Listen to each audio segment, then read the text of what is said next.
Yeah, it happens. It happens, ladies and gentlemen. You know, online tournaments, technical issues here and there. Occasionally, a few stream reboots. Exactly. But we're back in time for Evil 46 versus Daura. So we shall, or Daura. We'll see. Part of me thinks they want to pronounce it Daura, but we'll see. Bro, I don't know how you pronounce it. I mean, also another German player. Big surprise there. I don't know how you pronounce it actually. I have not seen much from this guy, but I've classified him in the same category as Esad Kohli in the last stream when I saw him play, and he did not disappoint. Although Jin, yeah. Okay. Is it yeah, right, great. Is it the Tekken 3 Jin again?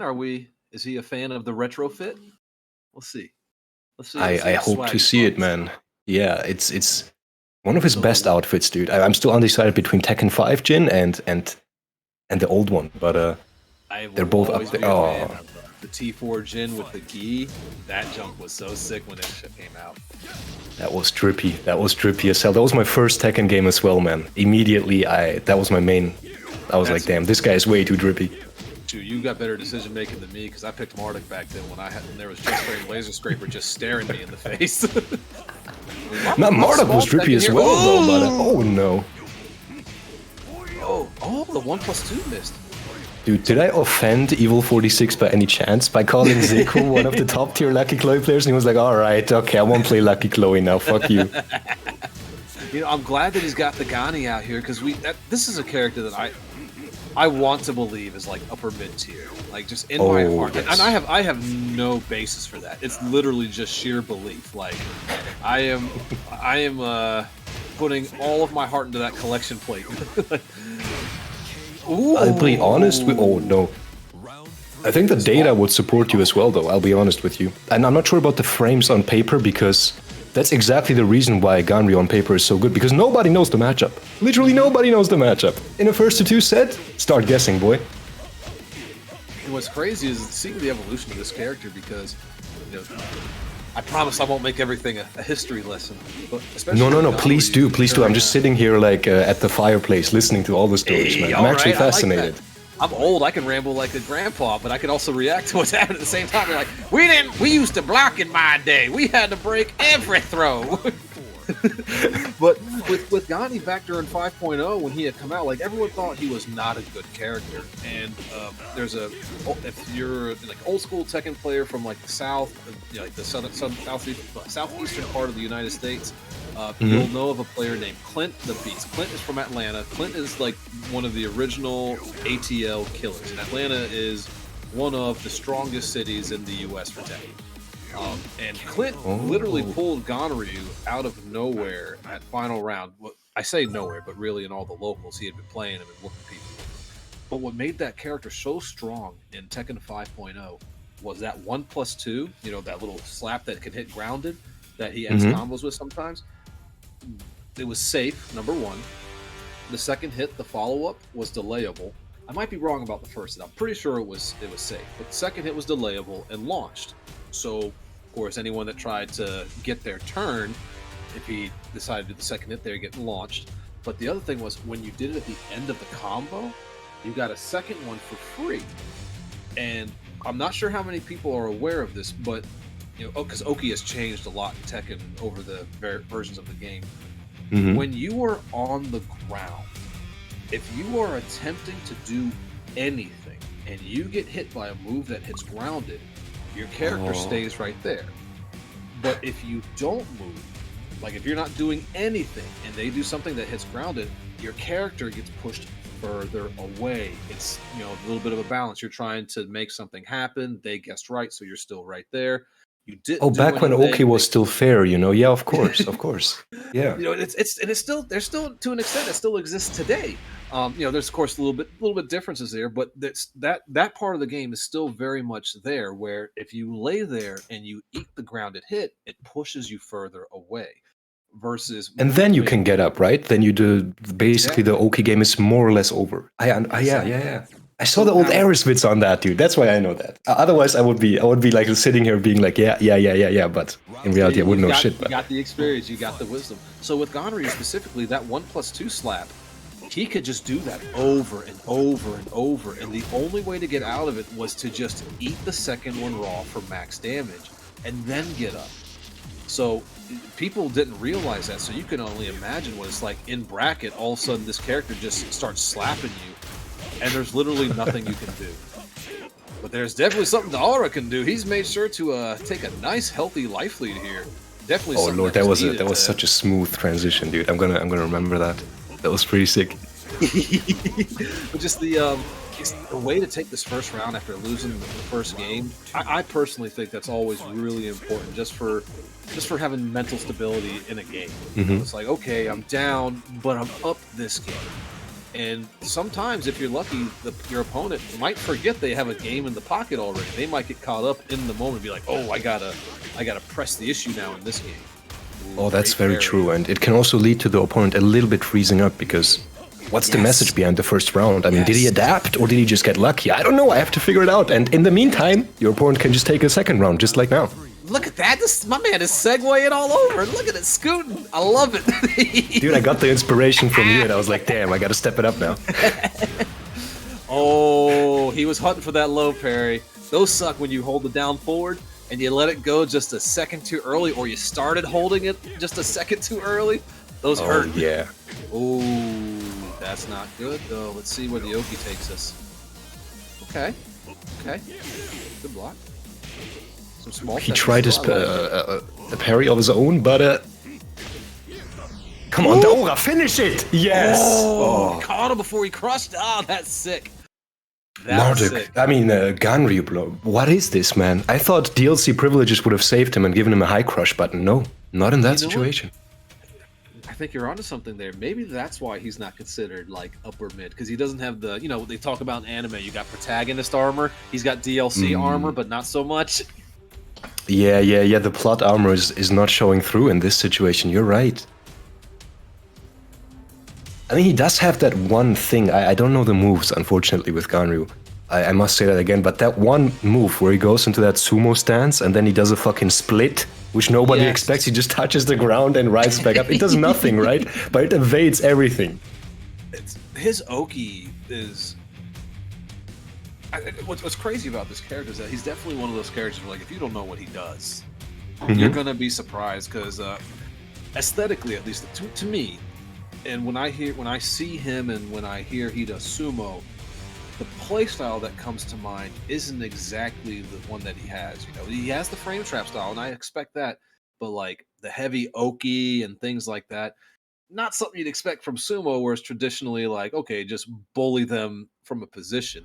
I figured there'd be more like pushback on block type of stuff, but I think maybe that's one of the things too that kind of catches people off, where there's times you're like, oh, he's poking me like a Nina or a Lee, and you don't realize those pokes are doing a little more damage than those characters until you get clipped by something that hurts a lot more. Round one. Oh, we going to the beach now. You start feeling like you can play a little bit more fundamental, but you can't forget this is Tekken 7. I mean, you are not tight with your side steps. No, the string will still fucking track you. It is a bit new in this game, I must say, compared to the older games where strings were, in my opinion at least, super trash. If you knew how to sidewalk them, like, you could get to the back and easily get a combo, but in this game, it feels like every second, third, fourth hit magically just tracks your ass. And so, not to be an old man again, I could actually tell you why that happens. I believe it was during 6, it might have been Tag 2, but there was a patch that basically hit where they wanted to make certain strings that were used in juggles, quote-unquote, more stable. So let's say you launch someone from this, like you micro sidestep and you launch them. Now all of a sudden your primary filler no longer hits. They wanted to fix that, so that's why they made it so that certain strings had a little bit of an auto correctness to it. Before there were moves like Law's Hammer of the Gods, forward 1+2, you could literally sidewalk to his back and then he would flip and hit you. The good old days. That was the big reason for that, and as a result, because we're still using like the same, not exactly the same, but we're using a lot of assets that were used previously in Tekken 6 and Tekken Tag 2. you're seeing a lot of that where these strings will track, or maybe the characters where you would think, "Oh, that was sick." I hope someone clipped that. That was dirty. The neutral jump over the knockdown down 3. That was silly. No, yeah, that was too insane. But that's a big reason why we have these strings now that have like they shadow track almost, because they're supposed to track you for juggling purposes.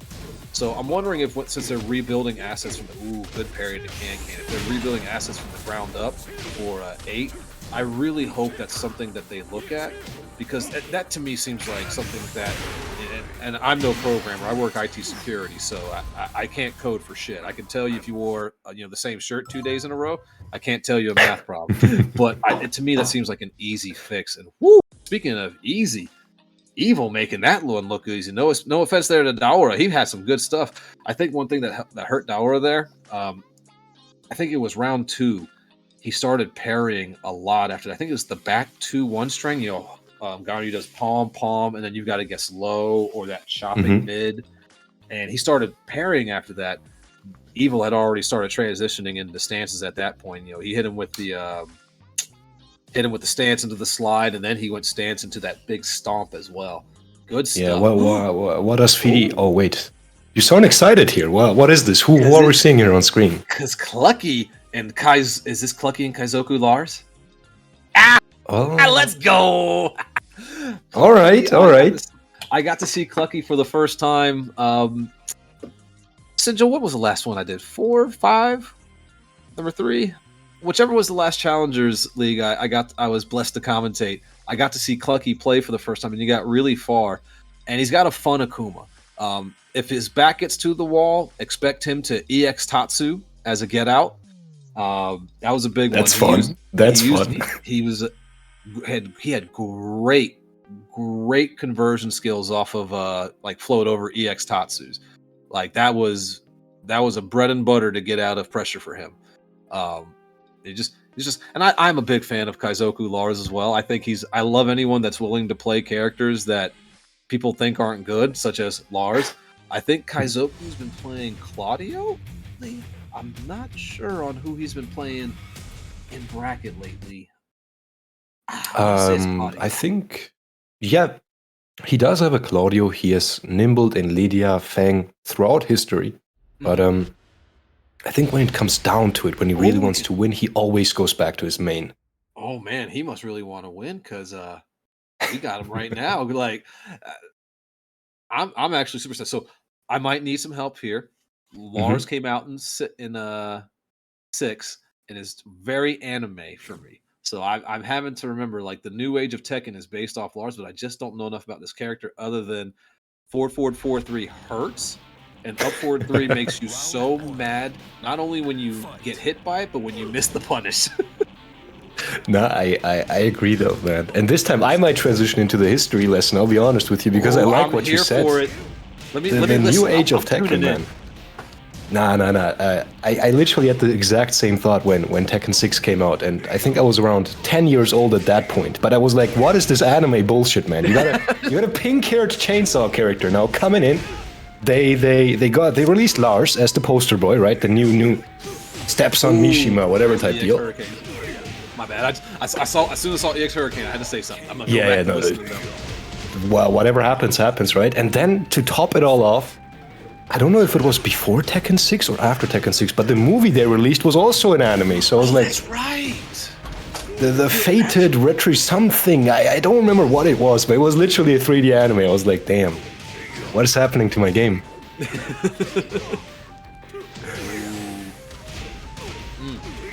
I mean, yeah, I think whatever you just described from Clucky here, he's most definitely playing wild. But I'm just waiting for Kaizoku Lars to maybe try to punish him a little bit for it. Oh lord, he just spent his meter there just for the flex. Just for the flex. No utility whatsoever. Ooh. So while I am a fan of Kaizoku Lars, I'm not as educated on him as I might be like some of the American players. You know, he's a German player as well, right? Is he? Where would you consider him in terms of the top echelon of German players? I know Sephi and Tetsu are yeah. up there. Where would you put Kaizoku? Is he at number 3, top 5 at least? It's hard to say because I can tell you why. Especially in recent ages, you've seen many names come up in the German scene, right? Like HK Jr. recently at Red Bull Golden Letters. Kaizoku Lars also had a great performance in a big tournament back in the day. No, not even that back in the day. Like a Vidya tournament, it was called. That's where the whole cheat engine drama with a certain Spanish player came up, right? Yeah. And you got like players like Dombele Maimoon, like a 15-year-old, right? And it's like hard to judge these players. Who is better, who is worse? Because they're all literally in that age bracket of 15 to 20 years old, and they're dominating like certain players. So not only, and I know all of them, and they're going to be pissed off at me if I rank one of them above the other. So I'll just keep my mouth shut. I'll say like a flexible top 5 for all of these. I like that. That's a great flexible top 5. I'm going to use that in the future when someone starts asking me for stuff. I had very similar questions when we did the 10v10, and I had a couple of American players reach out and ask me like, "Hey, why didn't you invite me to be on the 10v10?" Next time I'm going to tell them it was a flexible 10. It was a flexibility issue in that situation. Yeah, the logistics just didn't add up. I'm sorry, dude. I would have pushed for you, but... Is Kaizoku still like a young... Is he young, like under 20, over 20? I think he's still in high school, yeah. Oh, wow, and he's playing this strong. Oh, wow, that's awesome. That's what I'm telling you. All these players are coming in from, like you said, Season 1, Season 2... At this point, it's almost 6 years, or like 6 to 5 years, right? Season 1 and 2. So, but still, these players have picked up Tekken 7 as one of their first games and are performing on such a high level. Oh, I thought Kaizoku had got the punish there with the wall stand in 1-2. Smart enough to hit the ball. Yeah. A little bit too slow, but yeah. Oh, nice. I mean, in this situation, Clucky, no, why would you risk it, man? Who do you think you are, Super Akuma? No. You gotta risk it for the biscuit. That was such a shame, that was final round. And he had the wall pressure, potentially, as well. You gotta wonder if Clucky is one... From what I've seen, at least, he seems like one of those players... Some people might call him a troll, but he seems like one of those players that likes to have fun when he plays. He's like, I want to do this, so I will do this. I can only confirm this based on the match we've just seen. Because I'll be honest with you, I have not seen that much performance from Clucky in tournaments. Like, I can't remember that much. Maybe it's because I'm senile at the age of 20 already, or it's because, I don't know why, but just judging from how he spent his meter in the first 2 rounds, like the fucking... the EX, I don't know the Japanese term, but the one where he flies into the air, he turns yellow and just spins in your face. EX Tatsu. Oh, that's the Tatsu. Okay, yeah, the EX Tatsu, like out of nowhere. Yeah, the whole hurricane kick sounds even cooler. Where he just did that because he had a bar to spend, you know, like he could have done any other move in that situation. But I was like, damn, okay, this guy just wanted to flex, wanted to try it out, you know. Kaizoku does a low, he just crushes it and gets a stylish victory in that situation. But I really against a player like Kaizoku Lars, I'm not sure if this is gonna work out though, because this guy is on that level where he knows your character maybe even a bit more than you when you're playing against him. If you had a pinpoint, what would you say is probably right now the strongest point of Kaizoku's game? And by that I mean like. I'm curious because when you said how young he was, part of me wants to say that, you know, I assume that his reflexes, his twitch reactions are going to be on point, but if, you know, another part of his game is even stronger, that really speaks highly of the potential he has, because when you're young, you better have the quick twitch, you know, you got to be able to react. Yeah. Ooh. You also got to react to a victory like that. Damn, let's see how he reacts to this though. Is it like his patience out of everything, which is very ironic considering his age, I must say, dude. Exactly. Like you will not see him when there's a clutch situation and both opponents are very low on HP. You won't see him lose in that classic. I don't want to say newbie fashion, but you know, where one opponent just starts throwing shit and the other one just backdashes once and whiff punishes him and wins the round. Like those types of losses don't happen that often with Kaizoku Lars. So he's not concerned with closing the round, he's concerned with winning the round. Exactly, just like that. He'd rather wait 5 more seconds for your mistake rather than risking committing a mistake of his own. Oh, look. Oh my goodness, Tekken just happened twice. Oh my goodness. I mean, Lucky with a little bit of rage, but there it is, the hell sweep. I like that. Just because I called him patience doesn't mean that he's just gonna stand there, looking at you, waiting for mistakes. No. He knows how to go in as well. That's awesome. Wait, couldn't you have launched that? Or am I tripping here? I'm not sure. I'm not sure of. I think it might be minus 13. It might not be launched. It might be one of those like shoulder punish type options. I'm probably okay. wrong. That's awesome. It's more likely that I'm wrong, dude. No, when it comes to frames, I'm very flexible in what I know and what I don't know. And no disrespect to Clucky here. I want to compliment here what you had just mentioned about Kaizoku. That was one of the things that allowed me when Shadow 20Z had first really started popping up on the American circuit. Mm-hmm. One of the things that immediately told me this kid is going to be the next generation of like the American gods. It was the fact that he was so patient, like you just mentioned. Like having that innate patience, especially at a young age, to where you're going to be analytical but not too analytical to where you freeze, like you were saying. That's big. Ooh, Clucky here with the game 2. He's like, y'all keep complimenting this man, but I'm right here. I mean, what can I say, dude? At this point, Clucky, I think I gotta put some respect on your name, dude. He made a comeback, made it a bit more interesting here. So, Sinjil, do you know a little bit about Clucky? Is he also a German player? Because I've seen him in the Challenger League, but I haven't seen him many other places. No, Clucky is from Norway. Okay. So that's all I can say. I don't know Clucky yet, but in the future I want to reach out to more players, get to know them better. So maybe next Challenger League I can tell you a bit more about Clucky. Outside of he really likes EX Tatsu. I love the neutral skip. It's such a Street Fighter thing to do. It's like, oh man, I got meter. I want the mix up. I'm just spinning. And Sinjil, while I've got you here, my wife just hollered upstairs, which means my child needs to be disciplined. Can you give me 2 minutes? I promise I'm not gonna whoop him. We're a new age parent here. We don't beat our kids, but we make sure the threat is always there. You have to give me a quick moment to be a father, and then I will hopefully be back before this match finishes. I really want to see who. Oh my God! Jump over Tatsu. I'm going before I get caught up. All right. Do it quick. I'll tell the players to play slowly. Let's go. Kaizoku's already taking a bit the speed out of the gameplay. Pretty much, I don't know what you did. You probably emergency pagered him like in the hospitals. Now, whatever is happening here right now is it's gonna be interesting to see because oh no, Kaizoku Lars did the same thing again. You cannot rely too much on his hell sweep. And I can say that to you as well, Sinjil, because it's a little bit telegraphed, because you can't do it out of an instant wave dash, you have to dash in. And that kind of takes the momentum out of it, and is one of the reasons why top players like certain Korean players, who might be considered the GOAT of Tekken, call Lars bin tier, garbage tier. Because he kind of has no good mix-up, because the lows are so telegraphed, so it's...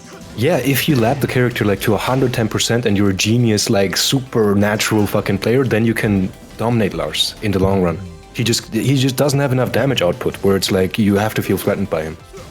Okay, I see. Yeah. I love what Nia had to say, like in the recent stream where he played against main man, like Lars, go in the bin.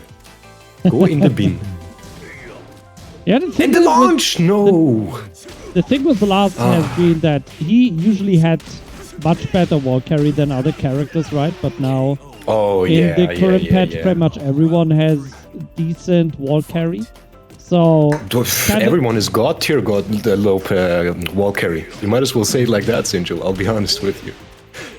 Everybody got like that little string extension, right? Which just flips them over into the air and then suddenly they're at the wall. Yeah, well, tough luck for Kaizoku. Look at the stage. No walls here, all water.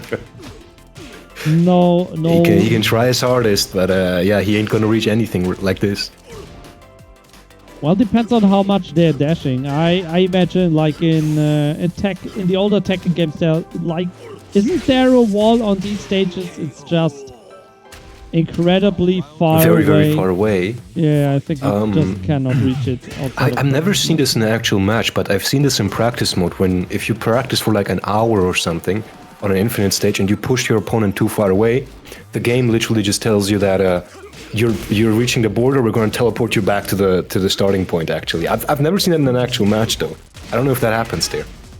Well, looks like Kaiser Colossus teleporting Clucky into the loser bracket right now. Counter hit, and there we go. Kaiser Colossus. That was amazing timing, Sinjul. I like what I heard there. Sick. Ooh, Kaiser Colossus. We were talking about it. No walls there, but this boy doesn't need walls to win. My man, carrying himself throughout the brackets. What's up next, Sinjul? What next match? What's the next match gonna be? We got the BM and he up. So it's going to be... Oh, okay. It's gonna be King versus Brian, I guess. King versus... Okay, could be King. Although I'm much more leaning towards Steve. I think it's gonna be Steve versus Brian. That's my guess. Didn't he have? Oh yeah, right. It's the Swedish Steve. Yeah, TGO Steve, very strong, this and that. But I'm sure he has a strong King as well, dude. I'll be honest with you. Yeah, I mixed him up with Cloud T7 because last week Cloud T7 was smurfing. As, I was about to say the same, dude. So I just thought like Hiab did it, but nah. Hiab was actually innocent. Yep, maybe he gets inspired, you know, who knows.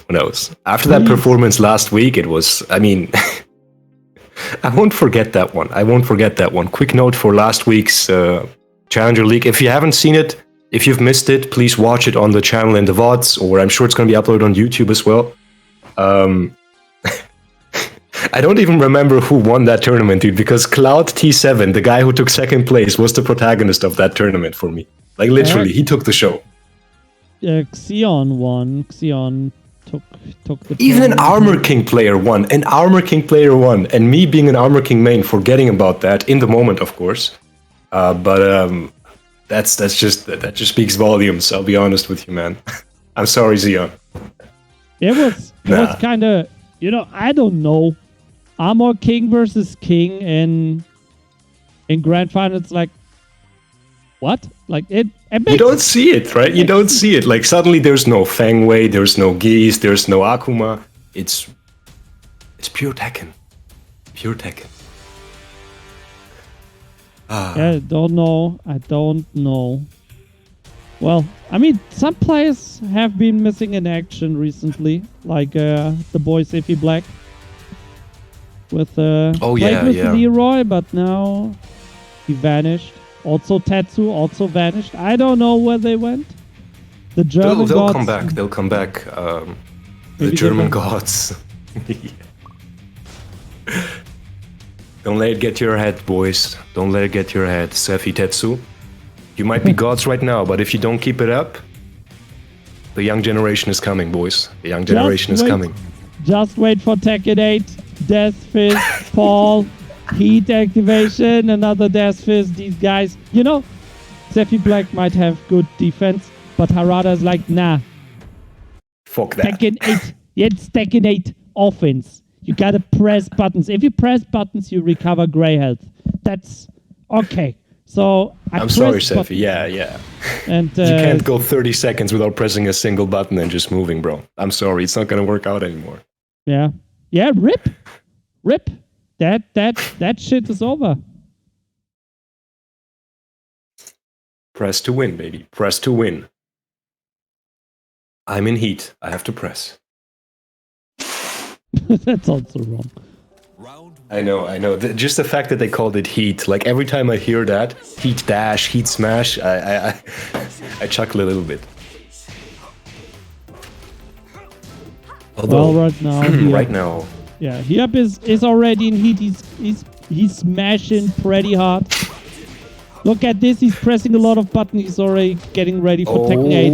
Hiep is smashing and BM is dashing in his face with the stance here. By the way, talking about Tekken 8, I just saw on Twitter this weekend is the European Tekken Championship. The finals in Lyon. Really? Yeah, they just announced it. Like a week before, they just dropped that shit on us. Yeah, this weekend. Yeah, they just said, this weekend the finals. And I'm like, what? As a spectator, how are you going to travel to that place? What? I don't know. Try getting some Lyon tickets on the fly. Yeah, easy. Maybe they had too many French players already, so they were like, only dudes living in Lyon allowed. I mean, they mix up pretty big event in Lyon, and the club there that organizes the event is really big. So maybe it's maybe that's the thing. I'll have to see if I can get some tickets for that. Not gonna lie to you, dude. I'm on break as well for my university, so I gotta spend that time traveling to tournaments. It's been a while. Damn. Okay, maybe you should check if you can actually spectate. Maybe it's kind of stream only, where you only have to find. Yeah, I'll ask some people if they know somebody who can tell me if that's actually possible or not. Just contact Flow Summer. He's handling the European Championship. And he also retweeted the tweet. So if anyone wants to go there, who's watching this stream right now, please check Twitter. Flow Summer might be able to help you. While also a super genuine guy. Don't be shy to shoot him a DM. He'll always respond, give you information. Very sweet guy. Yeah, Hiep also very nice guy. He's throwing the BM one step closer to the loser bracket. 2-1 rounds. Look at that boy. Look at him. He's pressing the buttons. He's getting all the hits in. Tekken 8, baby. Well prepared. Most definitely, dude. Ice welcome back, by the way. Thank you, sir. I appreciate that. I apologize for taking an extra second. Like being a good Tekken partner, being a good parent requires being able to explain why they got in trouble. Hell yeah. Explain the matchup. Explain the flowcharts, the mistakes, so they don't happen again. Okay, I will say this.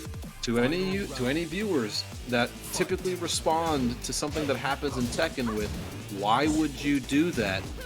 Don't have kids yet. Because that's the question you will ask all the time. Did you tell your kid was minus 16 on block? Why did it mash? It's funny.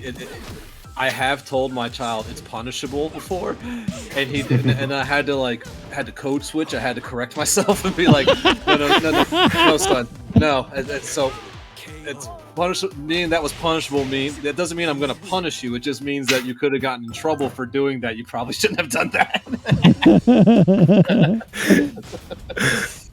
But Bozo, why were you mashing in that situation? How could you do that? I'm disappointed as a father. Yeah, right. If all he has to do is tell me, but father, I like Smash Brothers. And I'm like, you know what? I understand. You got to hit buttons in Smash. I get it. By the way, how cool is it that my child is a Kazuya main in Smash Brothers, but I can't get him to play Tekken? What? Because he's like, oh, I like Kaz. He's from Tekken. I'm like, so you're gonna play Tekken? Not right now. Why not? Not right now. Yeah. I'm 7. So okay. What? 7-year-old anti-picked? You gotta I gotta put some respect on your son's name, even though I don't know the name, but still. Playing Kazuya at 7 years old in Smash Bros. Out of all games. Damn. He saw me. He's like, oh, he has electricity on his hand. He's gonna be strong. I'm like, boy, you don't even know. Just wait until you learn all those wave mix-ups, dude. Yes. Yeah, he can even do that in Smash too, right? Yes. Right. I've been trying to get him to. Oh. I just processed. Like I saw Hiab was on the screen. I'm like, oh, okay, he must have won his round 1. But yeah, Hiab has won his first 2 rounds, and his first 2 rounds opponents were Confident Grog, who placed top 16 in one of these not too long ago. Neon K, who I double checked the site. I'm sorry, start.gg, and Neon K did very well. They qualified at Golden Letters. So that's where you know him from. Yeah. Hiab won 2-0 and 2-1 to get this game against the BM, and he's up another game. So That's gotta feel good because if he advances from here, he's gonna get the winner of Sergey Master and Isad Koli, and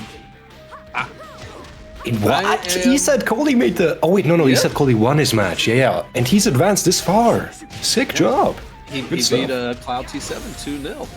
And now he's got the South American sensation, one of the original Cos gods of South America, Sergey Master. Sergey's been playing Zafina, though, since he's been in Europe, from what I've seen. So yes. He still does that. He hit a little bit of a brick wall when he came to Europe, dude. We talked about this a little bit when I talked to him, dude. He was like, damn, these Europeans, they're ready for Kazuya, bro. What's up with these guys? I was like, damn. In Europe, everybody's got a pocket cast, boy. Everybody got a pocket cast over here. And you know, it's also funny because Ryan Hart, for years, was one of, if not the best EU players, and he was a Mishima god. So, like, that's like if you're in America and you don't have Jack experience, like, we're gonna have a conversation.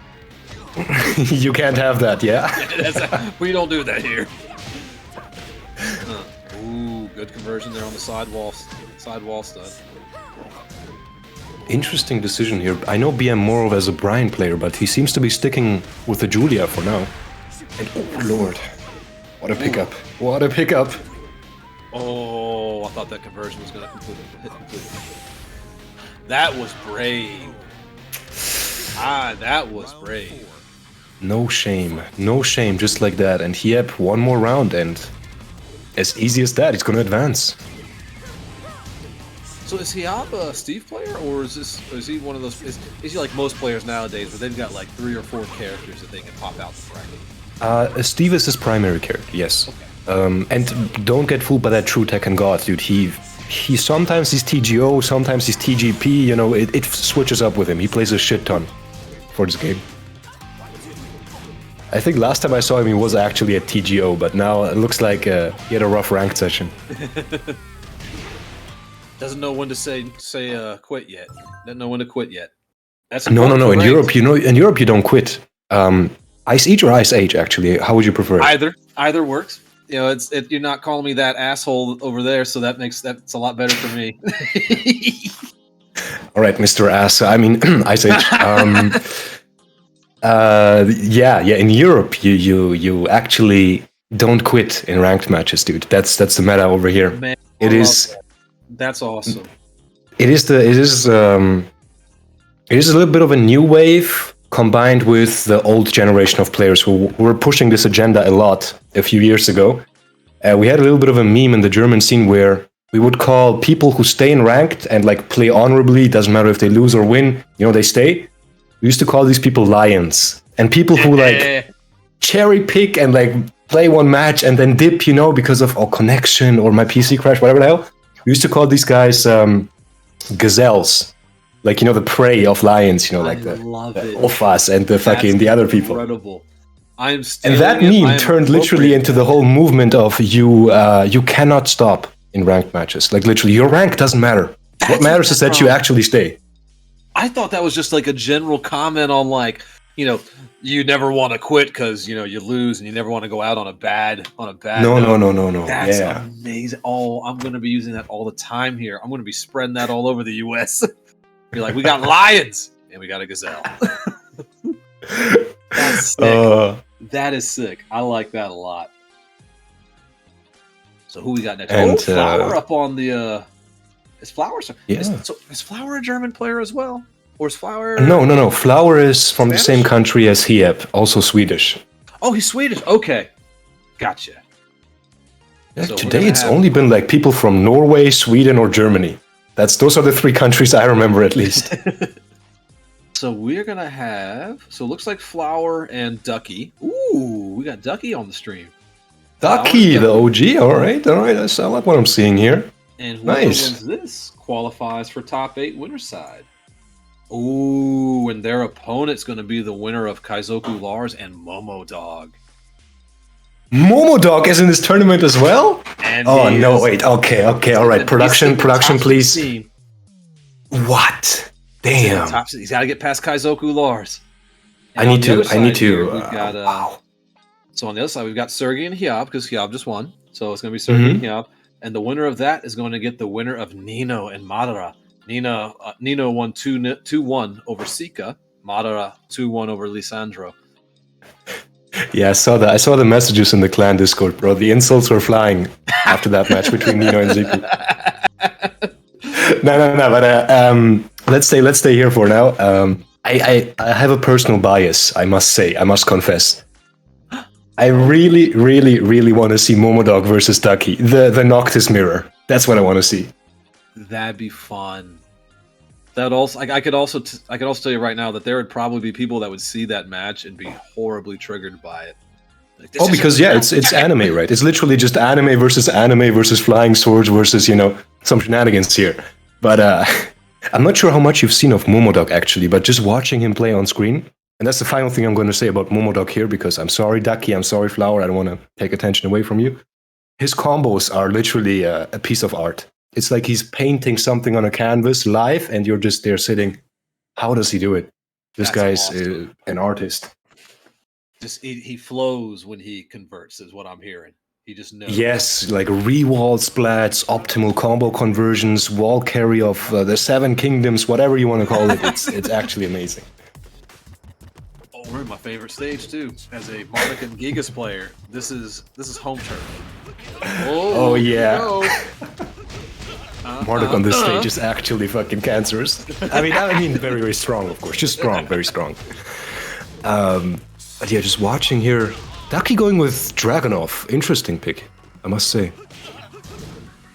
Is that a character that Ducky's currently working on, or do you think there's a strategic Dude, reason behind at this point, Ducky has so many characters under his wing. I'm like, oh, that character is also TGO for him? Yeah, okay, fine, fair enough. I guess he can play them too. Right now, though, Flower looking very comfortable one round up here. I love the micro step blocks by Ducky here. He's not getting caught by that down forward one, sidestepping to the right and immediately blocking. I like that a lot. There's that left. Especially, oh, what a call out. Doesn't even try to duck, no, nothing. Just goes straight for the punish.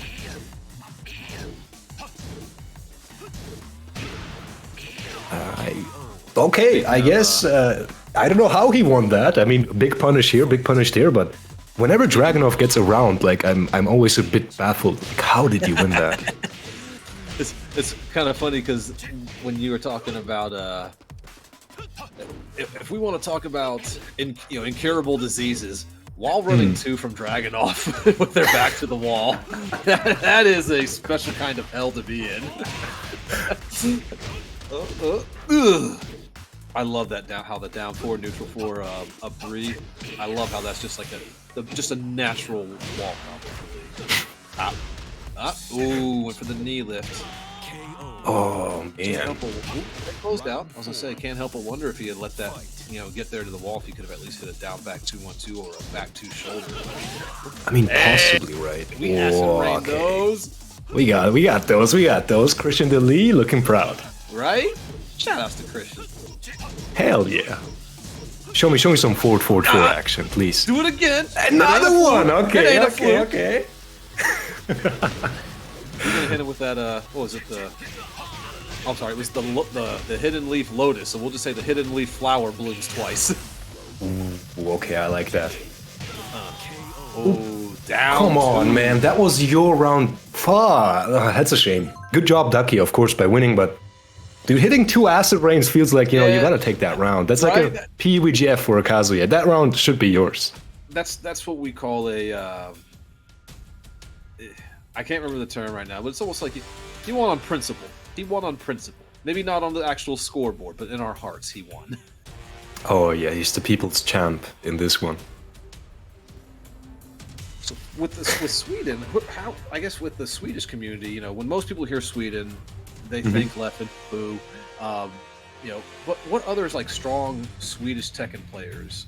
I mean, I know a Flower, and you have to forgive me. I'm trying to do better with my understanding. I'm struggling. I'm fighting the urge to say one name, and I think you know which name I'm going to say. It's okay. You could say it. I'll be okay. He's a Kazuya player. Little hint. Who's that? The main man Swee, ladies and gentlemen, the strongest Kazuya player in the West. Really? He's more than a meme. Nah, he's strong. He's most definitely strong, dude. So Nah. he's got to play it up for the camera. Then is what I'm hearing. I don't know what he does on stream these days. I used to watch him back in the day when I was actually a kid. But all I know is he knows the game very well, and I got him in my friends list on Steam, and I don't think he just plays the game on stream, bro. When it comes to like that 10 p.m., 12 a.m., you know, the demon hours, you still see him online sometimes, labbing the shit out of the game. So he is up to date on many of the things that happen in the game. So that's he's good up there. To hear. Because when you see people who are doing content creation, you always expect that surface level understanding of the game. So here in Flowers Countryman is putting in the actual time to make sure that it's very Stephen A. Smith-like. If anyone's a fan of ESPN or American sportscasters, that is very Stephen A. Smith-ish. Stephen A. Smith has a lot of wild takes, but he's actually very educated on almost all the sports. So it's one of those things where it's like a deliberate act almost from his part, right? Yeah, but this part sometimes you're like, I can't tell if he really believes this or if this is just to get me to be mad and respond in the comments. Hey, sometimes you gotta be that guy, smartest man in the room, acting like you're the dumbest. Yeah, of course. While we're watching this as well, I gotta get a little bit of credibility back as well with the people. Emperor Sui is another strong player. Gigas as well. You might have known about him. Emperor Sui. Yeah, extremely dominant player. Cannot underestimate him. I haven't seen him here, but he's been playing a lot in another event we're running as well, the weekly, and he has not lost yet there. Like literally, in Europe, he's one of the best.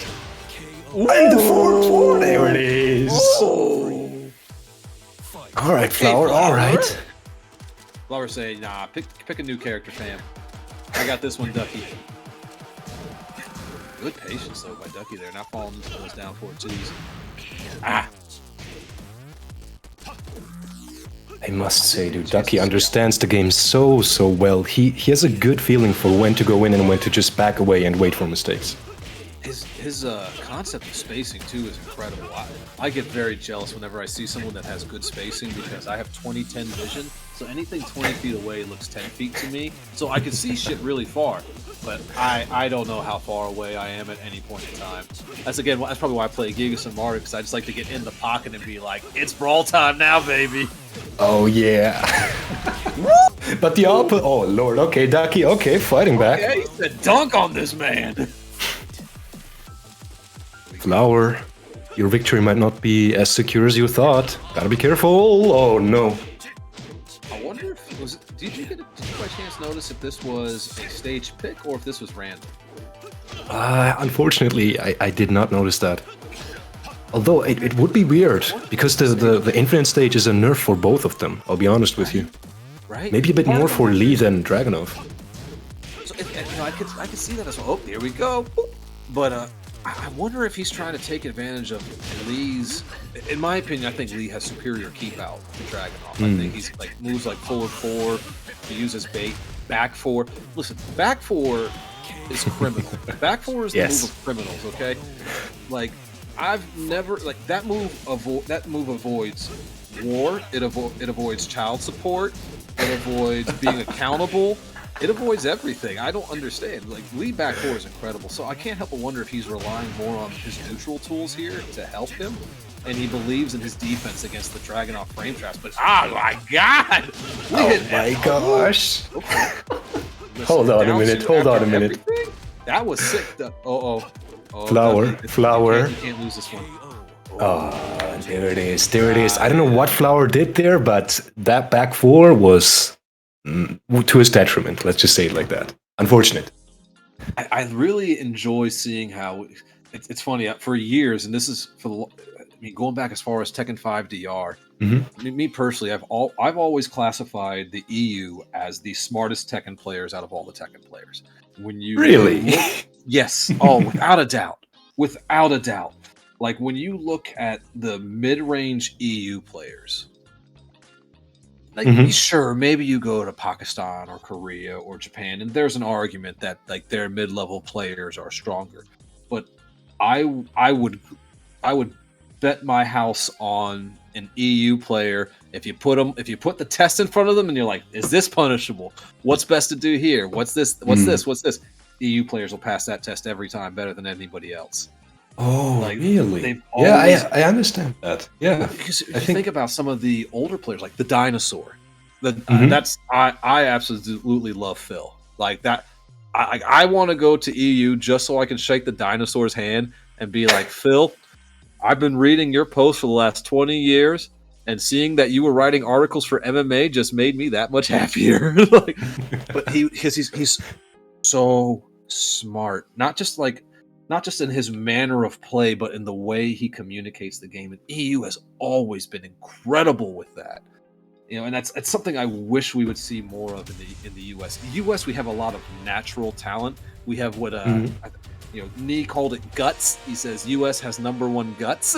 So, but I'm really excited. That's weird. To see a batch of players between like these, the Western countries, the Western continents, if you will, because between EU being intelligent, you've got the guts of the US. The South American players, I cannot wait for Sergey to go home, because the South American players played just like their boxers. Those infighters, the machismo, go out on your shield. I can't wait to see them get that much better through the academia of the European style. I mean, I understand what you're saying, like 110%, because when you elaborated on it, I was like, okay, this guy knows what he's talking about on this one.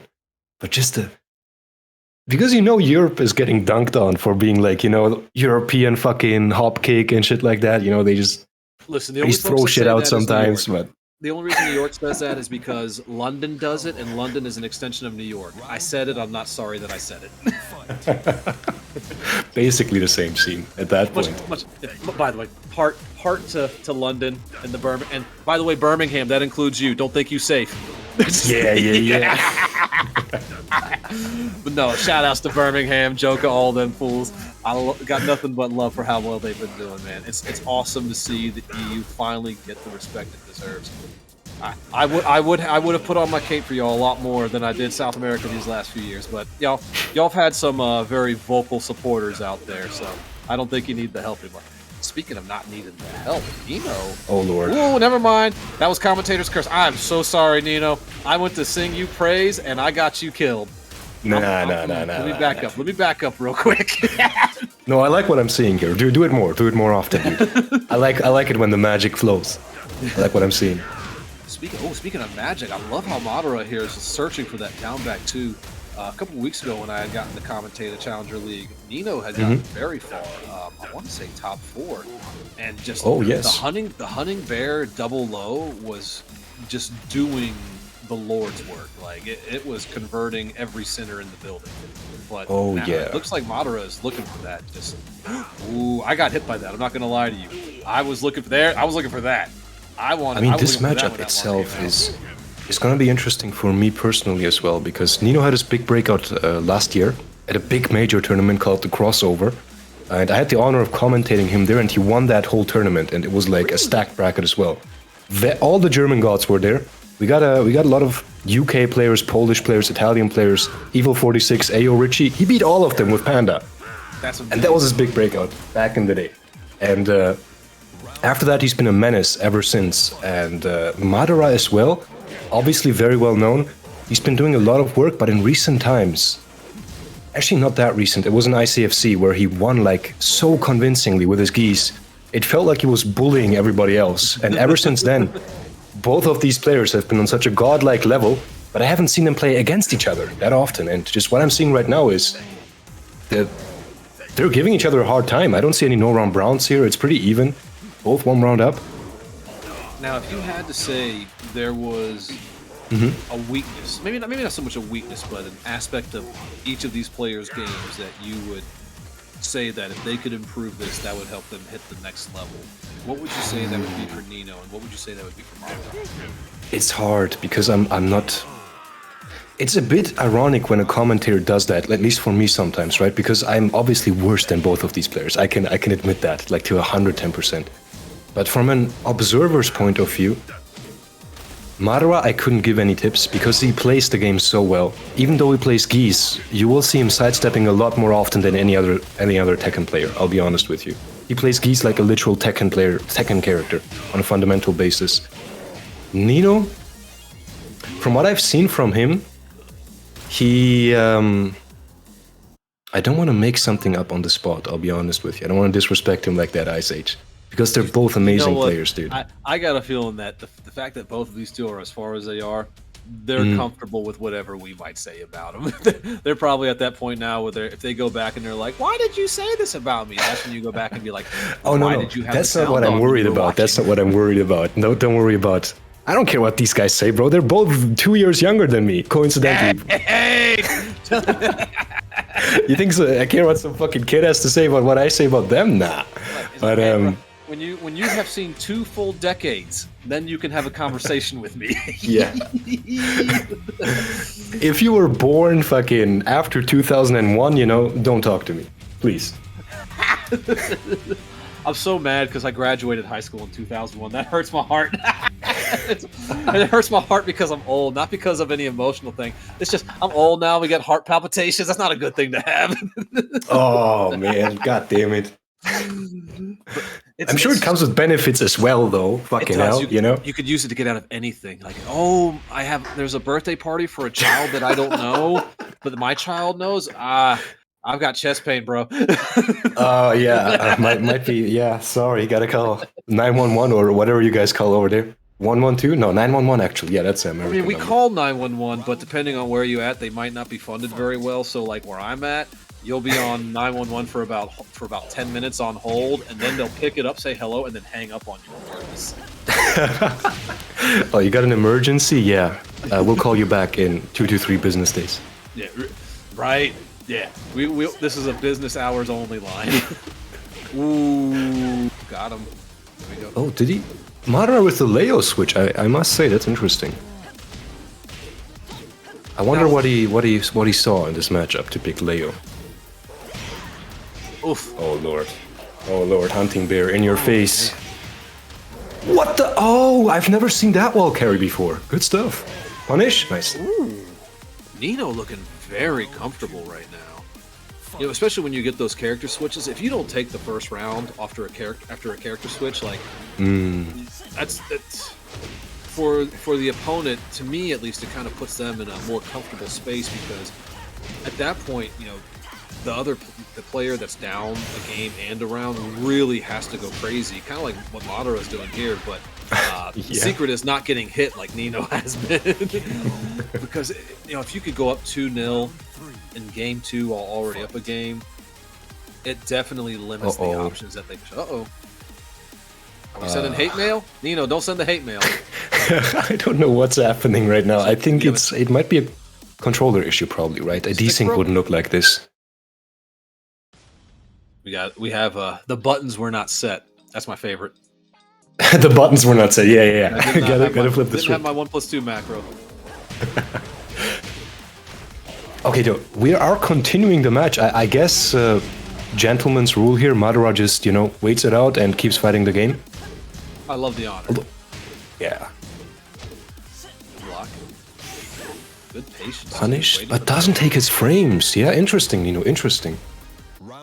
Just waited it out, even though he could have gone for a mix-up, maybe something there. Not just backdashes with Panda.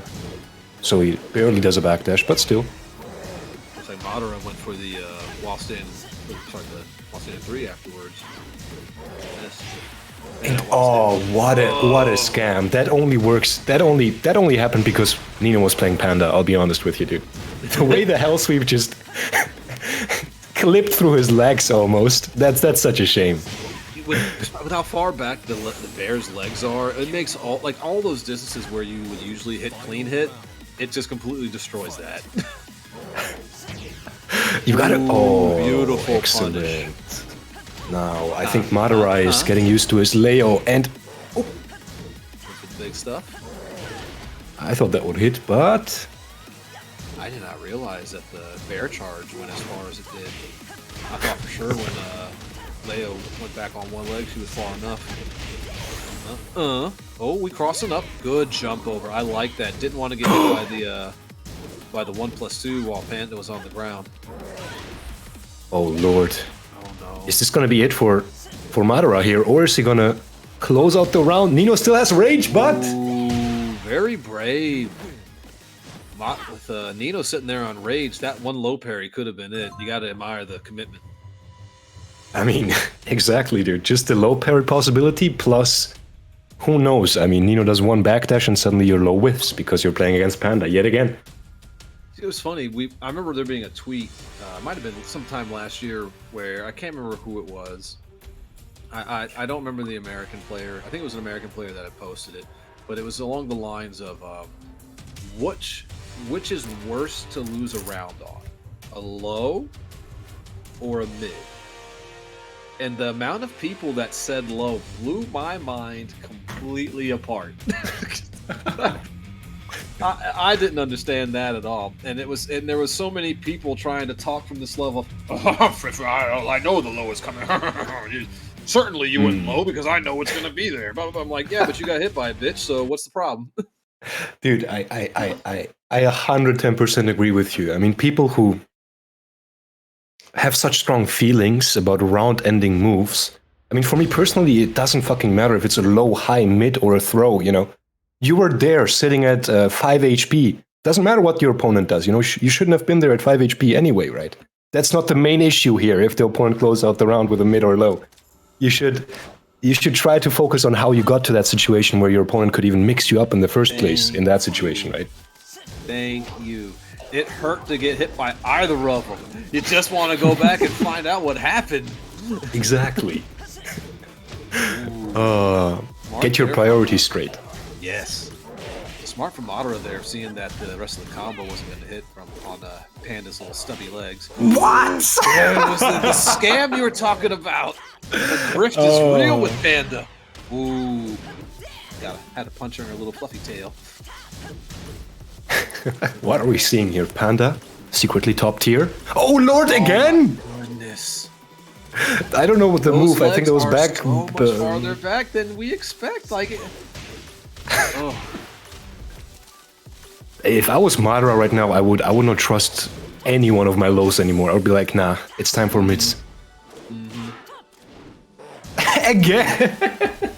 No way. And he gets it too. This is it. This is it. Rage art. Yeah. Wow. I respect the rage art pick. Set. Spike. And it didn't kill. Nah. You thought you were safe. Nah, boy. Eat this hell sweep. Oh my god. Oh, the arrogance on these young players, dude. 1 second left on the clock, man just stands there. Nah. I gotta shout out my boy Bacon Extra in the chat. Ahmed, one of the best Devil Jin players on the East Coast and the Southeast ever. Ahmed, did you see that? Bro, that hit both of our old asses because we thought the same shit. We thought he was dead. Oh no. Oh, was that the spirit breaker? Is the spirit I don't broken? know what happened, dude. I was too busy. No. Oh no. And there it comes. No, okay. Didn't go for the roll yet. Nah, Nino, I think... I don't know what he's gonna do now. I mean, I would be mentally touched if that happened to me, what just happened to Nino. You gotta be on full tilt after that one. Oh, man. Oh, okay, conversion? Okay, Nino, you're still in... Oh. You know what? That's what you get after all those other ones that missed you, was that one missing. Oh, man. Nino getting a taste of his own medicine here. Just whiffing right into Leo's face. And I think this might be it for our hero here. Rage has been spent as well. I know he could have gotten the launch there, but right now, it's looking rough. It's looking tough. Can I curse this? Maybe? No, I shouldn't have said it. God damn it. Oh, Nino was so close there to finish it, to round up despite everything that was going on. Wow. I'm starting to understand the hexing meta when it comes to commentary, slowly but surely, dude. I was saying, you know, it's over, he almost could have gotten the launch, and while I was saying that, he was making on the comeback, yeah? But my mistake was, the moment I acknowledged that I was hexing it, that's the moment where the magic disappeared, you know? That's when the rage drive came in from Madara and just closed out the round. That was. You gotta wonder how well Nino's mentals are after that. Not just like going down the way that he did, but that last round, he was on the other side of my moves are just whiffing in his face. And not only that, he got the first hit of the Twin Pistons that would have won the round and kept him alive to see if he could have taken that game and ultimately the set, but he didn't pull the trigger. It was just the down forward 1. There was just was it down forward 2-1 for Panda, or is it down forward 1-2 for Panda? I think it's down the launcher, 2-1. Right? Yeah, I think down forward. Is it like a twin piston? I think 1-2. Yeah, 1-2. Okay, so it is just like Hachi's then. So he hit the down forward 1, but didn't pull the trigger on the second. You got to wonder how much of that was like, oh. Yeah. That's. We're already at top 8? We are. Let's go. I mean, we got to take a word from our sponsors. We got to shout outs to the folks that are giving y'all wonderful prizes, whether it be plenty of euros or streaming equipment. Sinjil, would you like to thank our folks? Yeah, of course. No, I mean, I didn't know we would just jump into the sponsor segment, this and that. I mean, Sinjul, can you explain to us, like, what's the meta here? We're in top 8 now. Is this a top 8 match? Yes, this is the first winner semifinals. So this is top 8, which means we will run a quick ad from LT Power. Well, I guess we're going right into this, and then we'll do it. Okay.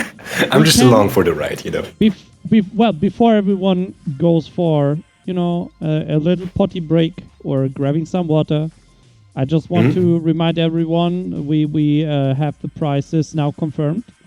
So pretty much all of top 8 of Tekken for the season finals will get prizes. And our players just start playing because they didn't read the Discord, so I guess we will do that. Alt F4, it's online Tekken. Nobody will blame you. Don't worry.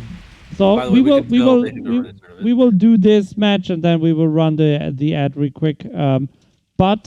So we will have 500 euro pot bonus for Tekken 7 from LC Power, plus gaming monitors, power supplies, gaming keyboards, computer cases, as well as streaming equipment from Streamplify. So for Tekken, I don't know. I think the total prize pool should be over 1,000 euro, I guess. Oh lordy! Look at that. I need to. That's actually amazing, Sinjul. And to all my US brethren, that is more than $1,000 US because the euro is actually worth more than our dollar now. So. Plus, I've had some arguments on that. We have the Matcherinos, so there's some extra money there as well. So claim the codes. While Kaiser Kulas is claiming the perfect. Yeah, join in via VPN, Ice Age, on the side whenever you're not commentating. Like, I'm connected to Frankfurt right now. I'm okay? No, your ping is 1,000,000 still. All right, well. Don't worry. I'll pull some strings. I'll set up a Parsec account for you. Yeah, you play on my PC. Remote. Oh, man. I can't wait until that starts being the new thing. We start hearing people get blown up on social media. Be like, why was knee in my bracket here in South America? Like, well, funny you should mention that. Welcome to the new ages. Internet is not a problem anymore. Shout out to our new sponsor, Parsec. Who's hooking up all of South Korea with computers in Europe. Oh no. Oh boy. Oh wait, by the way, heartbreaker moment for actually just me right here. I mean, since we're seeing Kaizokulars playing against Ducky, that means that Momodok unfortunately lost his match against Kaizokulars. Yep, that is the unfortunate truth of the matter. That wasn't help. But hey, Kaizoku's still in it, so we still got a German. Hell yeah, no, of course. Oh, no break on the. I think that's a one break. I'll be honest with you. I'm not too sure with the animations, and I wasn't watching for the hands. Good break. That's a 1+2 though. I mean, I'm just calling out shit I can recognize at this point. Was that a move out of? I can't remember if it's dynamic or silent entry. The little looked like the chopping roll. It looked like the second hit of forward back 2-1. Is that punishable?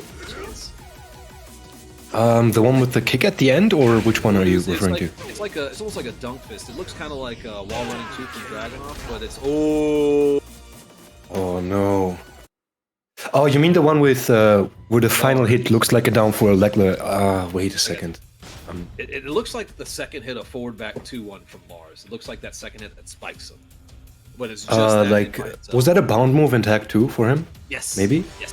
Okay. Yeah, I think that's punishable. I think it looks punishable too. It must be. But the reason I ask, I don't know if it's one of those. You know, Tekken has those moves where it's like the second hit of a string, but then it's also like a single hit move by itself, and in the string it's like -16, but by itself it's only -12 or something like that. So it visually jacks you up. I'm not too sure.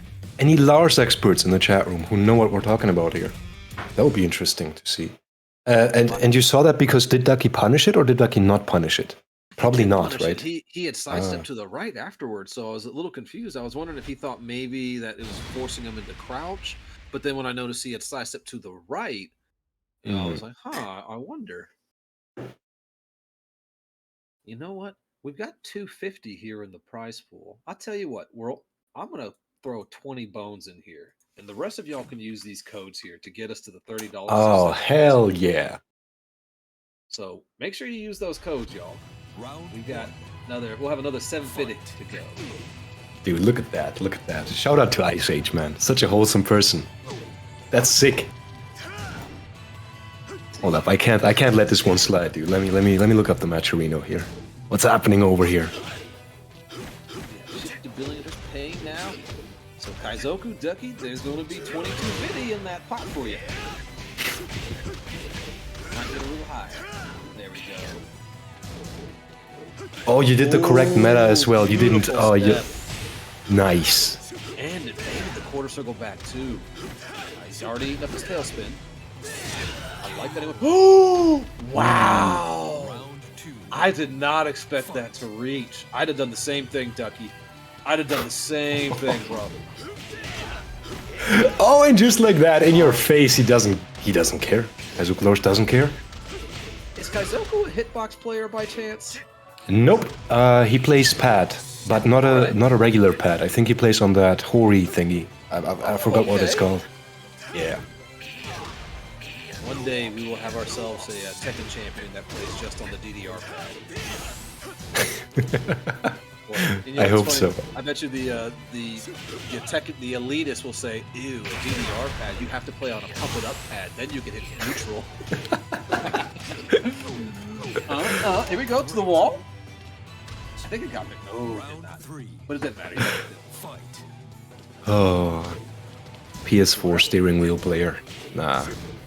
So we're at Uno's here in game 2. I love Kaizoku with the dash blocking.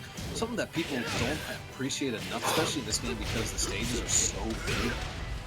The fact that there are still players out there that understand cutting the ring off, cutting the stage off. When we always talk about movement, and people think that movement in Tekken is just backdashing, sidestepping. No.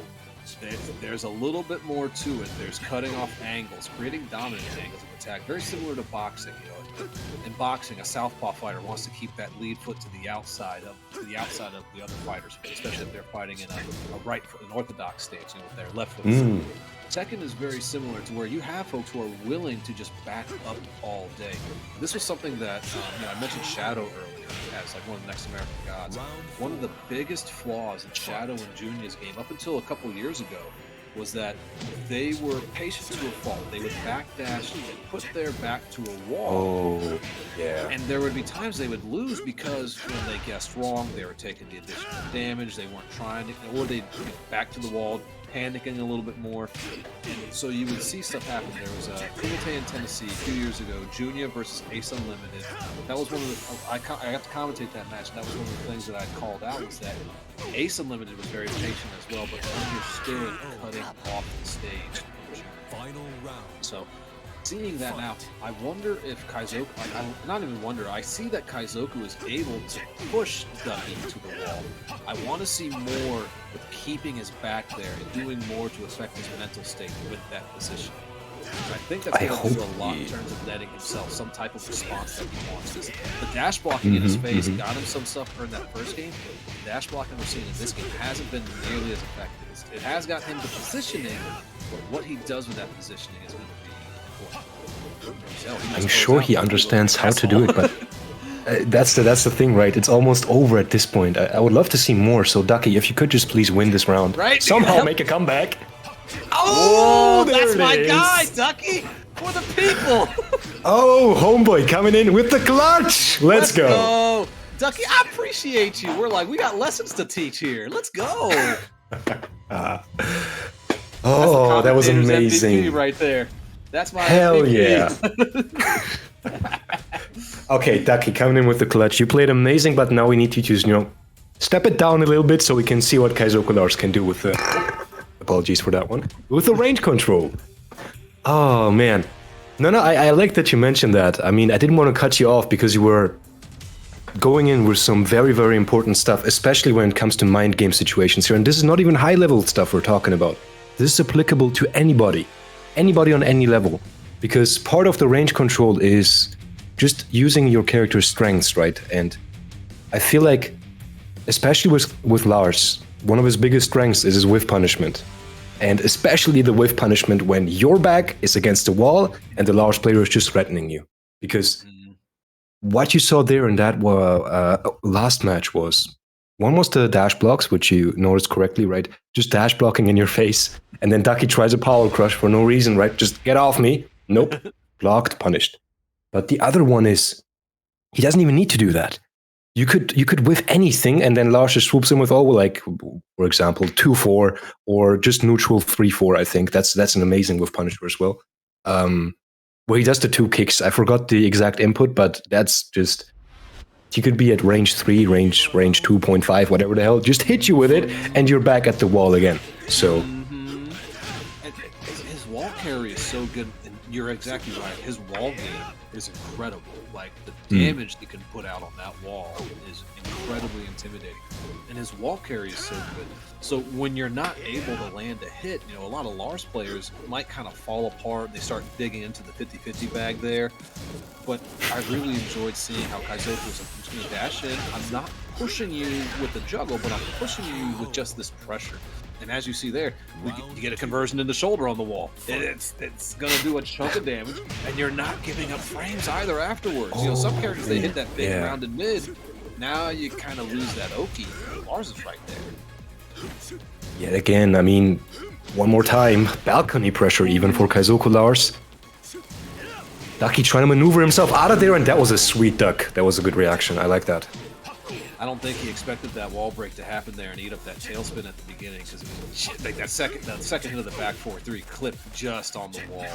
That's frustrating to have to deal with. Quite unfortunate indeed. I mean, again, Kaizoku Lars this time, I feel like he's pushing a little bit more back, waiting for Ducky to commit to something and then getting a counter at launch. Oh, Lord Orbital, just like that, and oh no, he ignored the second hit, he forgot about it. I don't know what Ducky did, but that was amazing. I think Ducky got caught up in the rhythm, the bop, bop, and he thought it was his turn, because it had been his turn so many times before that, but then the second hit came out and kind of put a stop to that. There it is. Could have been, some conditioning at play. I did not realize how far that Lars elbow, I think it's forward 1+2 maybe. I did not realize how far that pushed opponents back either. That's a great tool. Ooh. I mean, I was talking with Sinjul about this earlier, people trash on Lars a lot, especially certain players, right? I don't know why. But he's so good. I don't say so good. He's solid. I can't see this character being bad. The only people that say this character is bad are Lars players. So maybe there's just a lot of bad Tekken players that happen to play Lars. I don't know, because Kaizoku was fine. Yeah, I mean, I don't know. I don't understand it either. I mean, all I've heard is certain Korean players who have been referred to as the GOAT, call Lars trash. But it's the reasoning behind it. I don't understand it myself. Ooh, no break there. Went for the command throw. Good stuff. At least not entirely, but they're both even on live here. The question just is. Looks like Ducky's trying to see what type of response is going to get. Kaizoku I'm so glad you told me earlier about his patience. God, look at him. Nah, no, why did you my mention God, his patience? I'm not gonna lie, I thought it hit. I saw the twitch, I thought it hit. Oh, Ducky, you menace. Who does that? Set point. Ooh, oh, Ducky, you had it. That brief hesitation where he questioned it. Ooh. Yeah, quite unfortunate. I must say, oh lord. Kaizokulars, is the pressure getting to you now? Oh! And there it is. Ducky had to sidestep, but the second hit of the string clipped him still. No break. Okay, we got Oki. Here, let's see what the Oki does. Got the down two. Oh, I feel like wow. The walls might be crumbling here. Ducky getting in. Spring kick in your face! Because it works. Goodness. Both players, rage available, do something! Oh my goodness. And the dick jab to finish it out. Nah, no, please. Oh god, oh no. Oh man. Oh, so hello Twitter, close. Hello Twitter. Yeah. This is a clip for the social medias, most definitely, dude. What? My man said, "Believe it," and threw the crouch jab. Yeah, my boy Ahmed just put in there. You forgot Lars is also a Naruto character. Ahmed, you already knew. He already knew before I even said it. Oh man, that was close. Amazing job, amazing. I was a bit worried there in the second fight, I must say, Ice Age, because I said, Ducky, good job on making the comeback, giving us one more match to see, but now you can, lose. And what happened was Kaizokulars took the first 2 rounds as well in that final match. I was like, damn, Ducky, I didn't mean it. You can also play well if you want to. And then he made that reverse no-round brown comeback, like one after the other. It was beautiful to watch. Very, very impressive performance. That's one of those games too, where after he won, like the headset came off, the stick, the pad, the controller, whatever he's using, just went down on the table in front, and that's when you stand up and. Yeah, I'm a sick player. I gotta say, I'm pretty sick myself. Yeah. Damn, dude. Man, so Sinjo, we gonna run the ads? We gonna take our break before we the next group here just jumps right into it? Yes, please. Before I invite more players, we will do the quick 2-minute ad break. People they are just too eager to play. They just can't stop themselves. So we will run the ads real quick, and we will be back in 2 minutes. So right, and for our viewers, if you're worried that you got to watch to the end here, don't worry. We've got one more ad break after we go into our finals. So winners, losers, grand finals. There will be a small ad break there, smaller than this one, and then we'll be right back to it. So you're gonna get 2 breaks. Y'all are spoiled as viewers. And we're spoiled.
Welcome back, ladies and gentlemen. I hope you enjoyed that little ad break, drink break, toilet break, whatever you want to call it. I hope you're well refreshed, because I certainly am. What about you, Ice Age? I am reaching that point as well. Excellent, dude. I saw you drink something there, staying hydrated. Trying. Very, very important. Now, what are you drinking there? Tell me. Actually, now I'm curious. So early on, I had it was a vodka with watermelon Red Bull, splash of blueberry vodka, and a squeeze of lime. Now it's just a bourbon and Coke, or a bourbon and Pepsi. Damn, dude, that's a good meta. That's the first time I've actually heard a commentator say that. That's deep tech. I like that. Actually, you gotta do a little more than just one liquor and one mixer. You gotta find the flavor profiles and then have them play nice together. Oh yeah, no. I mean, just the fact that you drink like. Can I call it cocktails? No, cocktails sounds too stupid. Like actually drinks, like drinks you can enjoy. Bourbon here, vodka there I have not heard that a lot, because I like to ask commentators what they're drinking in between the matches. And most of the time, the response is either water or tea with honey to keep my yeah. I was like, damn, you guys are so healthy. I'm over here chugging like my 4th Red Bull in like the same evening, right, in the span of 2 hours, and they're over there like, oh, tea, water, gotta keep it healthy, gotta keep it fresh. But nah, I like that meta. I might copy that one, dude. I like what I'm hearing. You know how they're lying too? Because they're out here with sometimes when they have no breaks on the top 8, and they're out here like, oh, I'm just having water and honey. Like, no, you are absolutely not. I saw There's the water no bottle. way, yeah. I saw the water bottle and I smelled it. It's not water. I don't know what that shit was, but oh lord.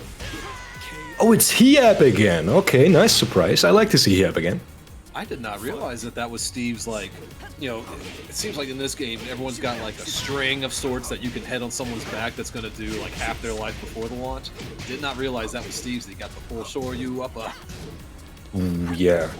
I might have missed it. I wasn't watching the game myself, but Steve, if he gets your back, I'm not sure which combo he did, but it might have been the one out of Peekaboo Stance.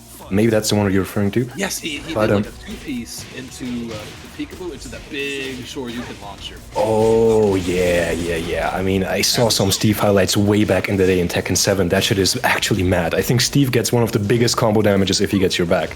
Just for free, completely guaranteed. Man, I'm glad he doesn't get what he used to get, because in Tekken 5.0, the Steve Infinite, yeah. It didn't even have to be an infinite. You got hit by one sway left, one forward, hold forward, side step left, 1-2, 1-2, and that's something, y'all. If you just started playing Tekken in Tekken 7, the last hit of Steve 1-2, 1-2 was not the straight punch that knocked you down. It was an uppercut. It was his down forward 2 that launched you on your back. It was not a happy time to be. Damn, dude. Once you saw Steve get your back, it's like, yeah, grab yourself a drink and enjoy the rest of the round, from the sidelines. If you had a move that tracked side step left very well, played Marduk, so I just down forward 1, you were okay. Well, I would down forward 1 and down forward 1 +2. People say that Marduk for Steve is a bad matchup for Steve. A lot of Steve players don't understand that the Marduk down forward 1-2 headbutt that crushes highs is punishable. So, Steve players, I'm helping you out right now. I can't help you if you get down forward 5,000 times in a match. That's on you. But I can help you with the down forward 1 +2. A little bit of extra knowledge here for all the up-and-coming Steve mains. Maybe even Hiab himself, if you find yourself against a Marduk player where you're struggling a bit, watch out for these moves. I'm not going to lie to you. I think the true tech is like turning on commentary between games just in case they say something that you don't know. Like listening while you're playing is a nightmare because then it's just 1,000 voices. Oh, but, yeah. Like, damn, I suck. And then you turn on and be like, oh, I can punish it with that bet. Dude, listen. That's actually the deep tech. I do that every time I play in tournaments, dude. Whenever I do a tournament run, I watch out for what commentators are going to be there. If it's like it's a play-by-play commentator who's going to be, giving the deep tech in between the rounds, I'm like, hell yeah. Let me turn on the stream on the side. What does this guy have to say? What are his comments? I there we go, the headlock takeover. Damn. I love that. Steve has, like, even though he's a boxer, he has two of my favorite throws.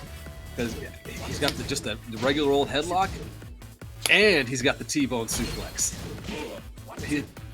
Yeah, ironically enough, right? Like almost wrestling move type moves for a boxing player, for a boxing fighter.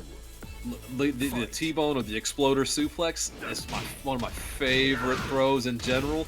So the fact that Steve does it just hurts me. I'm like, damn, a boxer has a throw that a grappler should have? Yeah, let me just throw you over my head, yeah. Here we go. Even it up. I like that finish there to push the and there it is, there it is. There's those fundamentals I've been talking about for Madara, dude. That sidewalk was crispy. Sidewalk to the left too, which is ironic. Oh no, but he doesn't care. Combo. Oh no! Maybe he should care though. Maybe he should care though. What was that drop? Oh no! Damn. Geese was like, I still have my vest on. I haven't taken this off the fight yet. Nah, I must commend Madara's picks here, I'll be honest with you, because waking up at the wall and then deciding which direction to sidewalk in. I mean, first of all, making the decision of sidewalking on wake up at the wall is already commendable enough, in my opinion. Not many players do that. But sidewalking to the left is actually really, really sick, in my opinion, because most players sidewalk to the right to avoid, like, running moves, like while running 3 or like while running 2, in Steve's case. But sidewalking to the left there was the correct choice, because I think the low from Steve would have tracked if he went to the right. I think you're right. I think even if it didn't track, just by nature of the animation, and coming from the angle that he would have probably clipped. Yeah, I think it's from his left hand, and if you step to the right, coming from the left hand, yeah, you're right. Actually, could have happened. The semicircular rule that they have in Soul Calibur. Don't get caught by that. Oh no, does he convert? That's so nasty. You cannot sleep on this guy, dude. What can he not do? He can move, he can walk, he can defend, but if he can get those combos as well, this guy is a full package right here. Oof. I like how Hiyab came back swinging after that, just because, like, yeah, if someone did that to you, you gotta hit him. You gotta swing on him. No. I swear, we gotta give these players much more credit than sometimes some people give them, because I feel like sometimes, I don't know how you feel about it, but it's a commentator's job to, like, sell the player himself, right? If they want to build their CV and do the highlights and everything, it's very important if the commentator himself also, shows that he's hyped about what's happening here. And I can't stress it enough. If anybody wants to pick this boy up, please do, because he damn well deserves it. I would like to give you credit that is very much due, because, and I'm going to call people out.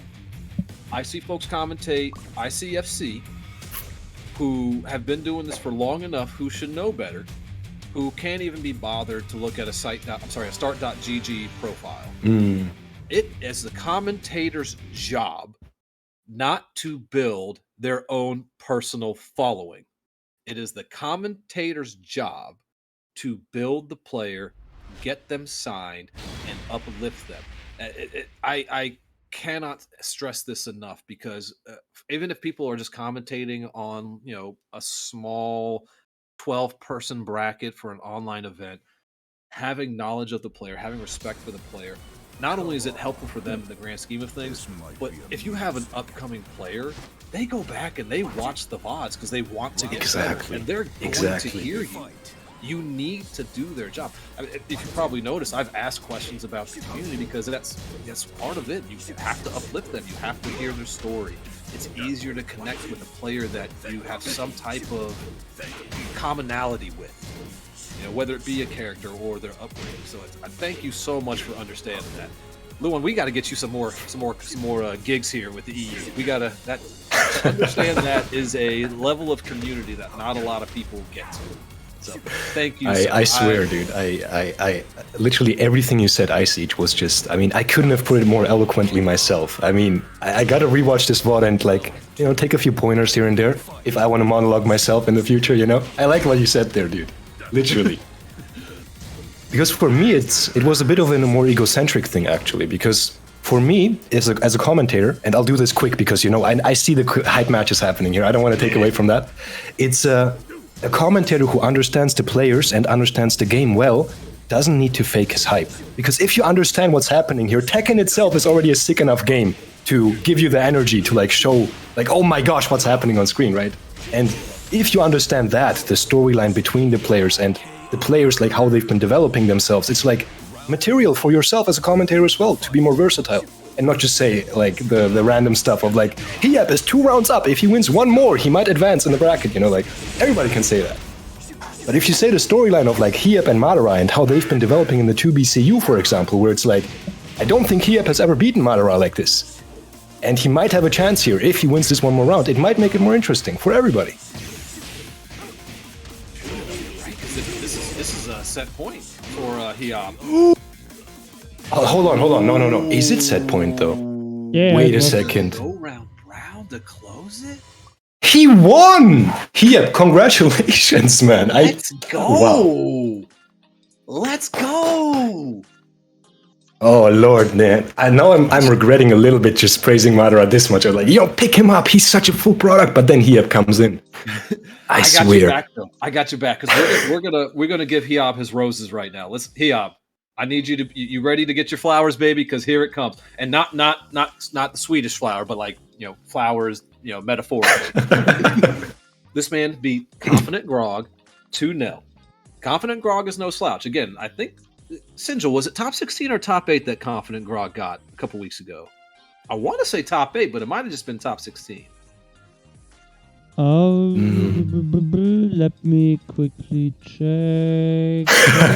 While he's checking, he beat Neon K 2-0. I'm sorry, 2-1. Neon K, we established earlier, qualified in Red Bull Golden Letters for the final bracket. Beat the BM 2-0, and then beat Sergey Master 2-1. Oh, and then just beat Madara 2-1. So guess what? This man, yeah. Hiab is now in winners finals. He's guaranteed a top 3 finish. God damn, and talk about well-deserved. I mean, 5 wins, and all of them were definitely the opposite of free. I'll be honest with you. None of those players would have given Hiab an easy victory. Like, wow. Just a glance through this bracket, the only person with a comparable run, in my opinion, at least. Mm-hmm. And this is no disrespect. Oh, actually, you know what? There's actually some impressive dubs. So Ducky got to where they got by beating Bode 2-1, and then beat Flower 2-0. And before that had beat Skytor Rush 2-1. Okay, Ducky. Let me put some respect on your run. My bad, Ducky. Nah, well, I swear, dude. Our 2 winners finalists, they got there, through hell and high water. There was nowhere else to go. Good for them. I mean, just that's a special thing about 2BCU as a side note as well, I must say, Ice Age. Like, there's a couple of online tournaments running in Europe as well, right? But for some reason, when it comes to 2BCU, all the killers throughout Europe always show up. It might not be all of them in one event, but you can be damn well guaranteed that there's always going to be like at least 15 to 20 killers in a bracket where there might just be 40 players in total to begin with, right? And if it's the 50% of the entire player pool, like people who you've seen in that top 8, that top 16, that top 3, it's a challenging run every single week. And I don't know. I could segue this into the Matcherino and say, give the players what they deserve. A little bit of an extra prize pool. Shout out to you again, Ice Age, for adding those $20 to the prize pool, man. That's actually amazing. Hey, shout out to you with the seamless segue. There was no seam on that stitching. Right there to the, hey, y'all, make sure your money goes where it counts. Hell yeah, dude. You might be spending that money to, who knows, ordering like some food from McDonald's, which is going to satisfy you for 10 minutes. But what's going to satisfy you for much longer? The gratitude of these players when they see your name in the Matcherino list and being like, damn, this guy supports me. I appreciate this guy. That's a friend for life right there, potentially, dude. And to smart investment. I was about to say to testify. I was like, ooh, sorry, that's the southeastern part of the United States in me. I was about to get on my soapbox, start preaching about the good word. But to attest to what you were just saying, like, there are 79 folks in this bracket. when I've gotten the the chance to commentate these, I've been fortunate enough to be asked to come on board. It's been 70, like high 70s, mid 80s, and it's not just quantity, but it's quality as well. Like there are some amazing online events in the U.S. There's Iron Main, Justice Spirit. I know Foxhound out of Florida runs a great event, but they have the numbers are like in the 30s to 40s. This is double the amount with, I would argue, equal the talent. So that's something to say. If anything, that says to how well of a ship that has been ran by our fearless producer in TO here. So, Sinjil, make sure you give yourself a nice drink or something sweet. Treat yourself later, because you deserve it here, sir. Like the attendance and the quality of those that are attending, bravo. 110%. You can't stress that enough. You could say that literally every single time after every single match, because you got the proof right there on the screen, what you're seeing right now. This is a matchup you're not going to see very often. I would actually venture to say that the only time you will see this matchup is during either an EU tournament or if FDX and Christian, I'm sorry, not Christian, but if FDX and I'm trying to think of an American Noctis. Oh, that is Fee. So what would be Fee and Christian? Christian will play League, so it'll be Fee and Christian. Yeah. But what if Fee and Christian had a really good connection and said, let's run a death match? Otherwise, you're not seeing Lee versus Noctis. And you're definitely not seeing it at this level. No, I can't lie to you. I mean, I saw the streams. I'm sure Momodog leveled up a little bit when FDX visited Europe. You can't forget about that. And I'm sure the same goes for FDX as well. I mean, I think the guys were crashing together at Momodog's place throughout his stay, and I'm sure a lot of Noctis tech was exchanged there, lots of deep tech knowledge here and that. So I just want to see if Flower has the level to take on Momodog in this situation. But I mean, at this point, how can I even question him? I mean, he's been doing such an excellent job. So when Fee came to Europe, you said he got to stay with Momodog? Yeah, at his place. They did streams, they did tournament runs together. It's like, it's almost heaven, right, for a Noctis player, because you're such a rare breed already, right? And imagine traveling to a foreign continent, foreign country, and you got a Noctis player yourself to host you, you know? For anyone that doesn't understand, like, how meaningful that is, imagine you're a Brian player, and then Nee spends the weekend at your house. Exactly, just like that. It's like you have top-level North American Noctis, top-level European Noctis, and then you put those two degenerates in a room together where they can continue talking about this character, and they can only get better. And you know what the worst part is? Not only do they only get better, and it's hard to say this because I'm saying this because they play Noctis. As I'm assuming that Momo is very similar to Fee, where like FDX is one of the nicest people that, like, he's incredibly genuinely nice, and he's genuine. That's something that you don't see very often.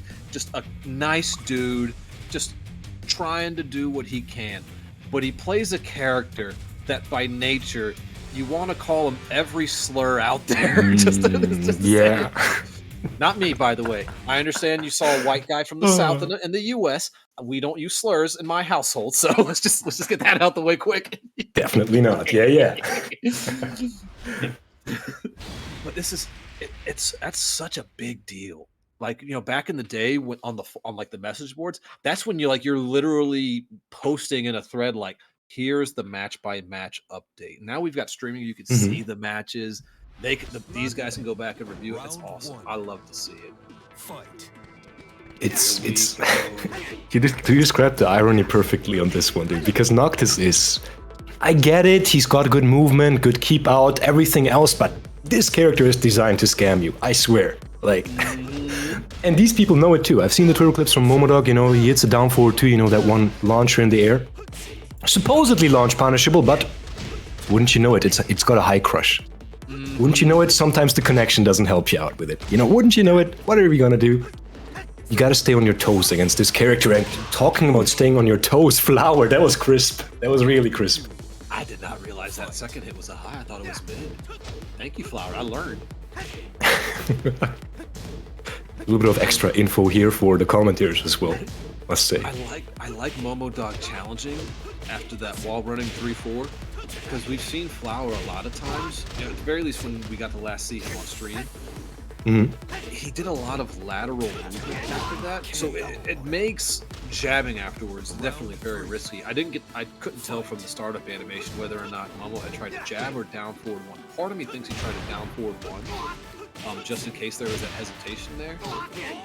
Flower did an excellent job, had recognized that he hadn't been challenged earlier when he had did, empty sidesteps afterwards, and went ahead and challenged after the wall running 3-4 and stuffed the follow. Little things like that go a long way in a match because the decisions will stack up later. So if you're like rather new to Tekken and you see someone like your favorite player get hit by something you're not expecting them to get hit by, ask yourself what they got hit by just a few seconds earlier. Ooh, what a comeback, Lobo! I can't lie to you, man.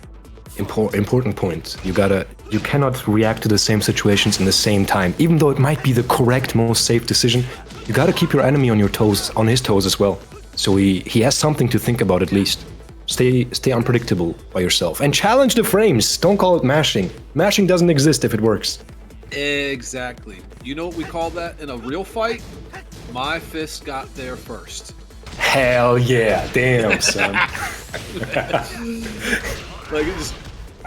I'm just saying. Look at how many MMA knockouts happened from a "why were you swinging then" situation, and they were swinging because it hit. That's why. And that's why they won. So better get with the program, please, and don't complain about sweet little nothings. Oh no. Did it get there? Oh, he's just a breath short. Damn, but doesn't matter. He still utilized the wall pressure excellently. However, Momodog, what can you do now? I mean, can he? Oh man! If you're Flower, you cannot be happier about the way that round closed out. Down 1-0, got to bring it back, stay alive. Because guess what? The winner of this has to run up on Madara. Ooh, I would much rather see Flower versus Madara than Momodog, but I shouldn't have said that publicly because both of these guys are on loser side right now. So whoever I discredit is going to be like, hey, damn, you want me to lose the tournament? What are you talking about? You know what? Rather than saying why you would, not see the other person win, why would you want to see Flower versus Madara? I want to run back. I want to see. Back? That's it. You just want to run back. See, it's nothing personal. Momo, it's nothing personal. It's just business. It's not because you play Noctis. We don't hate you for that. We are ascended commentators, sir. We're above that. Oh, enlightened, ascended. Oh, yes, dude. Inconsiderate Raccoon is going to appreciate these words. I like that. Listen, when I saw the neon outline Armor King avatar in Discord, I knew I was commentating with a man of principle and character. The most honest DLC player out there. Most definitely, dude. Hell yeah. Meanwhile, you've got Skeletor two-hand jamming for my avatar, so you were probably like, this is chaos incarnate. 1-1. Let's see where these boys go. The raw forward two hits? Oh, no, the aura, as some people like to call it. Ooh, I would have stepped into that second hit too. Flower. Oh, again. That yeah. I got hit. I didn't do my due diligence yet again, I must say, dude. I didn't check if the stage pick was deliberate or random select because... Oh no! I'm having too much fun. Nah, because the reason for it, I'll say it really quickly, is the walls on this stage, right? They're busted, right? Fucked up. Side wall splat, everything shenanigans. That's actually good for Momodog because Noctis gets such nasty resplats and resplats on this wall in his combos. I wouldn't be surprised if the stage pick was deliberate here. He could get some nasty combos. I'll tell you what will surprise me. What'll surprise me is if Momo finishes that string again, the down 2, is it down 2-2 or down 2-1 string with Noctis where it goes low, high? There you go. We've seen it twice now. There he goes. He tried to finish it on the third one. Flower is now 3 for 3 on double. Oh, no. Yeah. The question is, though, I think the single hit just by itself, the low, right, it's punishable. But the mix-up is, do you go for the punish or do you commit to the duck in case the follow-up comes, right? And Momo is just waiting for Flower to pull the trigger on the punish so he can counter it, launch him with the high follow-up. besides that, I wonder if we're going to start seeing down 2 into sidestep now, just to, on the off chance that if Flower does respond, he responds with like a slower move afterwards. You know, not getting. Yeah, I'm not sure how minus it is, but I'm sure he might have enough frames to like, yeah, sidestep with sidestep evade, like a follow up from Flower's side. You're right. Ooh. Uh-oh. Give it. Is it combo time? Oh my god, the sidewall, give it, the sidewall, taketh away. However, Momodok, is this enough? It's not. It's unfortunately not enough. And Flower takes it with 3 rounds, just like that. Easy peasy, lemon squeezy, although Momodok showed us a great fight. Very great fight. Hey, Flower, I got some extra incentive for you, baby. If you win this tournament, I will personally, at Harada, to tell him to gift you the Lee coat he's been wearing to all these events lately. I'm not sure if y'all noticed, Harada has the Lee blazer. It's dark, so you can't really see until the light hits it right. But it's the Lee blazer. All right. Oh, really? I will go to bat for you and be like, Harada, give that man your coat. You win 2BCU, I got you, baby. Hey, more incentive than that, I swear to God, I haven't heard something like that in a long time, dude. What the hell? I have never added Harada, except for one time I asked him for a southpaw fighter. I was like, I know we got Horong who has a switch dance, but I want a left-handed fighter. I want there to be representation. And then he didn't respond to me. And then when I saw him at the next event, I'm like, why didn't you respond? And he goes, don't ask me for shit. And I'm like, all right, my bad. That's the classic, you know, yeah. That's on me. I got hit by the mix-up. I knew better. That's on me. ISO Ajo, do you read my shirt? Do you read my shirt right here? What does it say? Let me max this out. No, not my shirt. I was taking the role of Harada. I was like, man, I thought this man had the don't ask me for shit shirt underneath the hoodie. Was about to lift it on me. No, please, yeah. Well, Lawak did me so dirty. He had the shirt underneath the whole time. Surprise reveal? Nah. Bro, he hit me with a real life tech trap. I was not ready. Hey, we gotta keep him on the toes, you know. Always gotta stay ready for every mix-up of any kind. Speaking of, here we go. So that's going to give us Madara Flower for our losers quarterfinals match, and so we've got our other losers top 8 is going to be Nino and Sergi. Oh, Sergi made it! Nice. My boy made it. Now the winner of this runs up on Kaizoku Lars next. So it's nothing but bangers from here on out. You know, I'm not sure if you're keeping track. I know the Oscars just happened. The award's going to go to 2BCU for best lineup of matches coming up. That's just sorry. We've got Sergi Master versus Nino, Kaizoku Lars versus the winner of that versus the winner of Flower and Madara, and then we've got our winners finals, Hiob and Ducky. There is no bad matches coming up. So I think from now on, I don't know what I can say. Production, get your clipping tools ready because I feel like we're going to get a lot of Twitter highlights from this one, dude. There's just banger potential all around. I would love to see if it's let me go ahead and make sure I've got this right. I don't want to predict too early. Okay, I got the match now. I want to see Sergi play Kaz against Panda, and I would love to hear from Sergi his experience versus bears in like South America. Because, look, South America has some killers. Sergi, Nene the Dragon, Evo the Maestro, Leo Chavez out of Brazil. They've got a lot of really good players that it's very similar to Pakistan, where just in terms of economy might not be as readily available for some of their players as it would be for someone, say, who's living in the EU or North America. Not that those countries are without. I'm sorry, those continents aren't without their own issues, but economically, financially, it would be. It's a tough environment already, dude, because I remember back in the day when people used to go to South Africa for some tournaments, they always used to say, because the South Africans, I'm an idiot, South Americans, I'm sorry, guys, just fumbling some words here while we wait, but I remember the South Americans were performing super well, be it either Koreans or Europeans or any type of players going to visit them in their tournaments. But the funniest thing I heard was that the excuse of the international players was they couldn't play to their top performance because of the altitude. I was like, what? You couldn't play to your top performance because of the altitude in South America? I was like, damn. They even got the whole like natural environment working against them, you know, like taking their focus because apparently they're so high up somewhere, you know. But I'm gonna be begging for Evo to move to the Rocky Mountains in the U.S. Like, let's go to Colorado, baby. We got to go above. And listen, for those of y'all that think I'm not taking that argument lightly, I literally the city that I'm in is below sea level. We are not allowed to have basements in our house because of the flooding out here. So yeah.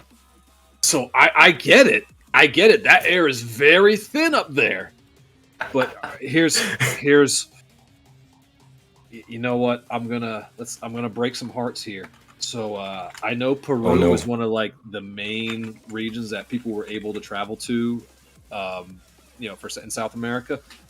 Y'all, Lima, Peru, is at sea level. It's 0 feet. 0 feet, 0 meters. If you happen to use the standard metric system that the rest of the world uses, but zero, nil, nada. So you couldn't breathe because you were shook. That's just the unfortunate truth.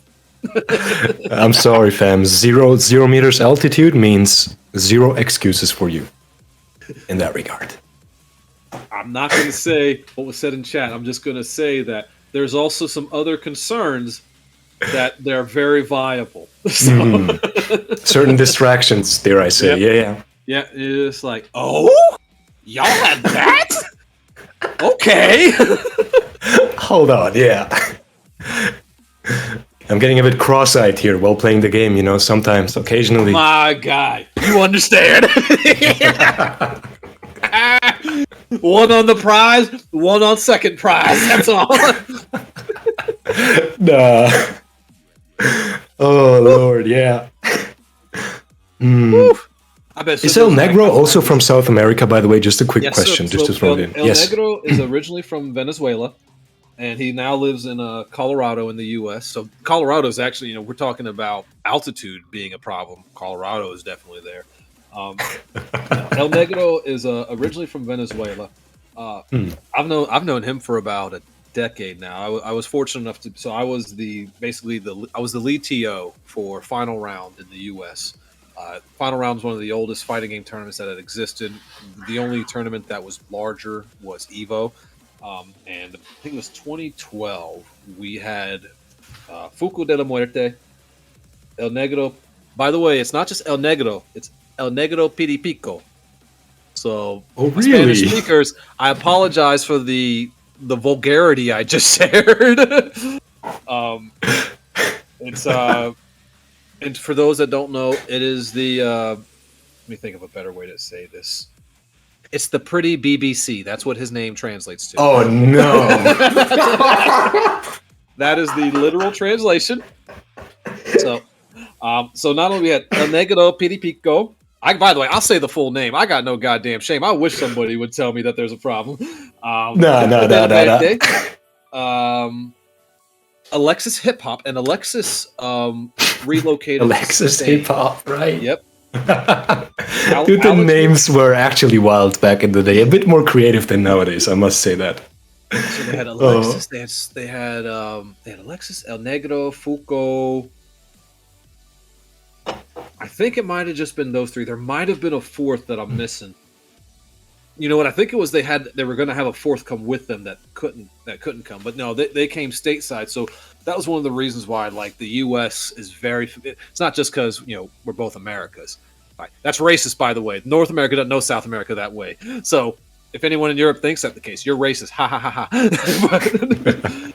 But no, that's shame on you for assuming America being less ignorant sometimes. Yeah. How dare you assume which America we are? But no, for real though, like that was a big reason why a lot of us became familiar with it. And then if you're a part of like the competitive scene, that's another reason why we know players like Nene the Dragon. Like Nene was being talked up for a while. He got to come to I can't remember the name of the event. It was ran by Poke Chop and Shola. Myself and Blacksamillion came and helped run it. Red Bull was there. It was the last dojo event before the end of the TWT 2021. I can't recall off the top of my head, but it wasn't Secret Garden. But either way, it was a very similar situation. Same exact situation. I mean, dude, I wish I would remember it too. I've been following TWT since that year as well, but the last one you say, right? You know what? That just means we have to reach out to Pun Life because my man has got the database. The database, whatever, however you want to pronounce it. That man Lucas got it. Yeah. I was now when it comes to that, yeah. Like, let me guess what you're going to talk about. Is it the stats? He posts on Twitter? Yes, sir. Yes, sir. That is something that fighting games have been missing for so long because we're so decentralized. You know, there's no central body, things of that nature. You know, even Smash Brothers, it's so kind of broken up, but there are central bodies like, well, at the time, what was it, Panda Stats or Panda Global was the one who ran that originally. R.I.P. So, but I can't wait to start seeing that. Just, you know, being in IT, we collect metrics on a regular basis. We use it for a lot of our decision making.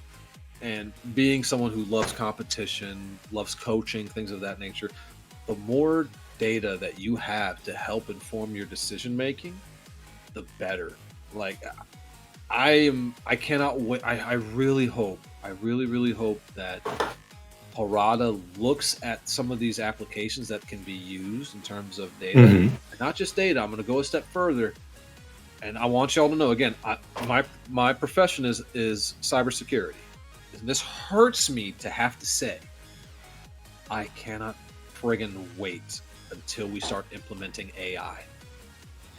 I know there was a recent tweet about that. I cannot wait. Like, can you imagine how much better Ghost mode will be when you're playing against the top player as Ghost and you're like, this is how oppressive it feels. Yeah. Dude, I used to have like a fantasy of that shit back in the day. Like, not even back in the day, like 1 or 2 years ago. Because I'm a student myself in computer science, yeah? And my idea, it was a little bit crazy, right? But my idea was to have the footage, like the tournament footage of players, get analyzed, right? And some sort of AI recognizes the moves, right? Just visually what are happening, and notes down what player is playing, what character it is, and at what time in the round the moves are being played. So if you scale that up to like 1,000 matches with one player, you get a certain statistic of when does this player use what certain move, like what are his mind games? How does he play in the beginning of the round? How does he play when the clutch comes in, right? And to make like a certain profile of every player in that regard, of depending on how they play their certain characters. It's a bit outlandish, but what I was hoping for is to actually grab replay data from tournaments and like to have an AI analyze the replay files, because I think those are saved locally.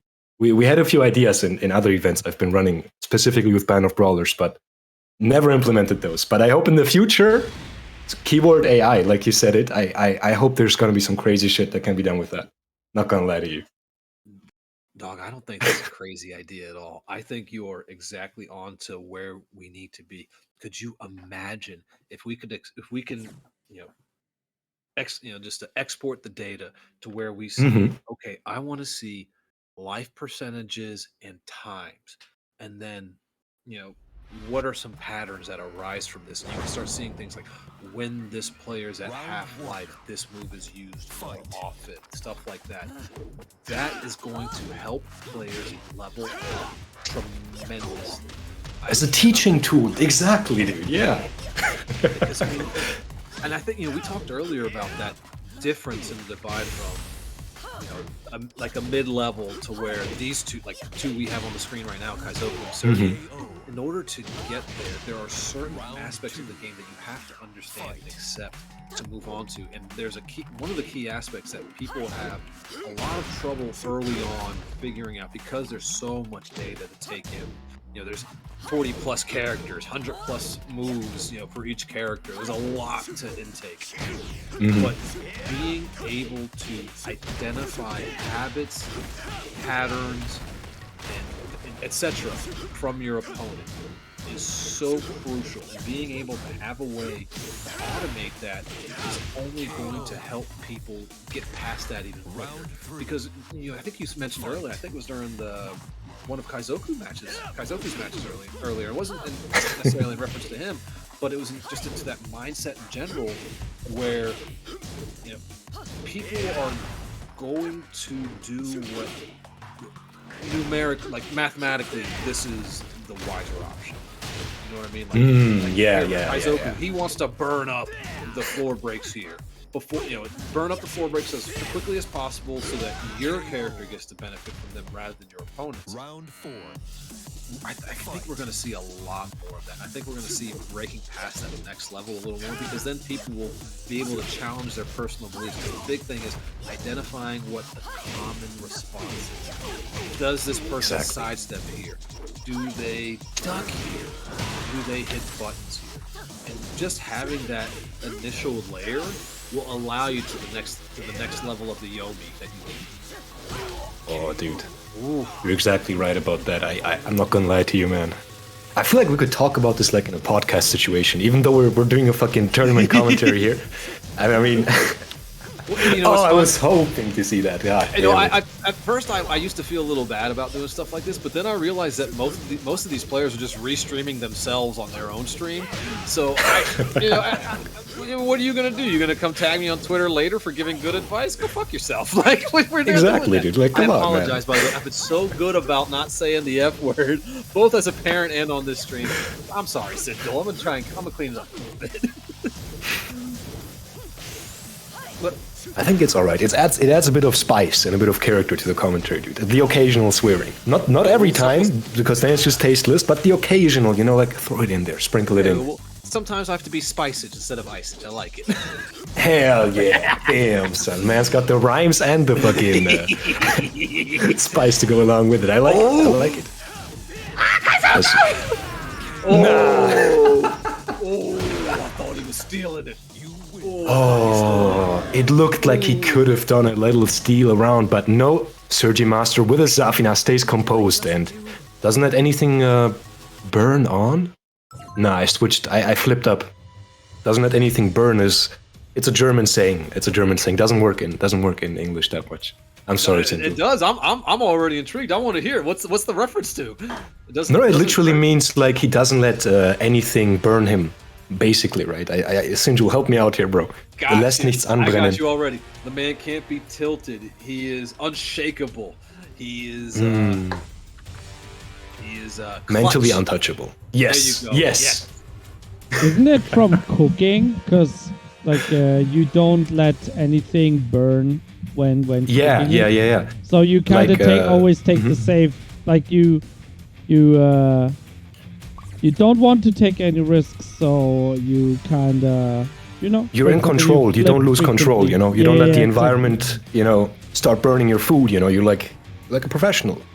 You're not letting anything burn up. I'm so glad that y'all went into greater detail on that too, because even understanding the origins of the phrase, so you don't burn your food. That's gangster.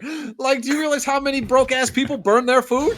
Bro, I've hung out with people that burn ramen. Like, dog, how did you burn the 49-cent pack of noodles? How do you do that? Kaizoku don't do that. I'm sorry, Sergi don't do that. Sergi don't do that at all. Why are you doing it? Shame on you. Shame on you. Can't even lie to you, man. Tisk. Oh, man. I am so excited for Sergi to get back home. Not so that he could be safe. Not to know that, okay, you went on your trip, you got home safely, you're back with your loved ones.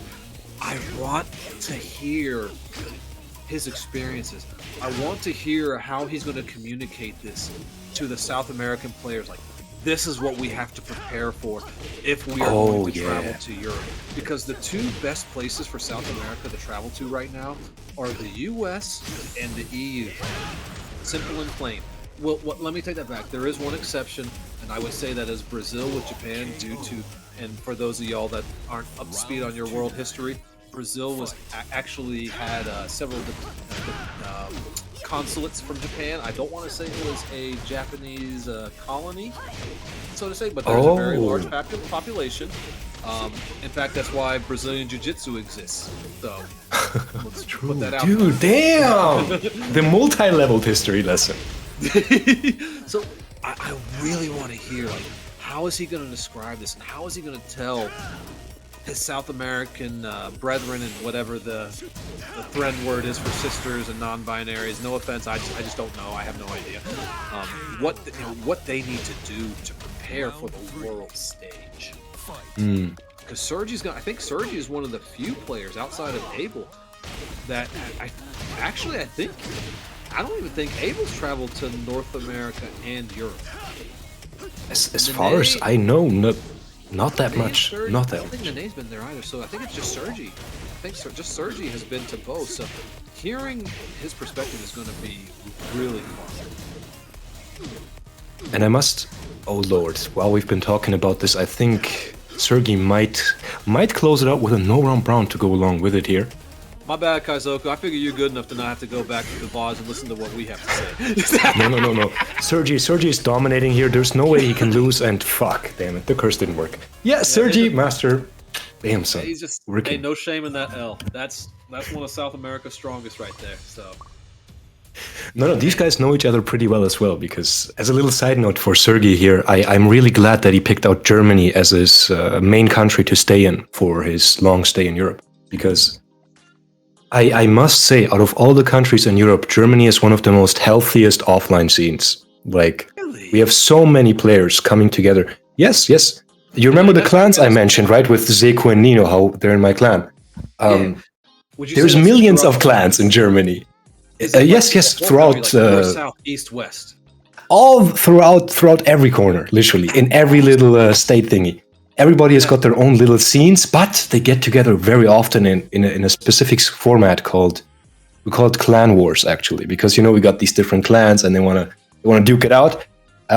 There's literally like a clan war type thing online happening every weekend, just on casual streams from any German player. And it's like you could see 20 different Germans just going up against each other on a good connection as well, because it's the same country, right? And they just duke it out, fight, play, learn, readapt, but also. That's the online aspect, but there's also an offline aspect where Sergi did the double smart move, in my opinion. He picked out the best city to go to for offlines, or like the best region, so to say. Because where he went to is, I think he's staying in Cologne, if I remember correctly, or in the western side of Germany. And that whole part is just stacked with strong players like legendary Mihawk, Sephi Black, Tetsu. Everybody, all of them are so close together that they do offlines literally every week. Every weekend, there's offlines happening, just casually mashing it out in long sets, and Sergi has been a part of that every single week, dude. We try to include him every single time we can, and he's coming, and he's playing against us in such an excellent way. I think it's been a blast, and I'm very glad he chose Germany to stay in as his primary country, dude. I can't stress that enough. That's so cool to hear. You have to forgive me, because this is definitely the American in me asking.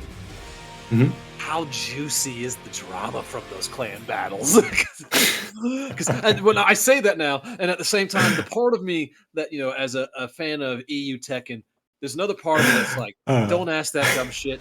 They're smarter than Americans. No, please do. They don't do the dumb shit that we do. Where as soon as it's very much high school here, it's like, oh, this person lost, and in the private discords, it is getting maximum ignorant.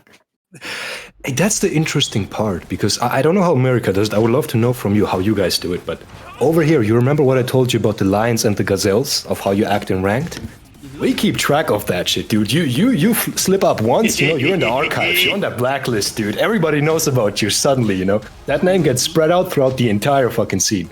If you get caught doing some weak-ass shit, you get called out for it. And in clan wars especially. I can only imagine. It's also probably a nice way to keep people accountable. Be like, didn't you just get your ass Exactly. beat? Why are you talking? Nah, yeah, that's essentially the purpose of it. I'll be honest with you. I think that's the underlying reason in Germany why if we see some dumb shit, we just call it out up front. Like, there's no like behind the back in the discords. Might be, who knows? There might be some stuff like that as well. But if you disagree with how a player plays, you just tell it to him straight up. And if he disagrees with you, you duke it out in Tekken, the old school way. I thought that was going to side Walston. I'm not going to lie to you. I was waiting for that to side Walston and Sergi to drop it, and there to be shenanigans that follow afterwards. And Sergi with oh no. Conversion time? Boom! Easy, just like that. And the snake edge to go along with it. I like the following up on the... Oh, he knows. Round 3. Damn. Well, shout outs to Dwight Law. I see the boy. By the way, what happened to your leg, baby? I'm glad that it's doing better. Get well soon. Shout outs to Dwight Law. You gotta pay respect. Damn. Ooh, Flower has not missed a single acid right now, at least on stream, and that's where it matters. When you're on stream, you gotta make sure you perform. Oh yes, keep those highlights for yourself. And while running 3-4 into forward 4. Damn. I don't know what Sergey did, but he got caught. He got caught hard. Does 4-4-3 track? I'm not aware if it does. That's because that's a power crush option, right? I didn't see it on Steam Flash, but I'm pretty sure it's a power crush option. Just because of the forward input, I would assume that it tracks at least a little bit, right? Right? Like that's one of my to me it's one of those moves that if you like perfect sidestep it on accident you might be able to get around it, but otherwise no, he's gonna be alive. You're like 9 times out of 10 you're not stepping that shit. Oh lord, that follow-up, I forgot about that even existed. Sergi. Has Sergi gone low after the down forward 3 into Scarecrow at all? I think he's gone just Has he ever done that? Yeah. Like, wow. Damn, Drayton. He said he twisted his leg doing law slide. He hit himself with the Crow Cop leg twist after Mirko got knocked out by Gabriel by Gonzaga back in the day. I apologize to my non-MMA fans that don't get that reference. Go look up Crow Cop knockout Gonzaga though, and you'll see how horrible that was. Bro, Drayton, I hope you get better soon, baby. By the way, shout outs for doing the law slide still. I'll be 40 in October, bro. And I would probably do it, but I would wreck my shit completely.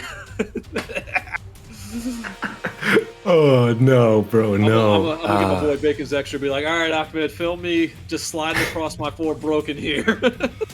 Man, how do you know Driton, bro? You know who Driton is at this point, right? I love to see that, man. Listen, I love Tekken, and more than Tekken, I love the community. I can say that without anything. It's funny because like there's a lot of people, when I talk to EU folks, I'm like, oh yeah, I know them. That fool's mad good. And they're like, how do you know this? How do you know that? Yeah. I pay attention. Like there's a reason that I teach. Oh no. Please don't misunderstand, because at this point that was already clear to me. I didn't ask this out of like the confusion of how do you know him. I was just genuinely asking like, where did you get to know him first? Was it when he came to America or was it even before that? It's before that. So back in in as early as 2020, maybe even 2019, I had done like a top 20 for each of the major regions, and I reached out to several people, and I'm always fascinated by other communities. The thing that I love most about fighting game community and things of that nature is learning about the cultures of other regions. So that always starts off with learning like a new country, a new region's culture, what they're fond of, etc. But then finding out how they approach Tekken. Like I'm a huge combat sports fan, so it's just like with boxing. You've got so many different styles depending on where that boxer's from. If they're from Europe, they're considered a very technical boxer. 1-2 outboxers, things of that nature. If they're an American, they're considered to usually be blessed with genetics. Let's be honest here. I mentioned earlier South American fighters, Central American fighters. There's the machismo. There's the go out on your shield in fighters that brawl. Canelo's probably a bad example because Canelo is such a great counter fighter, but just Pacquiao would probably be a good example. The guy who gets in the pocket and will exchange. I love that aspect of this because it helps. It lets you know what people think. It lets you know things that you don't know. And I love that. So seeing this right here, Sergi, a South American player against Flower, a Swedish player. You want to talk about as far away from South America as you can get? My man's got snow. so like this is a dream come true from a person who, when I was playing, we had to wait till it was on the arcade cabinet. I'm just so grateful to experience it. And I can't be more grateful for Flower here, who has yet to, again, has not dropped a single one into acid rain punch. Not one. Dude, not yeah, one at all. It's at this point it's almost like a go-to commentary thing with Flower, right? Oh Lord. This gonna kill! This gonna kill! No, he didn't do it. He didn't do it. Okay, he goes for a mix-up instead. And he guesses correctly. I gotta give this man some points. If he doesn't go for the flashy combo finisher, he has confidence in his mix-up to just finish the deal. Well, I'm gonna have to depend on you here to carry the rest of this round. I've got one don't worry. father of the household call being made. I'm gonna make sure it's clear that, hey, I got finals coming up. Please do not call me. Hey, of course, dude, of course. Hell yeah. And Sinjil, thank you so much for letting me be a family man while this is going on. I'll be RB, y'all. Much love, ladies and gentlemen. That was Ice Age, coming back in a bit. Oh, Sergey goes for the classic mix-up here. With the low. Guess it's the two of us again. Oh, welcome back, Sinjul. You know I love doing commentary with you. Oh, and the 10 hit! And the 10 hit! I love that 10 hit even more. And Flower gets caught. He got caught by it, but what was that interaction? I don't know, man. Who gets scammed? Who gets scammed? And it is Sergey. It is Sergey who gets scammed at the end of the day because he tried to scam first. This is karma at works, ladies and gentlemen. Karma at works. I was like, oh, he's gonna die now, right? It's a launch. There's definitely some follow-up here, right? And then nothing. He just falls down, loses like 2 pixels of health, and that's it. No, I didn't expect the side switch to happen after that launch. When that low connected and suddenly they were like, oh, looking at each other from their backs. Like, I was like, what the hell? That's one of the clip-worthy moments, I must say, dude. I must say. It's a real speedrun marathon moment that never happened before. Nah, we gotta see. Yeah? You know, that's one thing I love about games like Tekken, where, you know, this game is quite old, but you just keep watching and there's still new stuff happening. So the game kind of never gets boring. You know, some people are like, oh my god, the hit and hurt boxes or the push boxes, weird interactions. But if the game stays unpredictable, then at least it's fun to watch, right? If the game is always the same, then it gets boring. But yeah, Tekken 7, dude, it's very fun to watch. Just the game itself, right? And 110% Sinjul with you here. And then the next aspect comes in, which you're seeing right here, Sinjul, on screen. What if the player surprises you and actually picks Kazuya instead of Zafina? That just adds even more hype in this situation, I must say. I didn't expect that. I swear to God. Oh, and the combos are coming in too. The combos, the Sergi Master Classic combos, ladies and gentlemen. If you did not know, Sergi Master has the most original Kazuya combos in the entire world. And you're about to see that on display right now. Sergi Master. It looked bleak at the beginning. Felt like Flo is in control, but Sergi Master just bringing it back with 2 big openings, 2 Electric Wind God Fist, all he needed. That's all it took, and that's all she wrote. And 4-3-ender. Who does that? Sergi, what are you doing? Sergi just getting all the hits. 7 golden letters. He's gonna give him the 7 golden letters, you know, the Red Bull tournament trophy, this boy. Exactly, dude. And Sinjul, if Flower has to wake up immediately now, because one more round for Sergi and it's over. Or is it? Is it 1-3 or 1-2? Quick confirm. It is 1-2. This is losers semifinals. This is the last match of the evening. Yeah. That is 1-2. Oh, Spring Kick not blocked. Flower was not ready. You know, I feel I can sense it. Yeah, I can sense it, man. Sergi wants to finish this right now. He doesn't want to give Flower one more round to go. No more chances to it. But the counter hit is stronger. Flower staying alive. Flower was like, yeah, dude, my back four is better than your back four. Here, watch. 2 more Literally. though. Flower needs 2 more though. It's not over yet. The hell Sergey engaging in the vortex. The vortex has been engaged. Bleeding lady is coming in. How often do you see that? Amazing whiff punish on the electric there. Still. Sergey has the life lead. Oh! And the electric to go along with it. What was that? Oh my gosh. Can you see it on camera? My fingers are literally shaking. I could feel the electricity flowing through me after that one electric, dude. That was powerful. That was immensely powerful. Oh my god. My god, that wow. You know, I love the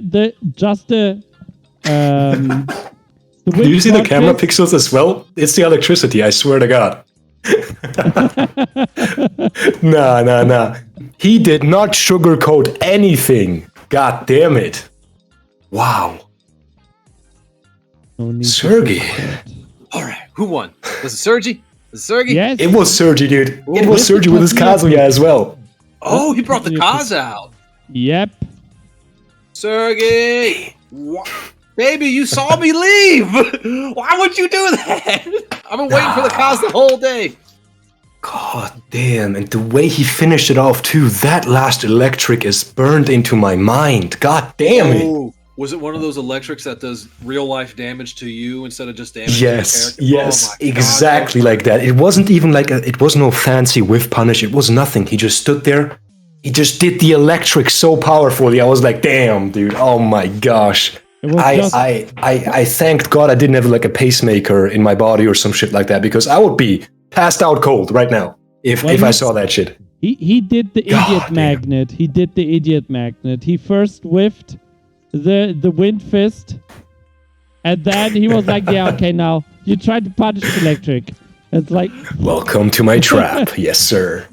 Yep. I whiffed my dragon punch.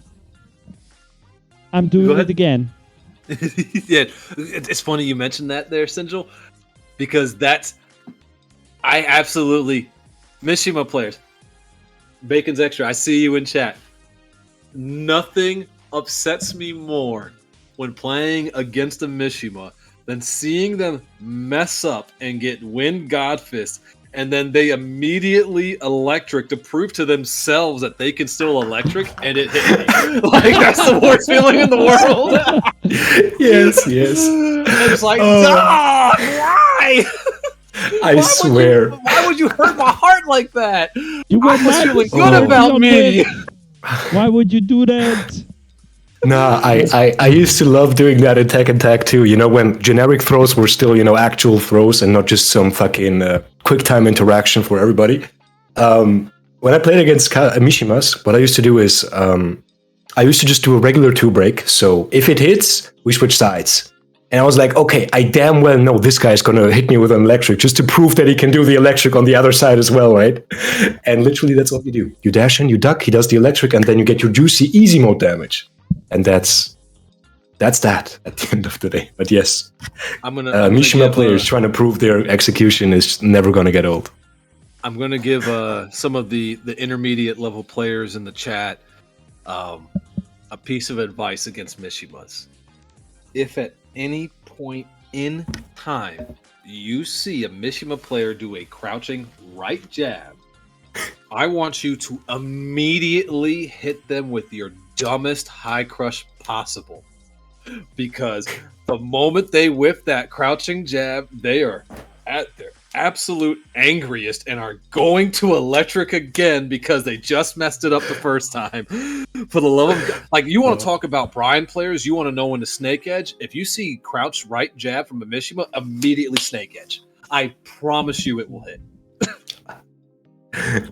It is a gamble, though. It is a gamble. You might have a situation where the Mishima player is actually shitty at doing electrics, so he might do a dick jab into another dick jab, or worst case scenario, dick jab into down forward 2 on accident, bro. And then you're fucked. But you gotta take that risk. Because you don't get hit by the -1 Yomi layer mix-up where they're still on the first layer of the mix-up and you've already gone 3 levels above them. You don't want to do that. That's not a good time. Don't skip. You know, you got to take the first step before the second one. You know, don't mix it up, Ed. Don't mix it up. So we got our winners finals now, and I don't think. Wait, don't we take a break first? Hold on a minute. Hold on. I gotta do a quick check. Oh, my guy got the watch on. Let's go. Hell let's go. yeah. He knows. Yeah, we would take a break. We can take a break. I mean, Hiab is not here yet, so we will run the 1 minute ad real quick. We will be right back with Hiab. Now we did promise the 2 breaks for everybody, so we gotta do it at this point. Of course. Yeah. Of course. Grab something to drink. We will be right back in a minute. Don't go anywhere.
Let's go. So, y'all, while we were gone, we were talking about, Luan and I were talking about the whole crouch and right jab and then just like hit them with the snake edge type mix up. Luan, what were you saying again? Nah, dude, I was just saying that this is how Tekken is supposed to be played, dude. Because on paper, it makes no sense to throw out a slow-ass move after you've just been hit by a dick jab, right? From a Mishima player. But this is where the true beauty of Tekken comes in. It's not just about the frames on paper, it's about you and your opponent having a conversation. And whoever wins that conversation is going to be the guy who understands his opponent better. So you just ignoring the frames for a second and doing a high crushing low, preferably a low launcher which high crushes, just shows to you that you understand your opponent better than he understands himself. And that's what Tekken is all about. Did y'all hear that? He dropped knowledge on you. Did you take notes? You should have. It's not my job to drop knowledge here, dude. I just copy. maybe in my mind I just go like, hey, what would Ice Age say here? And then I just ramble on. That's what I do. That sounded like it came from the soul on that one. That was pure. That's what it was supposed to be like. But you're absolutely right, because the next layer of that mix-up, for you to lose it, requires them to also mess up again, because now they have to mess up their follow-up electric and counter hit down forward to you instead. Now, don't get me wrong, when you eat the counter hit down forward 2 and they somehow perfect electric you off of it, you feel bad about that whole exchange. The whole exchange, you were like, oh, yeah, no, I completely messed that one up. I'm sorry. Because, I mean, what are you going to do? Be mad at the other person for messing up, but, beating you? No, because the other person did everything, right? They got the down forward 2, even though it was a mistake, but then they proved to themselves that they can do electric by hitting that PWDF, right? So they're back in their mental healthy state, so it's now up to you to not get tilted by that one and stay in the game. As they used to say back in the day, that was by their noble rights. Oh, yes. Ooh. While standing clip. Go now. We got a Ducky pulling out the Noctis. Ooh. Here we go. This is gonna get to the wall. Ooh. Oh lord, nice mix-up options here. Yep, you gotta fight yourself out of there. Don't want to stay at the wall. Damn, the low parry call out. I know he's just doing it here as a wall ender, but can we talk about how obnoxious up back 1-2 is with Noctis? Like, what's so irritating? Bap, bap, bap. And it's safe the whole time. Nah. Like, it looks like one of those strings that should be punishable. Like, for no reason other than it looks like. Grounded hit, chunk. Just the fact that you feel like you could take your turn back at least is like, no, not against Noctis. Don't even try to do that, dude. Just stay patient and get out of the wall. That's the only way you can do. Oh, Lord. Me just trying to have a casual conversation, you know, little explanation here and there. No, Ducky just doesn't care. He just goes no round brown immediately. Speedrunning this. Speed blitzing almost, I must say, but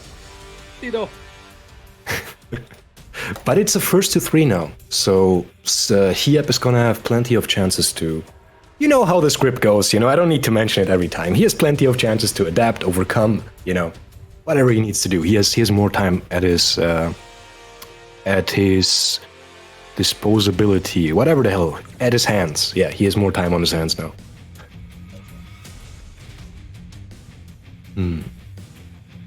Okay, I see Sly in the chat room, supporting his boy. The Swedish community sticking together. Hey, there you go. Y'all gotta stick together, Sweden. You gotta protect yourself from people like me. I'm very judgmental. I'm judgy. I want you to know that. And Sweden, I just want you to know that I'm always assessing. And I know the Swiss were probably just like, why aren't you neutral? Never. Being neutral is a little bit too boring. Like, can't you especially like for commentators. No, Sweden, I can't. I can't be like the Swiss. Round 1. It's the American way. By the way, I'm mad Sinjil out here with the chat GPT. Write me a Tekken comment. Isage would say, because it's probably going to give him something accurate. It's going to be dumb because it's going to give him a comment and then giggles. Oh yeah, comment, giggles, and then maybe. Actually, this reminds me. Back in my day, in the Tekken 5 era, it used to be this and that, and then you drop the actual deep tech on how it used to happen and how it's shit that it's not that way anymore. Knowing my luck though, that chat GP, you know, is going to come back with, by the way, I got a funny story for that. It's just like a 90-minute like monologue with no sense. Oh Lord! He got scared when he ducked because I did not realize he was off axis. Ducky, I'm glad you realized you were off axis because I did not. Damn! Oh wait a second. Good. I guess good call out there by Hiep. I thought that punch parry was punishable, but maybe it wasn't. Maybe it wasn't. Maybe I'm wrong. I think it might be safe, actually. That is... you know, all the Steve... Yeah, it could be. I mean, it could be. I'll be honest with you, because Hiep would most definitely know that, but the back one. Staying in touch. Give it to me, just like that. Nice. And you know none of the Steve players are going to help us here. They're like, no, we want that to work for us still. Meanwhile, no people who's like their primary, like their best friend is a Steve player, they're like, that mother effer is punishable! Nothing triggers a Tekken player more than seeing somebody miss a punish against a character they play against on a regular basis. Ooh, I got hit. No. I got hit. I'm not even gonna lie to you, Ducky. I got hit too. Damn. However, Ducky's still sitting comfortably here. I'm sure he can make something happen. Still. Yeah, this is still game 1. Well, this is game 2, and he's already got a game lead. So I mean, even to be down just around here with your opponent on match point, you definitely don't. Oh, did he steal it? Did he steal it? That should hit the wall. Nah, that's the damage. That's the damage I hate to see. God damn it, Noctis. Such a busted character sometimes. Sometimes. Oh, I didn't realize that did as much as it did with that finisher. No, it does so much damage and still gives an amazing Oki to go along with it, which is just wow. Wow. I genuinely thought that was the Oki option. I mean, literally, the game's, you know, Nox has been in the game, what now, 3-4 years? Like, I just found out that was the damage and Oki option? Nox, y'all been easy. I mean, he might have a bigger damage option with, like, the Lance shenanigans, right? But why go for it if the Oki version is gonna kill anyway? Now, you know, we talked earlier about moves that do real life damage. Like to me, Steve's back one is one of those moves. Like definitely, Yes. Where you get hit by a counter hit back one, your soul is searching for answers, not just your mind. Like every part of you, your essence is looking like, where did we go wrong? Dude, the game supports it as well, right? It hits you, the camera zooms in for a second, all the sound effects are popping off. I mean, that is a powerful move. So, you know, while Noctis, I don't think Noctis exactly has a move that does real life damage. Not that the game supports it, but I feel like the move that comes closest to it, would it be his... Is it up back one? The one where he just throws out the dagger, you know, the high? Same properties as back one, just that it's actually has pushback even to go along with it. I think it's up back one, right? I think he's got or up two back two? moves personally. I think he's got two moves that do like, for me at least, when I get hit by these two moves, and you just mentioned the first one, up forward, up back, whichever one it is, up the little stab, the little 12, was it 12 frame? Yeah, stab? exactly that one. Yeah. The other one is it forward 1+2? It's the where he jumps up with the... It's a homing. It's like Jinpachi's old down forward 1+2. It causes auto screw on counter hit. I think it might cause screw on regular. Screw on regular hit, and it's safe on block, and it catches sidestep. Like, and I think for me, it's because of like if you've been playing Tekken for a long time, you see like this hits mid. It's safe. It's homing. It launches on counter hit. I'm offended. Like, why is that here? What does this move not do at that point, right? It's just a domination tool. This was the move that made characters top tier when I played, and now I just have to deal with it. I don't like that. No. He's got such like good tools, like so many good tools. In fact, both of these characters, in a way, like it very much feels like they have similar tools. You know, the quick stab, the back one, up back 1-2, and Sonic Fang. Granted, completely different frames and different purposes, but you know, at the very least, you know, visually, aesthetically, maybe similar. I feel like they both dominate the neutral. Like, you cannot just go in and expect to just do your game plan, because if they just decide to say, fuck your frames, you know, fuck you dashing into my face, eat this counter hit, both of these characters can just do that. And just not commit to any risks while they're doing that as well, as a little side bonus. I think you're right on the money there, because just thinking about it now, you know, I'm afraid to get counter hit by Steve, but I'm afraid to pause for too long against Noctis. So, you know, where it's like you're you know, it's very much like you said, they're controlling the neutral, but they want you to get different things. Like Steve wants you to hit a button. He wants you to challenge him. Meanwhile, Noctis wants you to hesitate. I think you're exactly right on that. I've never crossed it. Look at this. Yeah, come to the EU, you see Noctis versus Steve, you get to realize these things. Oh yeah, I mean, just take the move you mentioned, right? The forward 1+2, if that's the input, right? The one where he just goes in with the fucking swords, right? It's a dominating move in neutral, because you have to respect it. I get it, it's -9 on block, whatever. But if it comes out, you can't be caught pressing anything, right? It's just like hey, it's coming now, you gotta block or you're dead. Literally, that type of move. And it's perfect because it's a move you gotta watch out for. And when you watch out for a move, you might freeze up, and that's when Noctis can have some fun with you. Go in, take a few more risks. You know, like as you're explaining that, it's making some of these interactions in the matchup make even more sense, because you know I've got very limited Noctis experience and knowledge. Like if it's a character that's been around since Tekken 1, I can tell you what's going on. But like some of these newer characters, it might take me a second. But like as you're saying all that, Hiab, you know, in that last round, got clipped by that counter hit sword we're talking about. But because he's dash blocking, it's not forward button.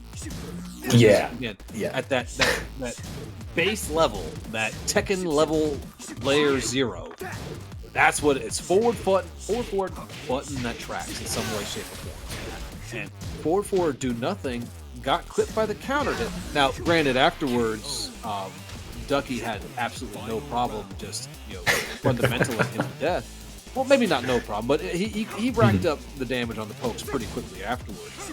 But little things like that, it's what makes Tekken so fun and so beautiful to watch when you understand it even if you understand it on a basic level of like high, mid, low, you can see things like that and be like, oh, that here, and I know this. Now, the only thing working against Tekken is the 40-plus character roster, and the layman could definitely not see that and be like, oh, that's what happened. Meanwhile, if someone who's played enough Tekken to understand high, mid, low, they'll appreciate it. Oh! Most definitely, dude. But, wow. Okay, I see you. God damn it, Ducky with the call-outs. This is the 5th time he just called you out monologuing, being like, damn, watch my gameplay. Oh! Oh, and he gets the W to go along with it, dude. Ducky, what are you doing here? What are you doing? I am... Full outro as well? Wow, my guy, get it. I did not expect the Rage Art to do the full 70 damage, by the way. I thought it was 55 damage. When he got hit, I was like, oh, he got hit. He's not low enough to get that 15 damage more. And sure as shit, he did. Oh, no. Hiep, you gotta get some revenge up in here. I don't want to see you lose to something like this. Come on, bro, you got this.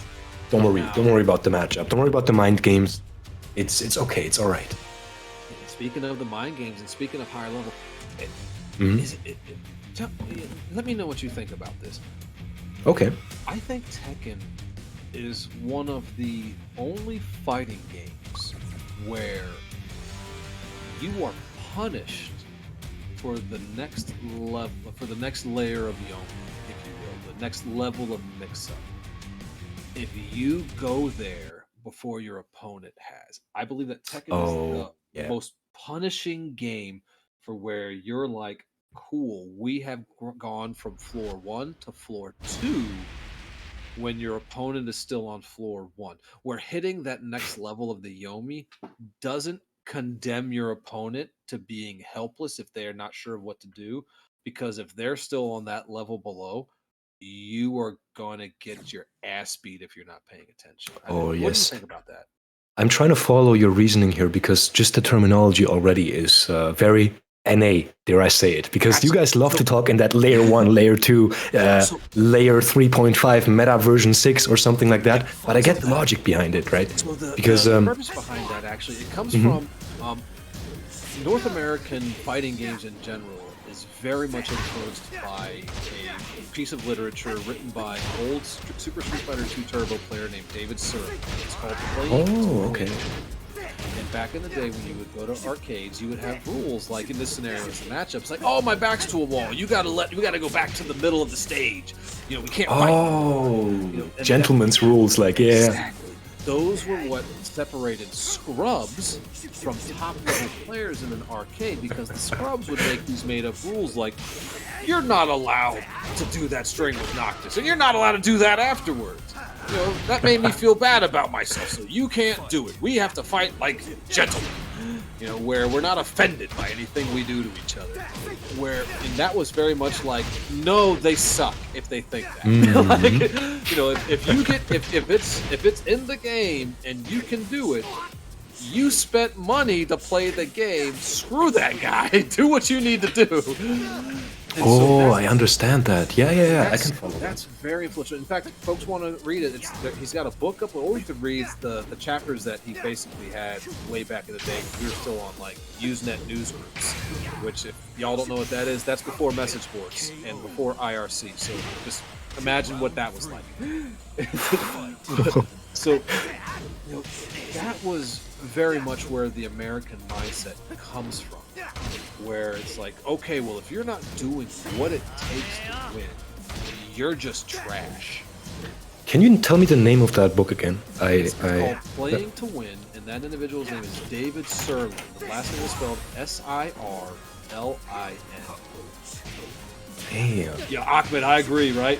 My boy Vegas is actually just put in the chat. He's like, this match is going the distance. I think the same thing, bro. Like, I think it's going to go final round, Hiab, and then it's going to go...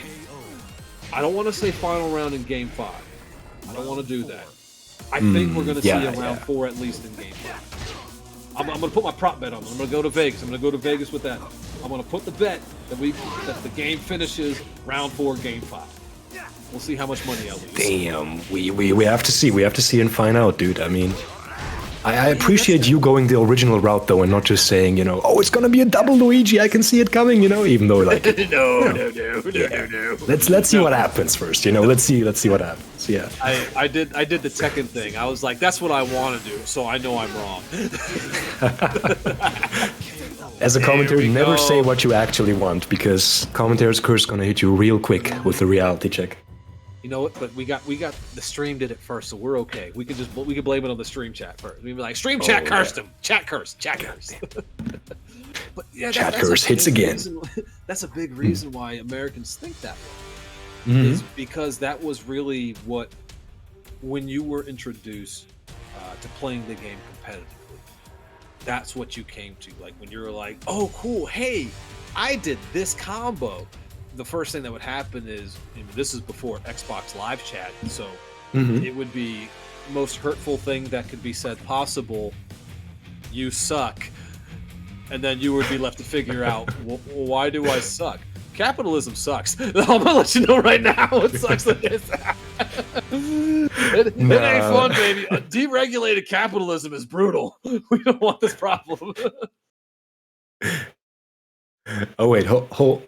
Am I still here, by the way? I can see my camera is lagging out.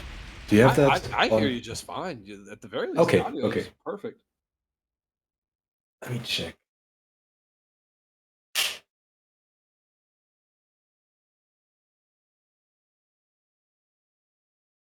Aw, Vodafone?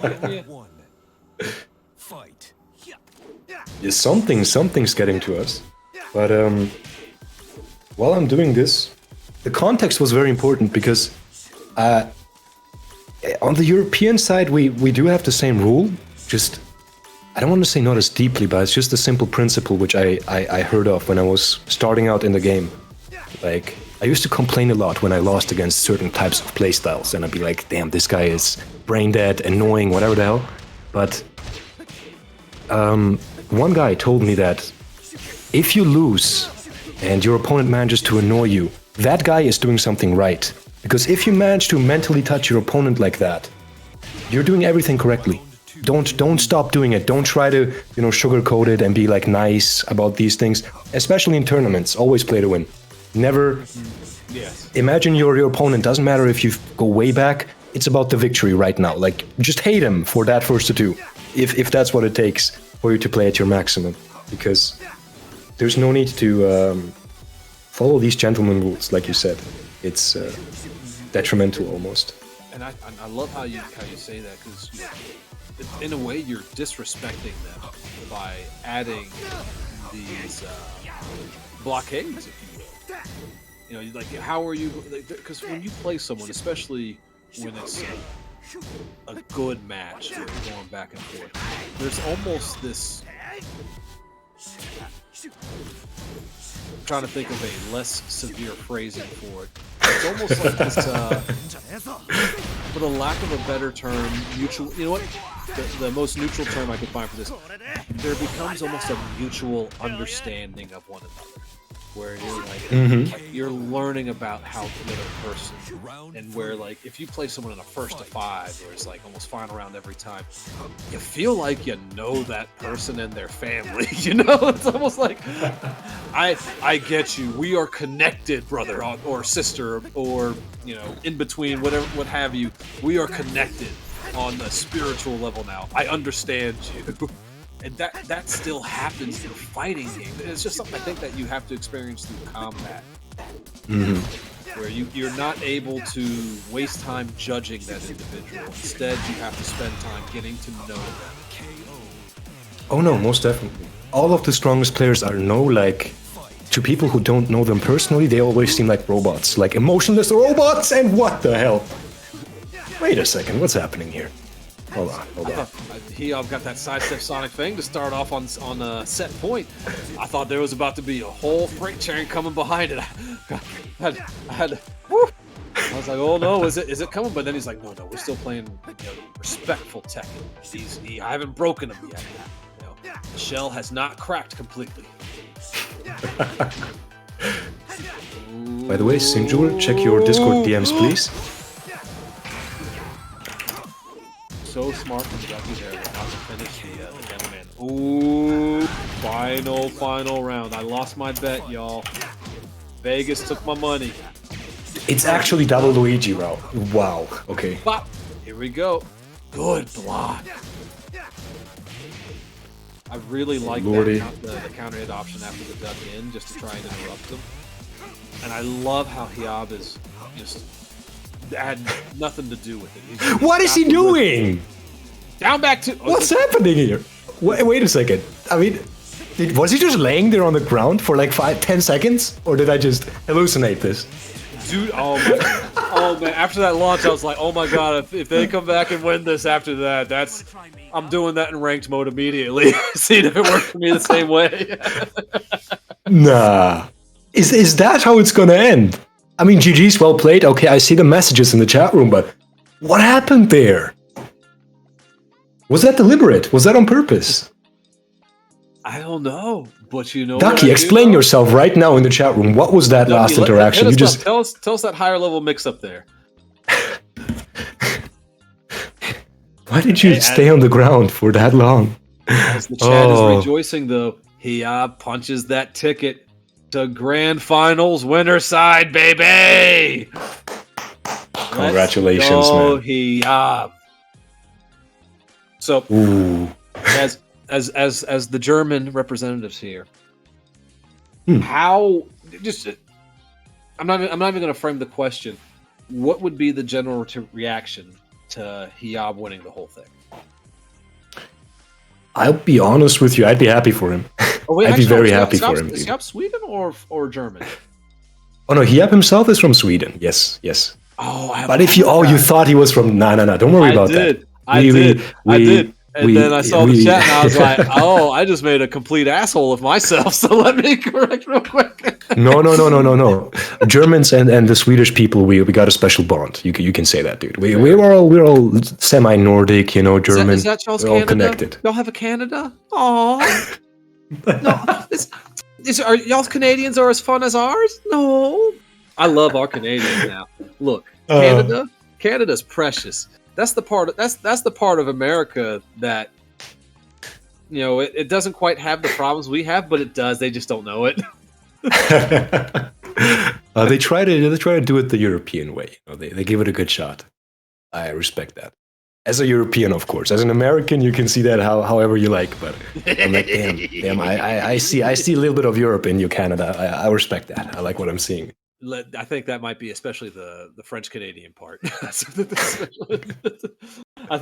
the parts like maybe not Newfoundland because that's on its own island, but like whatever province Toronto is in, there's a lot of New York leaking into that. Nah, dude, just you mentioning France and New York in the context of Canada just straight up reminds me of Alpha, the Armor King player. Dude. That's the one guy I go to immediately. Yo, he's got that. If you want to talk about someone that has been able to keep EU's trash talk alive when it comes to NA, Alpha. Alpha is literally like, I'm just passing through. Would y'all please beat me? Like, he's doing it. No, I swear oh lord, I can't even talk about Alpha right now. Sergey switching back to Zafina, fair enough. I respect the decision. I mean, it's an infinite stage. Why wouldn't you do it? And I'm trying to think of a South American Noctis player. I'm not coming up with any off the top of my head. So. Oh, you mean it's like past experience for him, right? Correct.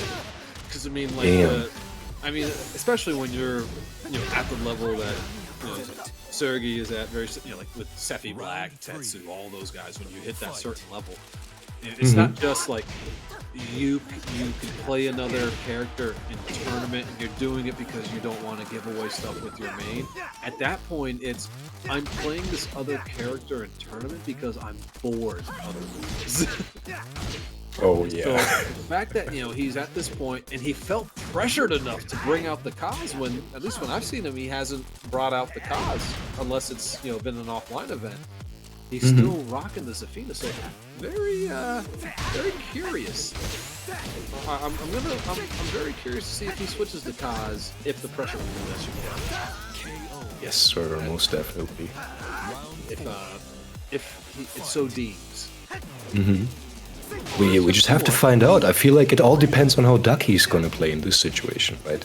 Does he have what it takes to bring out the Kazuya, or is Sergey gonna stay comfortable with the Zafina pick? Now, here's a question for you.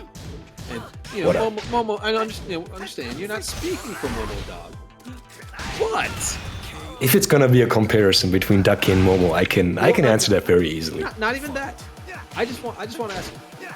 Do you think Momo Dog is cheering on Ducky, or do you think they're like, I love you, Ducky, but I want to be the best Noctis, so That's how you want to I'm play not it. too Yeah, upset. dude, I see. Is it the option select though, where they can go like, you know what, I'm just happy to see EU.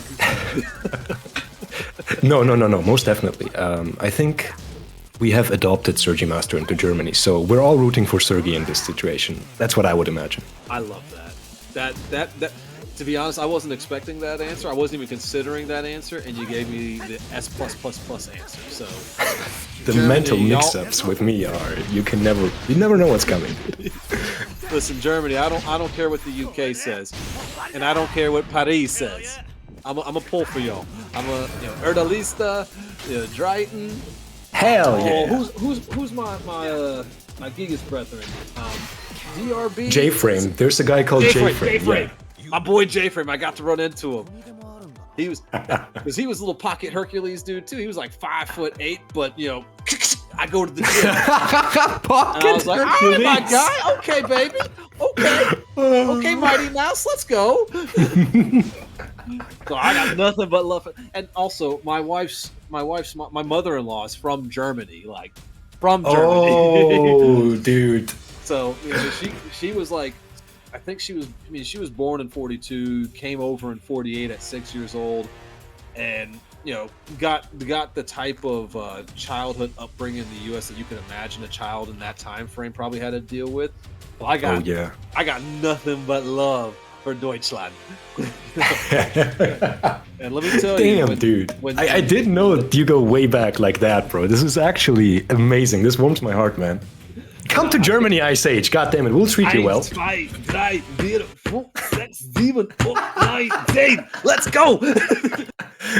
We took German in high school. In fact, German in high school is how I met my wife. So Germany gets nothing but love from me. Damn. It only gets better. It gets better and better, man. Fuck. We trying to go. We got to go back to the homeland at some point. And then she's like, didn't your 23andMe come back that you were partially German? And I'm like, yeah, mine though was the Vikings that came through. We found out that my Scottish clan was actually a Danish clan, and we pillaged a lot. And I apologize for my ancestors' actions. But I'm here now, am I? I'm good. We're good now. Yeah, that's all in the past, Meanwhile, we start watching shows like, Vikings, and I'm like, can we watch Norseman? That makes you not as mad at me. Oof, Ducky though up 1-0 for the UK. Speaking of the UK, so I've got ties to Germany. My great grandmother, in fact, my mom's grandmother, is directly from London. So EU, I'm only like what? Damn. 2 or 3 generations away. Lord, so your family tree is perfect, I must say, man. You got all the mix-ups, I swear. If at any point in time you over push the balance and praise one country too much at the detriment of the other country, you could be like, damn, wait, check out my family tree, dude. I'm like 25% same as you. Whoa. I'm like 158, like Cherokee Native American. Oh my god. By the way, any Caucasian in America that tells you that they are one and then the percentage is a double-digit number with the First Nations Peoples tribe, just call them an asshole and move on with your day. I'm 58% Cherokee. You know what? Oh yeah, gotcha. Yeah. I'm not gonna say the phrase that I want to say, but we'll just say, good for you. Good for you. Good for you. Exactly. Bless in Germany, we say, okay, bro. Okay, bro. That's all we say. Whenever you see that in the Twitch chat or something in the Tekken scene, a German saying, okay, bro, you know he's on that sly shit. The southern version of that is, oh, bless your heart. Oh, bless his heart. He means well. Ooh. Didn't clip. Damn. I like that. At that point, he's got like, what, 2% health? Just keep doing it. Nah, dude, Ducky's gonna get his second victory here, just like that, if he keeps this up. Dude, that'll make it 2-0, won't it? I believe so, yes. Ooh. Okay. Damn. Sergi is gonna have to... Oh, wait a second. Let's not get into that first. Maybe he doesn't need to win 3 in a row. Maybe he can get this one as well. Let's see the Oki setup. I count that as a setup, you know. It looked successful, whatever that was. I gotta ask Sergi when he's done, like, who's your Noctis experience? Because he definitely has it. I would imagine he would say possibly Momodog. But in South America... Time in Europe? Oh, yes. I think it's been almost 2 months at this point. Maybe, if I'm not over-exaggerating, yeah. We've been to a lot of offlines, yes. Oh, wow. I didn't realize that when he had gone... I thought when he went to EU, it was like a 2-week trip. Granted, No, he's been in Germany since like a month before TWT finals, and that was already a month ago, right? So, yeah. Right. He did get there beforehand. And that's a big part from what I understand. Oop, and there goes the round. 1-1, tying it up. To my understanding, Germany, and this is just based off of the very limited research that I did when TWT finals were coming up, and there was that big hubbub about, oh, we should have the finals somewhere else instead, which, no, that's a dumb argument. I think that when we were looking at it, that was a Schengen or something like that. It's a type of visa where I guess you can go to Germany. Oh, yeah. And then like that's the home base basically, and then you can go from there. What is that? Are you aware of? It's the Schengen Raum. It's like an area in the European continent, yeah. And all these countries have agreed with each other that they're going to be best buddies. So if you got that specific type of visa, you can not only go to one country, but all the countries who are in that club, which is essentially 90% of all European countries. Okay, so that's and is that, I guess, specific to Germany? Do other countries have similar programs? I think it's a Europe type thing, not just Germany per se, but I don't want to be talking shit, but I think that's like generally goes for all of Europe. It's not all the countries who are in that club. It's not only European Union, but also other countries that are not in the European Union that are part of the Schengen kind of treaty. So in that case, it pretty much means these countries have an open border with each other. There's no border patrol or anything. Patrol and things like or that. Or you don't need to get a new visa. It's pretty much if you go to, for example, as a German, if you go to France, you don't need a visa because of the Schengen treaty. It's pretty much that. You are Do you allowed have the to same go thing to... in America as well, by the way? Like, if I went to America with a visa, could I still go to Mexico, or would I need another visa for that? I'm actually glad you mentioned this, and my boy Achman that I've mentioned a few times here, Bacon's Extra, he's actually just popped in the chat, EU knowledge, take notes, travelers. That's exactly what I'm trying to do here, is we could put something out here, like, on video, where if need be, go back and be like, hey, here's the clip. Here's where you need to go the next time TWT finals are here. I guess the closest analogy that I could put this in for folks in the US would be, to answer your question, no. But I will say that rather than looking at it in terms of international countries and where you would go, the EU, for example, the EU in general is about the size of the US. Give or take. Oh, I know where you're going with this. Yes, keep going. That's going to be a good analogy. Yeah, exactly. So it would be just like you have a visa to the U.S., but let's say you're coming to visit me in the state of South Carolina, which if you came here, it's not as bad as the news says. We have amazing barbecue, by the way. Best barbecue in the world. I will put that against anybody, and I'm a barbecue lover through and through. I understand y'all like Korean barbecue. Southern barbecue is where you're supposed Dude, to. I was about to say Australia, not even Korea. Korea is a fake barbecue, dude. Who goes to a restaurant for a barbecue, man? Ooh, Lawan, you pulled my car because that's the one barbecue I haven't had is Aussie barbecue, and I've heard that shit is magnificent. Like, the southern, southeast. Oh my gosh! What? Wow! What Hold just on. happened? Did you see that? Did you actually see that? Did it look as weird for you as it did for me on the screen? That was wild looking. We just teleported into a different stage or something right there. I mean, hello Twitter, the Luan and Ice Age, by the way, on commentary. Nice to see you here to another moment of weird Tekken interactions on 2BCU. Classic moment. I've never seen anything like that. That was wild. I swear. Shout out to game. Jeffrey Z in chat. Ducky contributing to knife crime nicely there. You ain't wrong. My man pulled the switchblade out. Damn, son, I swear. Oh, Lord. We can go back to the barbecue discussion, by the way. Yeah, of course. We'll go back to the barbecue later, but for the Schengen visa, U.S. brethren, that would basically be the equivalent of somebody comes to South Carolina and then they're like, I want to drive to North Carolina, Virginia, Maryland, D.C., New York, etc. Like, yeah, you can go. No one's stopping you. You know, but I mean, the visa is the visa. That's a good analogy. It goes for every single state if you go to the US, and same for Europe. Hey, Doria! Oh, I'm gonna have to do some more research, and so I think it was a Schengen. There's a treaty that's involved with that. Okay, because I think that's, you know, as we kind of get more and more into this global scale of competitors and everything.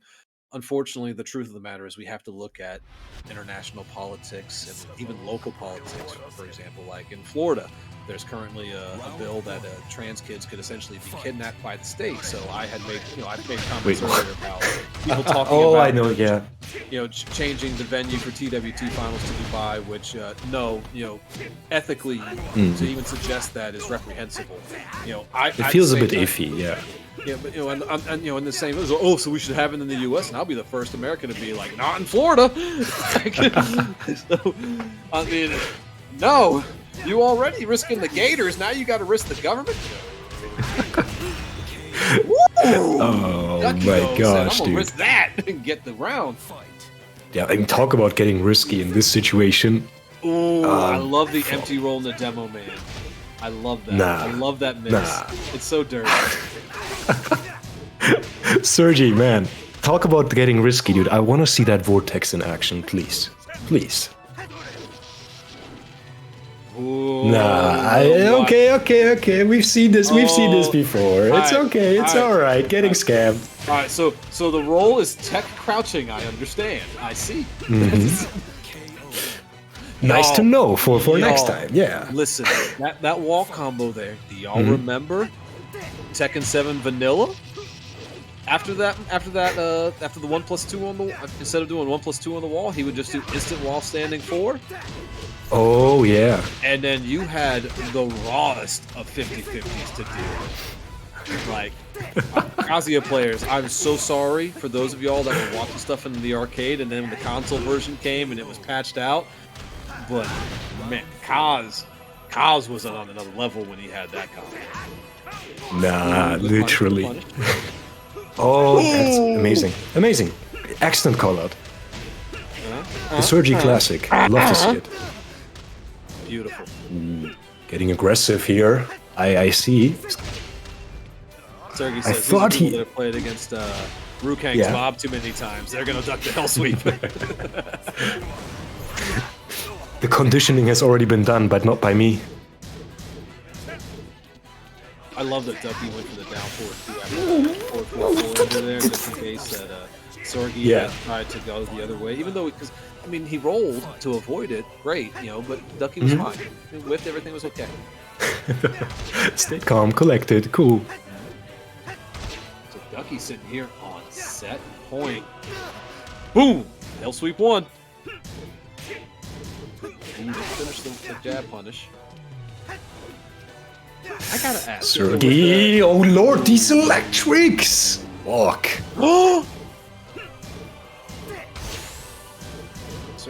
feel like... Oh no, the guaranteed follow-up as well, and just like that. And the taunt to pop it off. Ducky, the menace. I think we're going to start seeing Sergey play a little bit tighter here, because if you notice there at the end when he did the up 3 instead of the up forward 3 at the end of after the tailspin triangle for the Yoki, even though he missed, he still forward 3'd, and it didn't seem like one of those like minor hesitations. Oh, I miss, and let me get something like with I very much had the impression that he had already committed to that option like 4 moves earlier. So I want to see if he's going to play slower now. And no, I'm sorry, Ice Age, dude. I don't think we're going to get to see that. We don't even need to see it. Oh, shit, because that was already... It was just first 2, wasn't it? Yeah. No. I think Ducky got the 3 victories just like that. He swooped it away. But, damn. And that was loser side too, right? I want to hear you say that you're not up to date on the bracket ever again. Shut up! You are exactly from what right. I saw from you, from what I've seen from you. This might as well have been a deliberate setup by your side, dude. Just not like, at all. How do you say it? You caught me mashing. I was mashing. I'm not even gonna lie to you. I was mashing. You were cool, calm, and collected. And you're like, I got the data.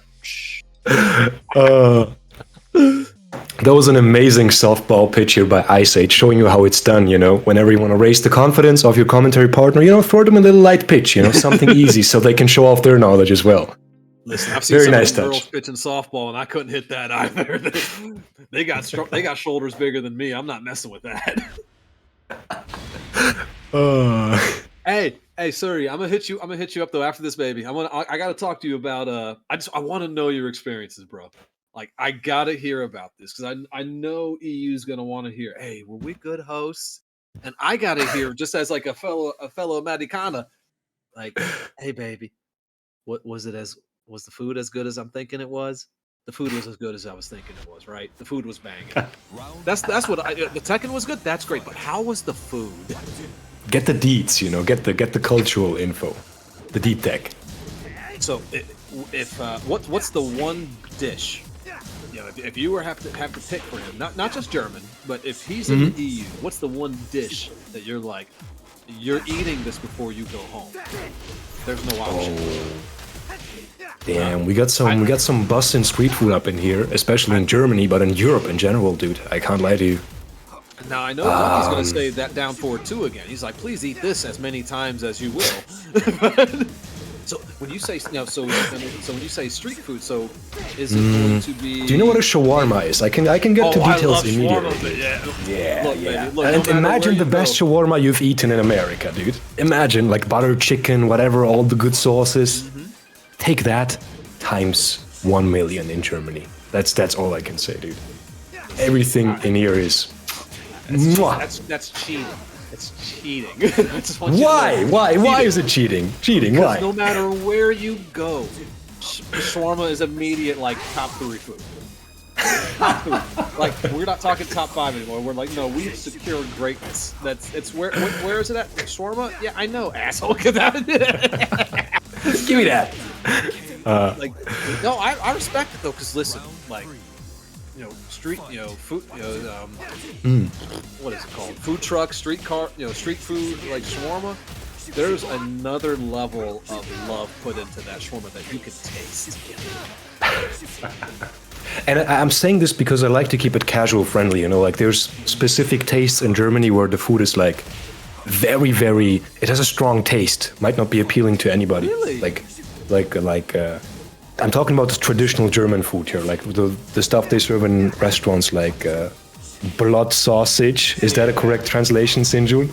Yep. Like that, various types of sausages, lots of meat, like pork and shit like that. Schweinehaxe is something that Sinjun might recognize. I don't know how you'd call it in English, but very, very strong, delicious food, which is... some people might not like it. Maybe you don't like the taste of pork. Maybe you don't even eat pork for religious reasons. So that's why I always go with like shawarma, the street food, the casual stuff is already bussin' enough, where you can have a good time. Versatility is very important. Very important. Ooh, yeah. Damn, baby, you 2 games away from a win. You gonna do it for Sweden, dude?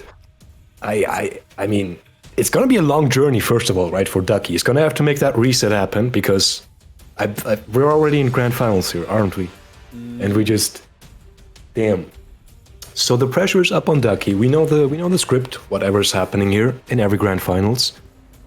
Generally, how it goes is that the loser side gets that sweep, right? Most of the time. And then in the reset, the guy who was on winner's side can show whether he got the download done or not, right? But in this situation with Hieb getting the first victory, I'm not sure if we will even get to that point. To that reset point where the actual match starts. You get that one game start and you're already in winners finals. Like the confidence that gives you to where, and being on the other side of that, that means that your opponent is less likely to bite into whatever mix-up you're trying to push on them. So if you're showing them like, like here, make you block this, take your ankles with this like chipping low. They're gonna take that every day of the week. They've got a full game. Versus where, if you're up that game and you're chipping at their ankles, now the incentive is there to actually do something. And I mean, no, actually, I don't even have anything to add to that. No need to even make anything up on the spot, because you've described it perfectly in this situation here. Maybe one more thing I would like to add is, since Hieb got the first victory here, and he's already on winner's side, right? At this point, I would even consider just committing to the victory here, and not just playing patient for like a download on the gameplay. Because 2 more wins, and you don't even need to have the hassle of the reset. Just get it, grab it for yourself. And the punish, please! Yes. Okay. I like what I'm seeing here. I think if Hieb wants to win, he's going to follow your plan. Because, especially taking that... It looks like, dude, he smelled blood. He's just coming in now. No patience, no nothing. It's time for Ducky to show him the defense here, but no! Oh, he did exactly what you said. He knows he's up a game and around. This is the time you start to go ahead and throw in the chips. Start betting big. Scare your opponent out of the betting pool. Just what?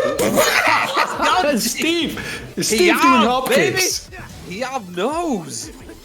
Nah. Okay, Ducky, show me what you've got. No, not like this. Not like this. Stop. Now, here's where I think we're... And the punish, please. Oh, yes. I love what I'm seeing here, dude. This is some boss-in gameplay right here. And the punish, please. Again and again. Ooh. I feel like Ducky is trying to respond to Hieb's crazy shit with his own crazy shit, but just the difference is that Hieb actually blocks it and punishes him for it. Right now, at least. And that's exactly what Hieb wanted. That's why, again, we talked about this, almost ad nauseum about when you get that first game. First round, you get to... I see it in action right now, right here. Ice Age, it's literally what you said. You get that first victory, and it gives you the freedom of defining the storyline, essentially, right, in the second match. Because that's what Hieb did. He got the first W, put pressure on Ducky, put actual pressure on him in the game as well, and then the ball was in Ducky's court. How are you going to react now? But the storyline was set by Hieb because he got that first dub, and he could afford to go crazy on him in the second match. It was exactly as you said, because when you were saying this is an opportunity to go nuts, he did exactly what you said. He took control. He took control of the pacing. He took control of the rhythm. He was the one that was allowed to dictate things. And when you are the one that is dictating, that means your opponent has to be the one to respond, which means that you naturally have the advantage. And that's one of the reasons why, if you're playing against a strong, an elite player who maybe is above you, when they start doing nothing and they start letting you empty the gas tank, that's one of the reasons why it's so morally it hurts. Because they're letting me have control, but they're still in control because they know what I'm going to do. They're keeping you on a leash, essentially, right? Yeah, you can roam around in that area, but never too far away, never out of sight. And what's awesome is that, Hieb can legitimately, at this point, they have the luxury of coin flipping this round. They're like, do I want to be the one to dictate pace and make him panic again? Or do I think he's going to panic already? This game 3 for Hieb turns into, when do I think Ducky is going to press? And that makes things so much easier when you're in the driver's seat. I mean, at this point, talk about ultimate freedom, like you mentioned it. He could do anything right now, and it wouldn't be the wrong choice, because he's already 2 matches up. He can afford a loss. He can even afford 2 losses, and then decide to switch up to, okay, I'll stay safe, I'll wait for mistakes, whatever the hell. He can literally do whatever he wants. He's in the perfect position here. And look at this. He lost the first round, and you can't tell. He's moving just as confidently, and why not? He's a game away from finishing this.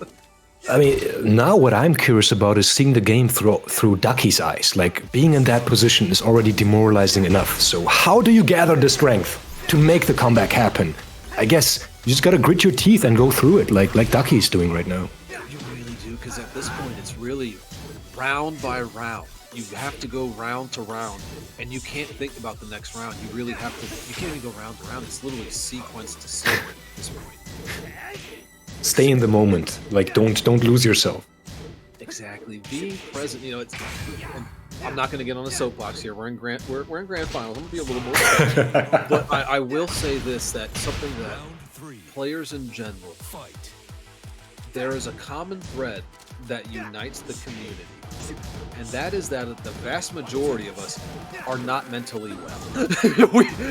we've got some social issues that we got to handle. Okay, and I'm saying we. You can't be mad at me. I'm saying it's not just you. It's not just me. It's all of us. And if you don't feel that you're a part of that group, then you shouldn't feel any which way or another if you genuinely aren't part of that group, because you know that ain't me. So with that said, if you do feel something though, that means you're part of the group. So welcome. It's just, there's so much that at this point has to be done. You have to go sequence to sequence. You have to go sequence to sequence. And at this point, like, you can't even get the confidence if you win this game. Dude, even if you get no round. You're still it goes back to what I like to say, I'll be honest with you. And good job, Ducky, by the way. I'm impressed that you could still make the comeback here, because it did not look like you could make it, I'll be honest with you. The momentum was entirely on Hieb's side, and you making that comeback is incredibly impressive.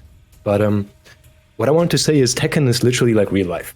You could view how to succeed at Tekken and how to succeed at life, even though it's not about succeeding per se in life, but, you know, living a good life, primarily. It's the same principles. Take Ducky, for example, here. It doesn't matter how hard you get knocked down. All that matters is how you get back up, you know. That's how you become a champion in this point. And that's how Ducky has to secure the victory, dude. It's not about how low he is right now. It's about how he bounces back from this situation. And that's just one of the examples how you can draw parallels between Tekken and real life, of course. I had a few. Oh, dude, you're absolutely on point. Like, listen, one of the like I mentioned earlier, I've been playing Tekken since Tekken 1, and then I got really big at the end of Tag 1. At the end of Tag 1, you know, so I have an amateur MMA background, and I had torn up my knee and was no longer able to compete. And also in my state, MMA was illegal at the time, so I had to travel out of state for amateur fights, or we just weren't allowed to report any amateur fights when we had them. But I had torn my knee up, and I wasn't able to bend my knee past 90 degrees, otherwise it would lock. And that's why I started playing more fighting games. And Tekken specifically was the one where it's like, oh, like, if this person's coming from this side, I got to go this way. It was the one that made the most sense. Now, as we've gotten later in the Tekken lives, we've gotten a little bit more anime, less Kumite style. It's not the same, but you know, like there is that aspect where you very much have to almost kind of be true to yourself, like you said, like be who you are. Because at this point, Ducky can't get caught up in Hieb's pace. Ducky has to be the one to be like, okay, let me get this, you know, going. Let me try and let this person beat themselves. And I'm not sure if you've heard this saying before, but in the U.S. we have it's a rather morbid saying, but it's, you know, give them enough rope to hang themselves. And yes. So it just all it means is that let that person keep doing what they're doing. They are going to make a mistake, and that seems to be kind of really what the name of the game is here with Ducky. Because as long as he prevents himself from making mistakes, he can crawl back to a point where he starts affecting Hieb's mentals. He starts, Hieb starts questioning things. you know, like if Ducky takes this round 2-0, we're going to see Hiab go even crazier than how he's going now, or he's going to go the complete opposite direction. He's going to turtle up hard. I mean, he's doing it correctly, like you said, right? Ducky is slowly but surely regaining the momentum here, essentially. It's literally a question of dominance. Who's going to set the pace here? Whoever sets the pace gets the victory. Because both of these players know each other's characters inside out. They know each other as players inside out. It's literally just about, in this specific moment, who's going to have the upper hand and dominate the neutral. And maybe even every other interaction to go along with it. And currently it looks like it's Ducky. He looks so comfortable right now. I do want to compliment, by the way, the quality of connection it seems between Sweden and the UK. I'm excited for that Tekken 8 netcode when we get real rollback. Oh yes. Not that fake ass, those pixels on the corner of your screen you're seeing whenever you're playing. Yeah. Look, bro, Kazuhiro, I love you, baby, but Harada's rollback ain't it. Nah.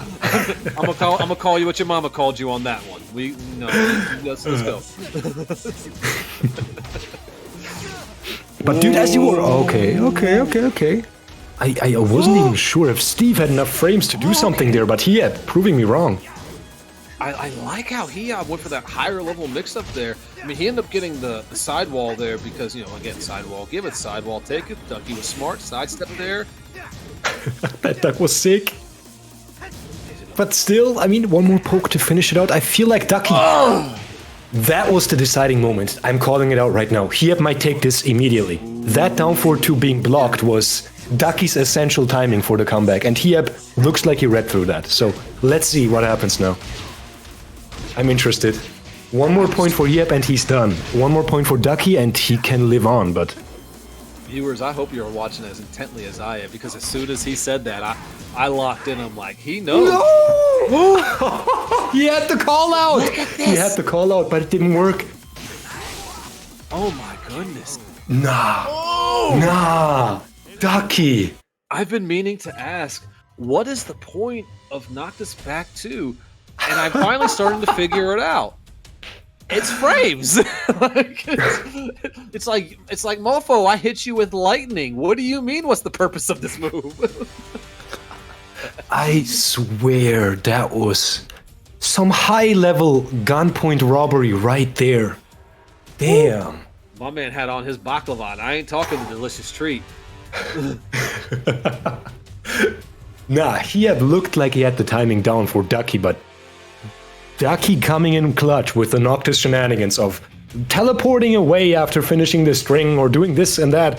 It looked like he had at the big moment there where he did the power crush as a call out for Ducky doing the 1-2 into teleport string, but as Tekken 7 would have it, it didn't matter what he did because Noctis got his damage in and still teleported out of there back to safety, so the timing read was essentially nullified in that situation. And damn shame for Hiab, but great news for Ducky because he can still stay alive here and maybe secure himself that big reset that he might desperately need here. Damn. On a side note, what do you? Yes, sir. Best baklava. What not? Best baklava. Best. What variation? Not specifically where it's from, but like variation. I'm gonna go ahead and I'll put mine out there. Pistachio baklava can do no wrong. Damn, with the green stuff, yeah? Can do no wrong. I mean, yeah.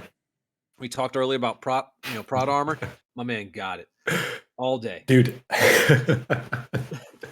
I can't involve myself that deeply into this discussion because I gotta stay neutral. Because two of my big friends, one is closer connected to Turkey, and the other one is Azerbaijani, and those are the two hotspots where the two different types of baklava come from, and they always get at each other for which one is the better one. One is you might know him, Stan Nyko. He's also from the US, lives in LA.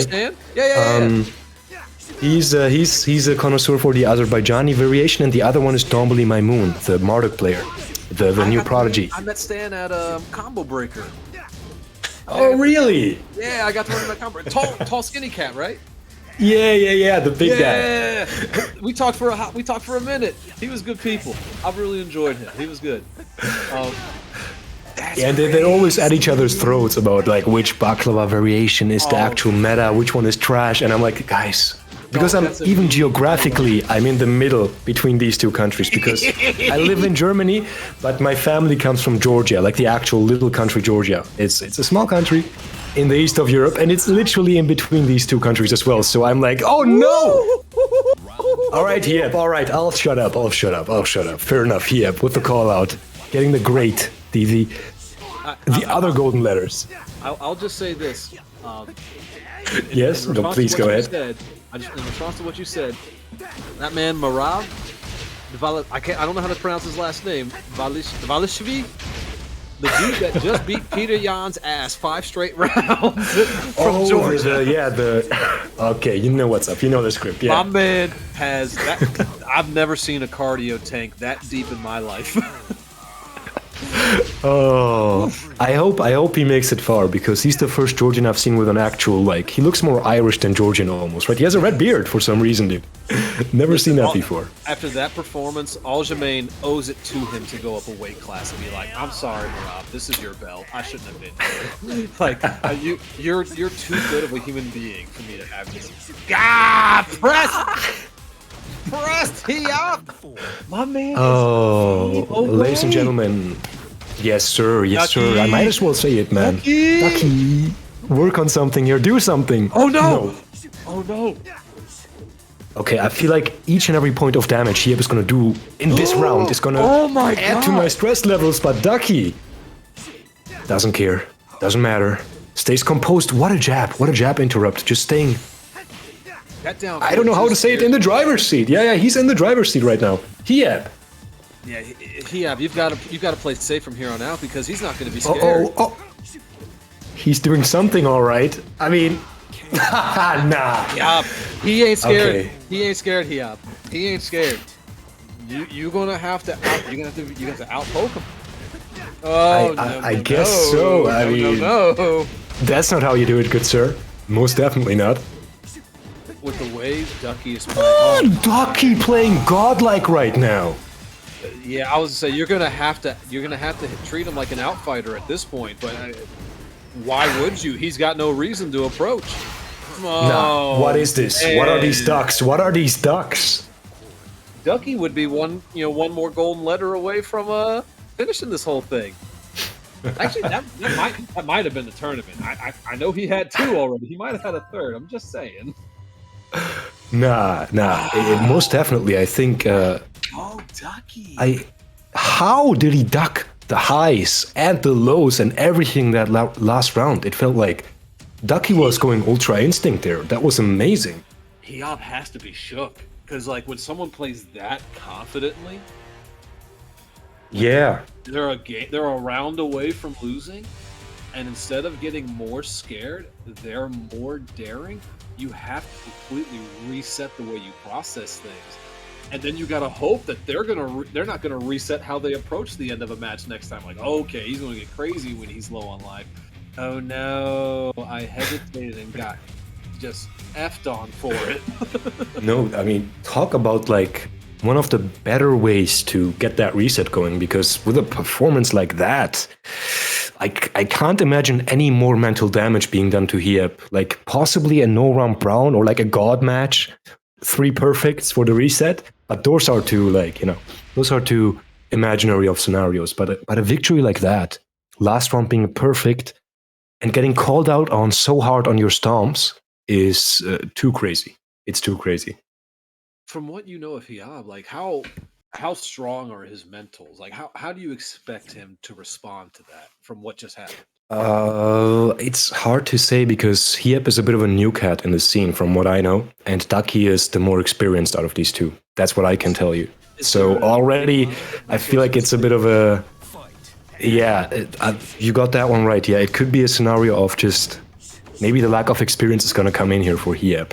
That's what I'm guessing. Okay. But we gotta see and find out. I mean, Ducky has been in this situation thousands of times almost at this point, right? He's almost a veteran at this point. He's been here. He's been around the block. He's seen this. Reset is nothing new to him. Hiab, though, I'm not sure if he has enough experience in the grand final seat.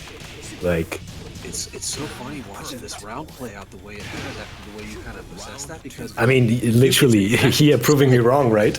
well, not even. It proved your assessment right, because as I'm watching, I'm thinking like, oh, Ducky is the older player now. Hiyab is the younger player now.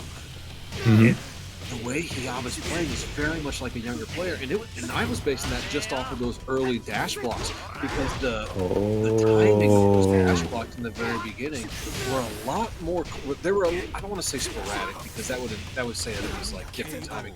But the timing on it was a lot quicker. It was all dash block, dash block, dash block, rather than dash block, dash block, where it's someone who's like, okay, I want to win, I want to step up. So yeah, it's time to go Korean mode. Yeah, and he's already up 2 rounds here in the first game of the reset. So Ducky being the older player, you want to be able to let them kind of again hang themselves, for the lack of a better term. But you're looking a few steps ahead here. I like what I'm hearing. I'm not gonna lie to you, because you see Hiyab essentially lashing out, right? That last loss it hurt, because he was already 2 wins up, and Ducky made a comeback, like 3 wins back to back. That must hurt, and I feel like he's lashing out right now. He's lashing out. He's letting his frustration run wild, and it has netted him 2 rounds. But you're right, Ducky just needs to calm down and just see the patterns, see the situations here, and gain more knowledge, essentially. I wonder. I don't think he's seen the patterns quite yet, but I think from that last round, with the way Ducky was able to close out, Hiyab's playing a lot more hesitant. He's not pulling the trigger as quickly now, because I'm wondering if he's thinking that Ducky adjusted to the timing, he's adjusted to that, like, block, go, block, go, block, go type of pacing. Now, okay, Hiyab's now starting to dial it up. Oh, indeed. Unfortunate drop on the Shiro combo, because I believe that could have been the ender, but nope, doesn't matter. Doesn't matter. Still gets it. Still gets it.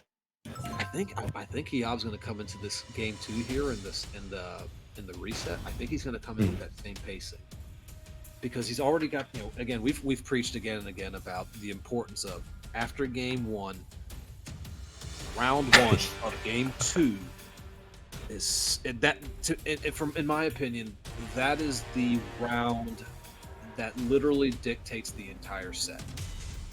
And if you want, and there's definitely an argument for, well, then that means the first game is more important, because the first game is going to be what influences that round. Granted, actually, if you're one of them, Pilch, you're right. You know what? You're right.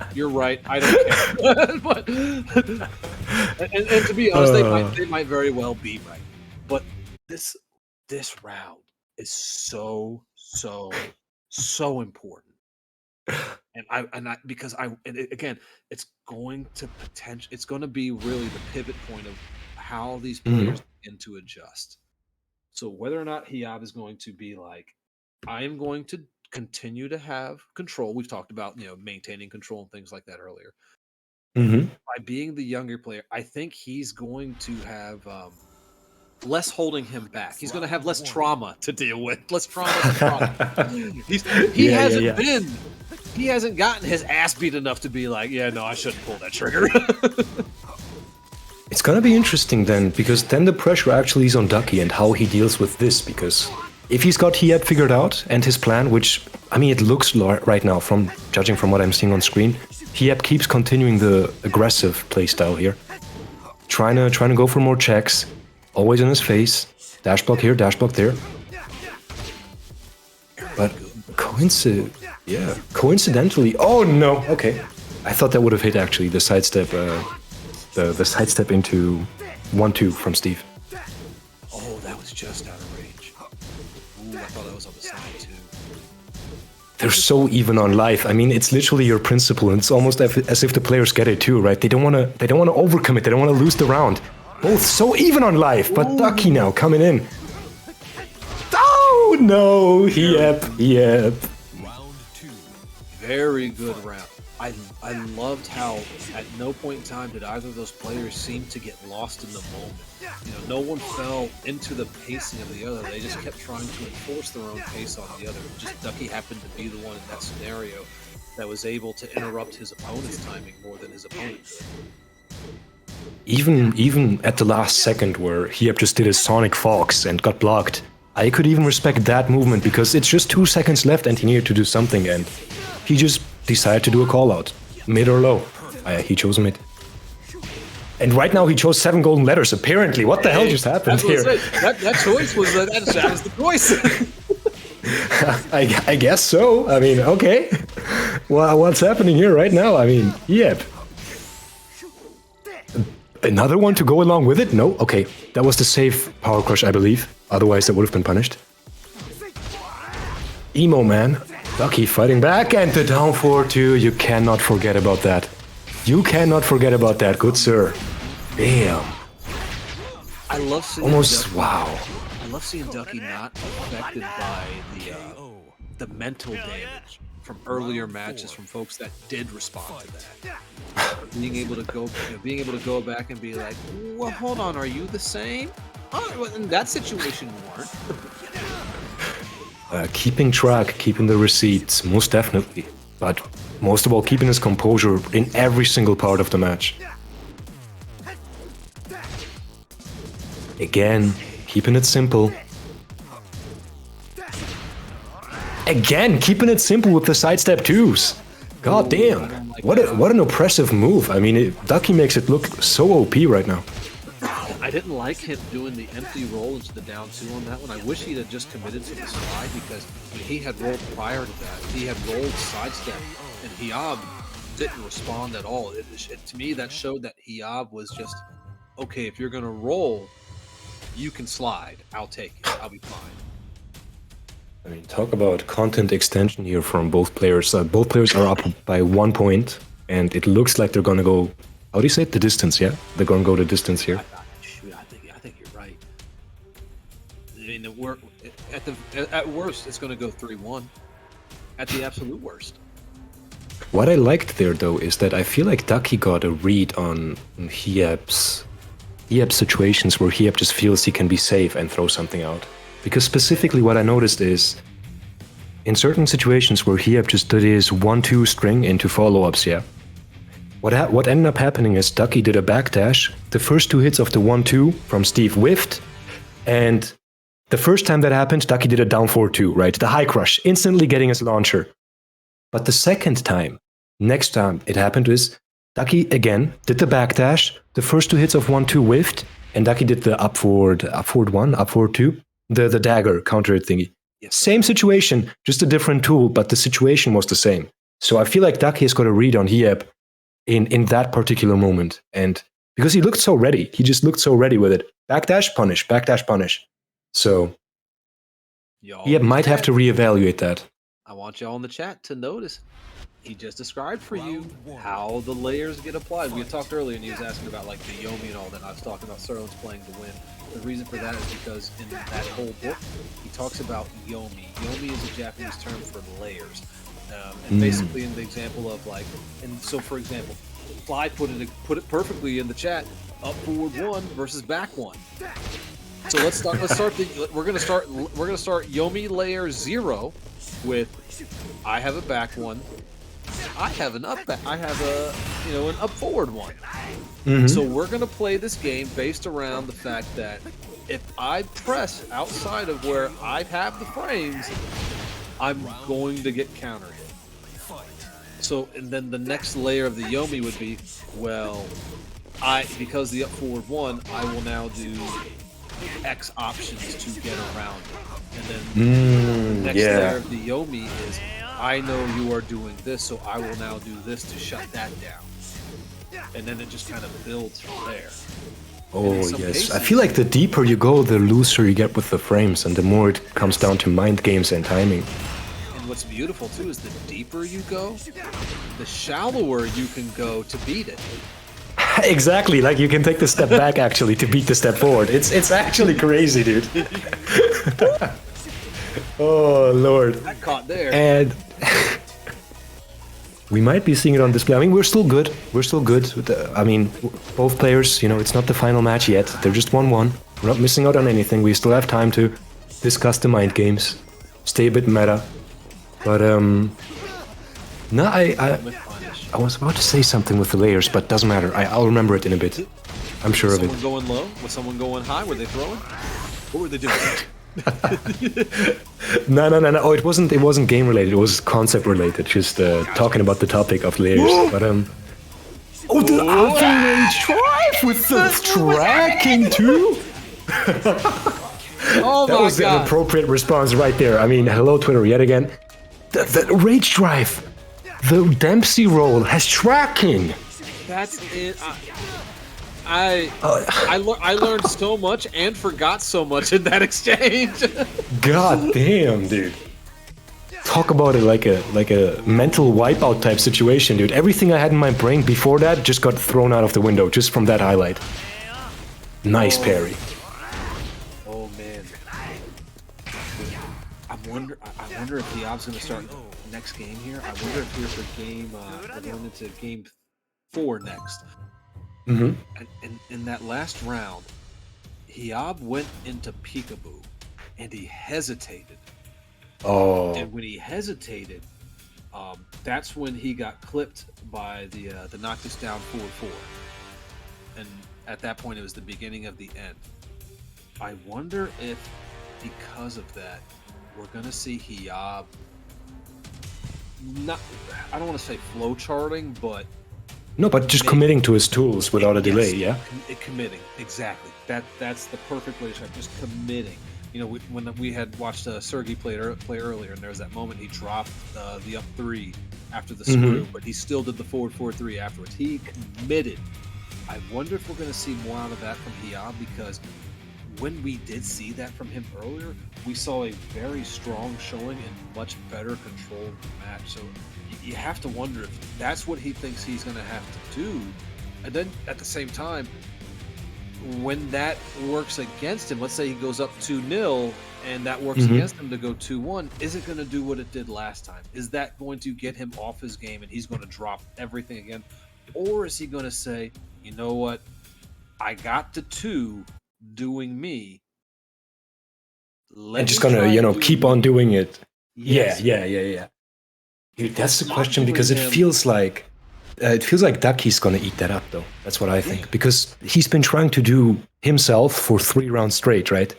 For 3 rounds in one match without the, how do I say it, in the one match adaptation. So in between the rounds, not in between the matches. But it feels like Hiab gets the first 2 rounds sometimes, right? Playing that way. But then Ducky does the adaptation in the match, in between the rounds. And it feels like Hiab is not willing to do that whole fucking 180 flip on his gameplay yet.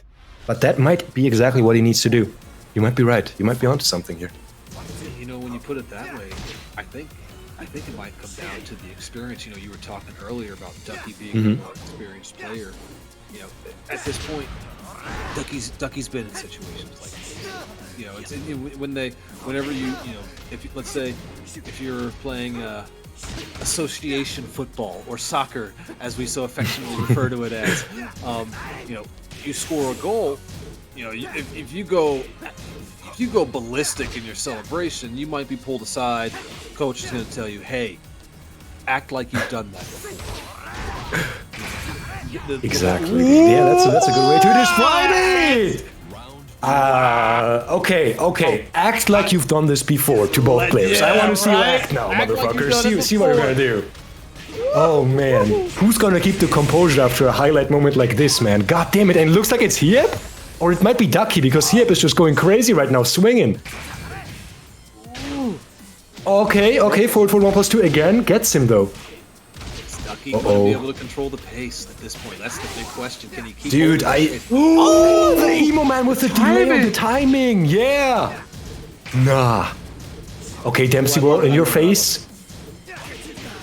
1-2-1, 1-2-1, same situation, but this time it was not an infinite stage. Ducky didn't have enough space to backdash and call him out on it. Oh no! The raise drive choice into the wall crush. I love even more the 1-2-1 because that definitely finished the match. I got hit by it. Oh my gosh! I was pressing 2. I was like up forward 1, press. Oh no! But this time, Ducky, how much composure can you have? Can you make the comeback happen, or is Hiab gonna just steal it away with 1 more point to go? 1-1-2. Staying composed, doesn't get hit by the last hit of the string. I'm starting to adjust the pacing. Oh, no. Why would you commit to that? You're just giving Ducky ammunition to come back. Oh, there you Big go. whiff! No. But no punish. Oh, he got and the bigger whiff to go along with it. No. And that's it. That's it. Hiyab, I want you to, if you come back and you see this later, feel free to come to at me on Twitter and be like, "You're dumb as hell, old man." Because I think what happened there is because Hiyab, again, took control. But if you remember the previous game when he had gone up 2-0 and then dropped it, maybe not the previous game, but rather the previous set. I know what you mean. Yeah. He was up 2-0, and then he dropped it. And he kept trying to force that pace on him. And I wonder if at that point he was like, I'm going to catch him catching my pacing now. And that's what got him hit there. He was able to close out, but I'm very interested to see how Hiyab is going to respond to that information now. That's going to be very interesting. Is that going to make him hesitate in a way that gets him clipped again in the way that it has a couple of times? We might see an infinite stage here, because I don't think Ducky wants to deal with the wall pressure, first of all, and he doesn't want to get restricted in his movement, because I could see that.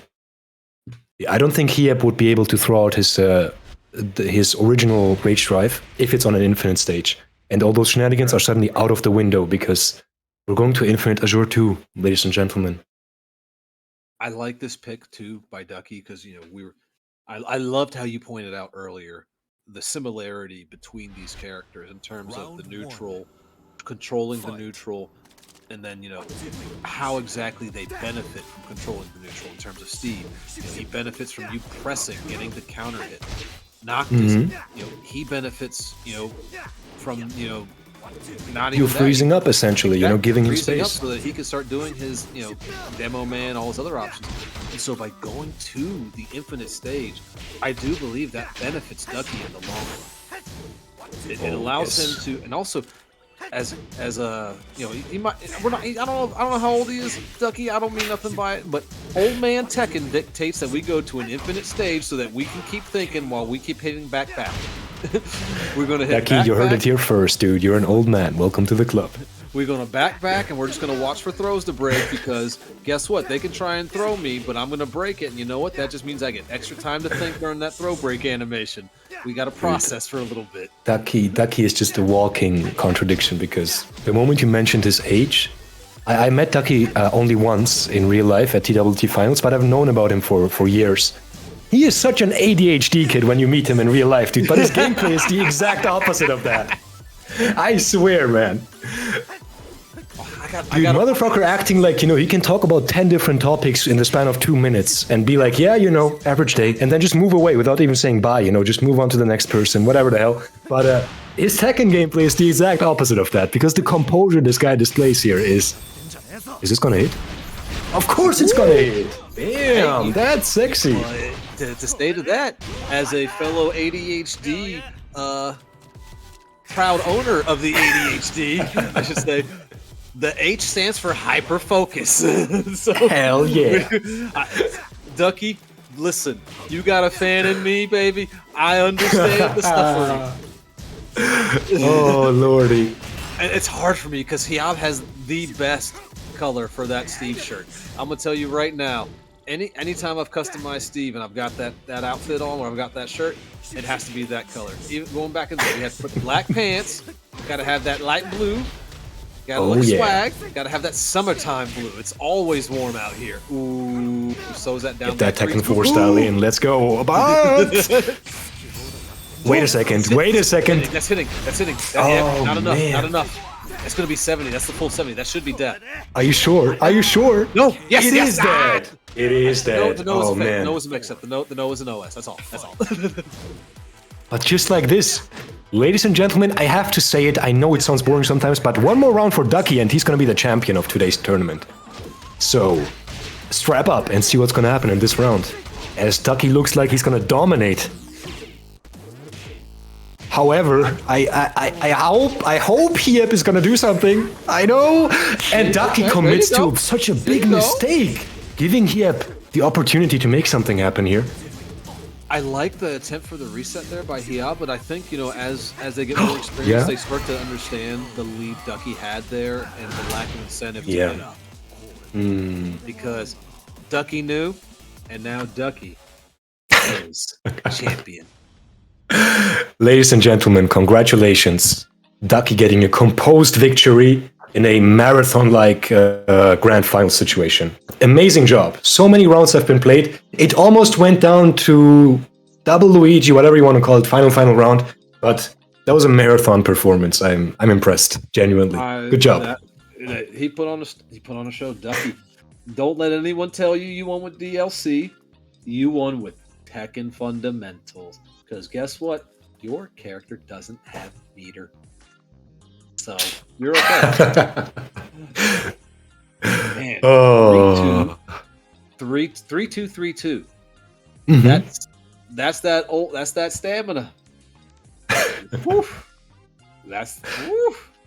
I mean, talk about a marathon. I'll be honest with you, man. Making it through the bracket, first of all, which is already a challenge. We've addressed this. The 2BCU brackets are always stacked with many killers. But then making it the reset as well. God damn. Look at this. The longest. Wow. Sergi for your top 3. Flower, Madara. Our 4th, 5th, also tied for 5th. Kaizoku. We got Momo and Nino tied for 7th. I mean, today is the day where the internationals take it. I mean, Ducky coming from the UK, Hiep coming from Sweden, but I must say, the amount of Germans in the top 8, I must mention that. It's actually a bit gnarly. Can we go back for production just one more time so I can take a quick look on the bracket? Let me bask in it. Like, look, Nino, German. Momodok, German. Kaizokulas, German. Madara, German. Sergio Master, honorary German. I'll be honest with you. I love it. I love it. Honorary German. I love it. Got him. 5 people out of top 8. 5 people out of top 8 being German. It warms my heart. I'll be honest with you. That's pretty sick. I love how, it's funny. This is the beauty of Tekken, and really just kind of the beauty of humanity, if you will. Because, as you're saying, Sergey's honorary German. Whenever we've had international players come through, it's always, that's an honorary American. They're honorary Southerner. They're honorary ATLian. So I shouldn't be saying this on the stream, but I'm gonna tell y'all there is an old school Steve player, Nin. You've claimed him. He's an ATLian.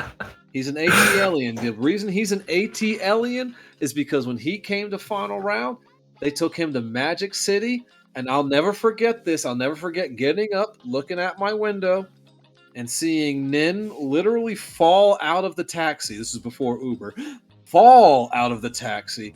That man, Big Geo, get up, laugh, look around, and then I can't remember who else went with them. And then I saw Nin literally run forward, slide on his knees, arms in the air, scream.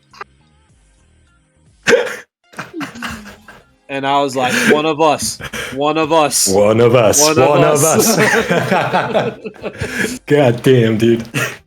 I love how just Tekken allows us to bridge the gaps, and we are all one. No. Honestly, we gotta take these opportunities, and I like that America does the same thing because it's. I know Tekken 7 is popping off. There's more money in the scene, etc. pp. But especially those older stories are just as respectable, if not even more, dude. Because, and I see you there, Sergey. I see you in the chat room, dude, and it warms my heart. But essentially, it's just a passion for all of us, right? It's a hobby. It's not for some people, it's not the profession, whatever it is. And then spending the money, traveling the globe, and meeting people in a foreign country like this it's an amazing experience and very respectable. And I hope to do it myself as well in the future. I hope so. Well, but Juan, I have had an absolute blast. I was about to say, yeah. I want to say thank you to you. This has been awesome, and I am now a huge fan of yours. I cannot wait. I think really the first gig here that I got was you were unavailable, so I was like, oh, okay, I have to check them out sometime. And getting to work with you, this has been a blast. I've had so much fun. Syndril, as always, thank you so much, sir, for even considering me. This is so fun. I love being able to see more just Tekken. I love to be able to learn more about just everyone that plays. I love everyone's story. I'll just leave it at that. And before I let y'all sign off, Sergey, I'm gonna hit you up, baby. Listen, hit me up in the DMs. Would you be okay with doing a podcast where we talk about this? And look, my Twitch sucks. You know, I'm not trying to build as a content creator. I'm pretty sure y'all can tell that. Let's talk about this though, because I want people to hear about your experience, and I think it's so important to share that, because Sergey, I don't know if you realize it, baby, but even in North America, there are people that know who you are. You are literally like a budding legend, and I've loved watching you come up. So just being able to chat about this whole situation, and it'll help me know more about when I finally get to go to Germany and EU and find out what's going on. Be like, hey, where was that food spot at? Hey, I was about to say, man. I was about to say Ice Age. That's the one thing I forgot during commentary. It just came back, dude. You should make a podcast. I swear to God. You got so much stuff to talk about, and you talk in such an amazing way about it. It feels like I could just sit back and listen to you talk for hours on end. So I appreciate that. I'm glad you already have that in the plans. That's actually sick, dude. To be honest, that's amazing. It wasn't even like a long-term thing. I've talked about that before. To be honest, the imposter syndrome is real. So I'm like, no one wants to hear an old person talk for as long as I have to talk. But that's bullshit. That's bullshit. I can just tell you straight up, that's bullshit. I swear to God. I appreciate that, but I want to hear what this man has to say, because I have nothing but love for, Sudamerica, baby. Let's go. I've been wanting to see South America get the love it needs to have. I've been wanting to see EU look at the love it needs to have, and to be able to talk to someone that got to go across EU, who's been across Sudamerica. Like, Sergey, you got to tell us, Pete, man. Like, it's almost like being able to talk to Asim, about like, hey, let me hear about EU and Pakistan. Like, exactly. You got to talk to Asim. Like, Asim could tell you some things. Like, that's the guy to go to. So, Sergey, you're in that same boat. We got to hear about this. Hey, Ahmed, if you want to get on there, because I know you a Kazuya man, y'all two can nerd out about Kazuya stuff, and I'll just sit there and tell y'all both that you're the worst people in the world because you play Mishimas. You're like, bad people, Mishimas. I'm done, man. Y'all. Luan, Sinjal, thank you so much. Ducky, man, congrats. Y'all did amazing. Germany, y'all rocked out as always. Hearts once again. Ice Age the GOAT, man. Please come back soon. Please come back soon on comms, dude. This was amazing. I swear to God. Oh. And yes, of course. We got a little bit sidetracked here and all the emotions and all the thankings and everything, but we can't just close it out. It was a pleasure. Thank you to the players. Thank you to everybody. You know how great you are. And if you don't know it, I can say it one more time. You're amazing, all of you. And we hope to see you soon in the next week's installment of the Challenger League. Contribute to the Matcherino. Yes. Contribute to the Matcherino. Follow the socials, everything. Stay in touch. And enjoy some good ass Tekken next week, next Monday. Bye-bye.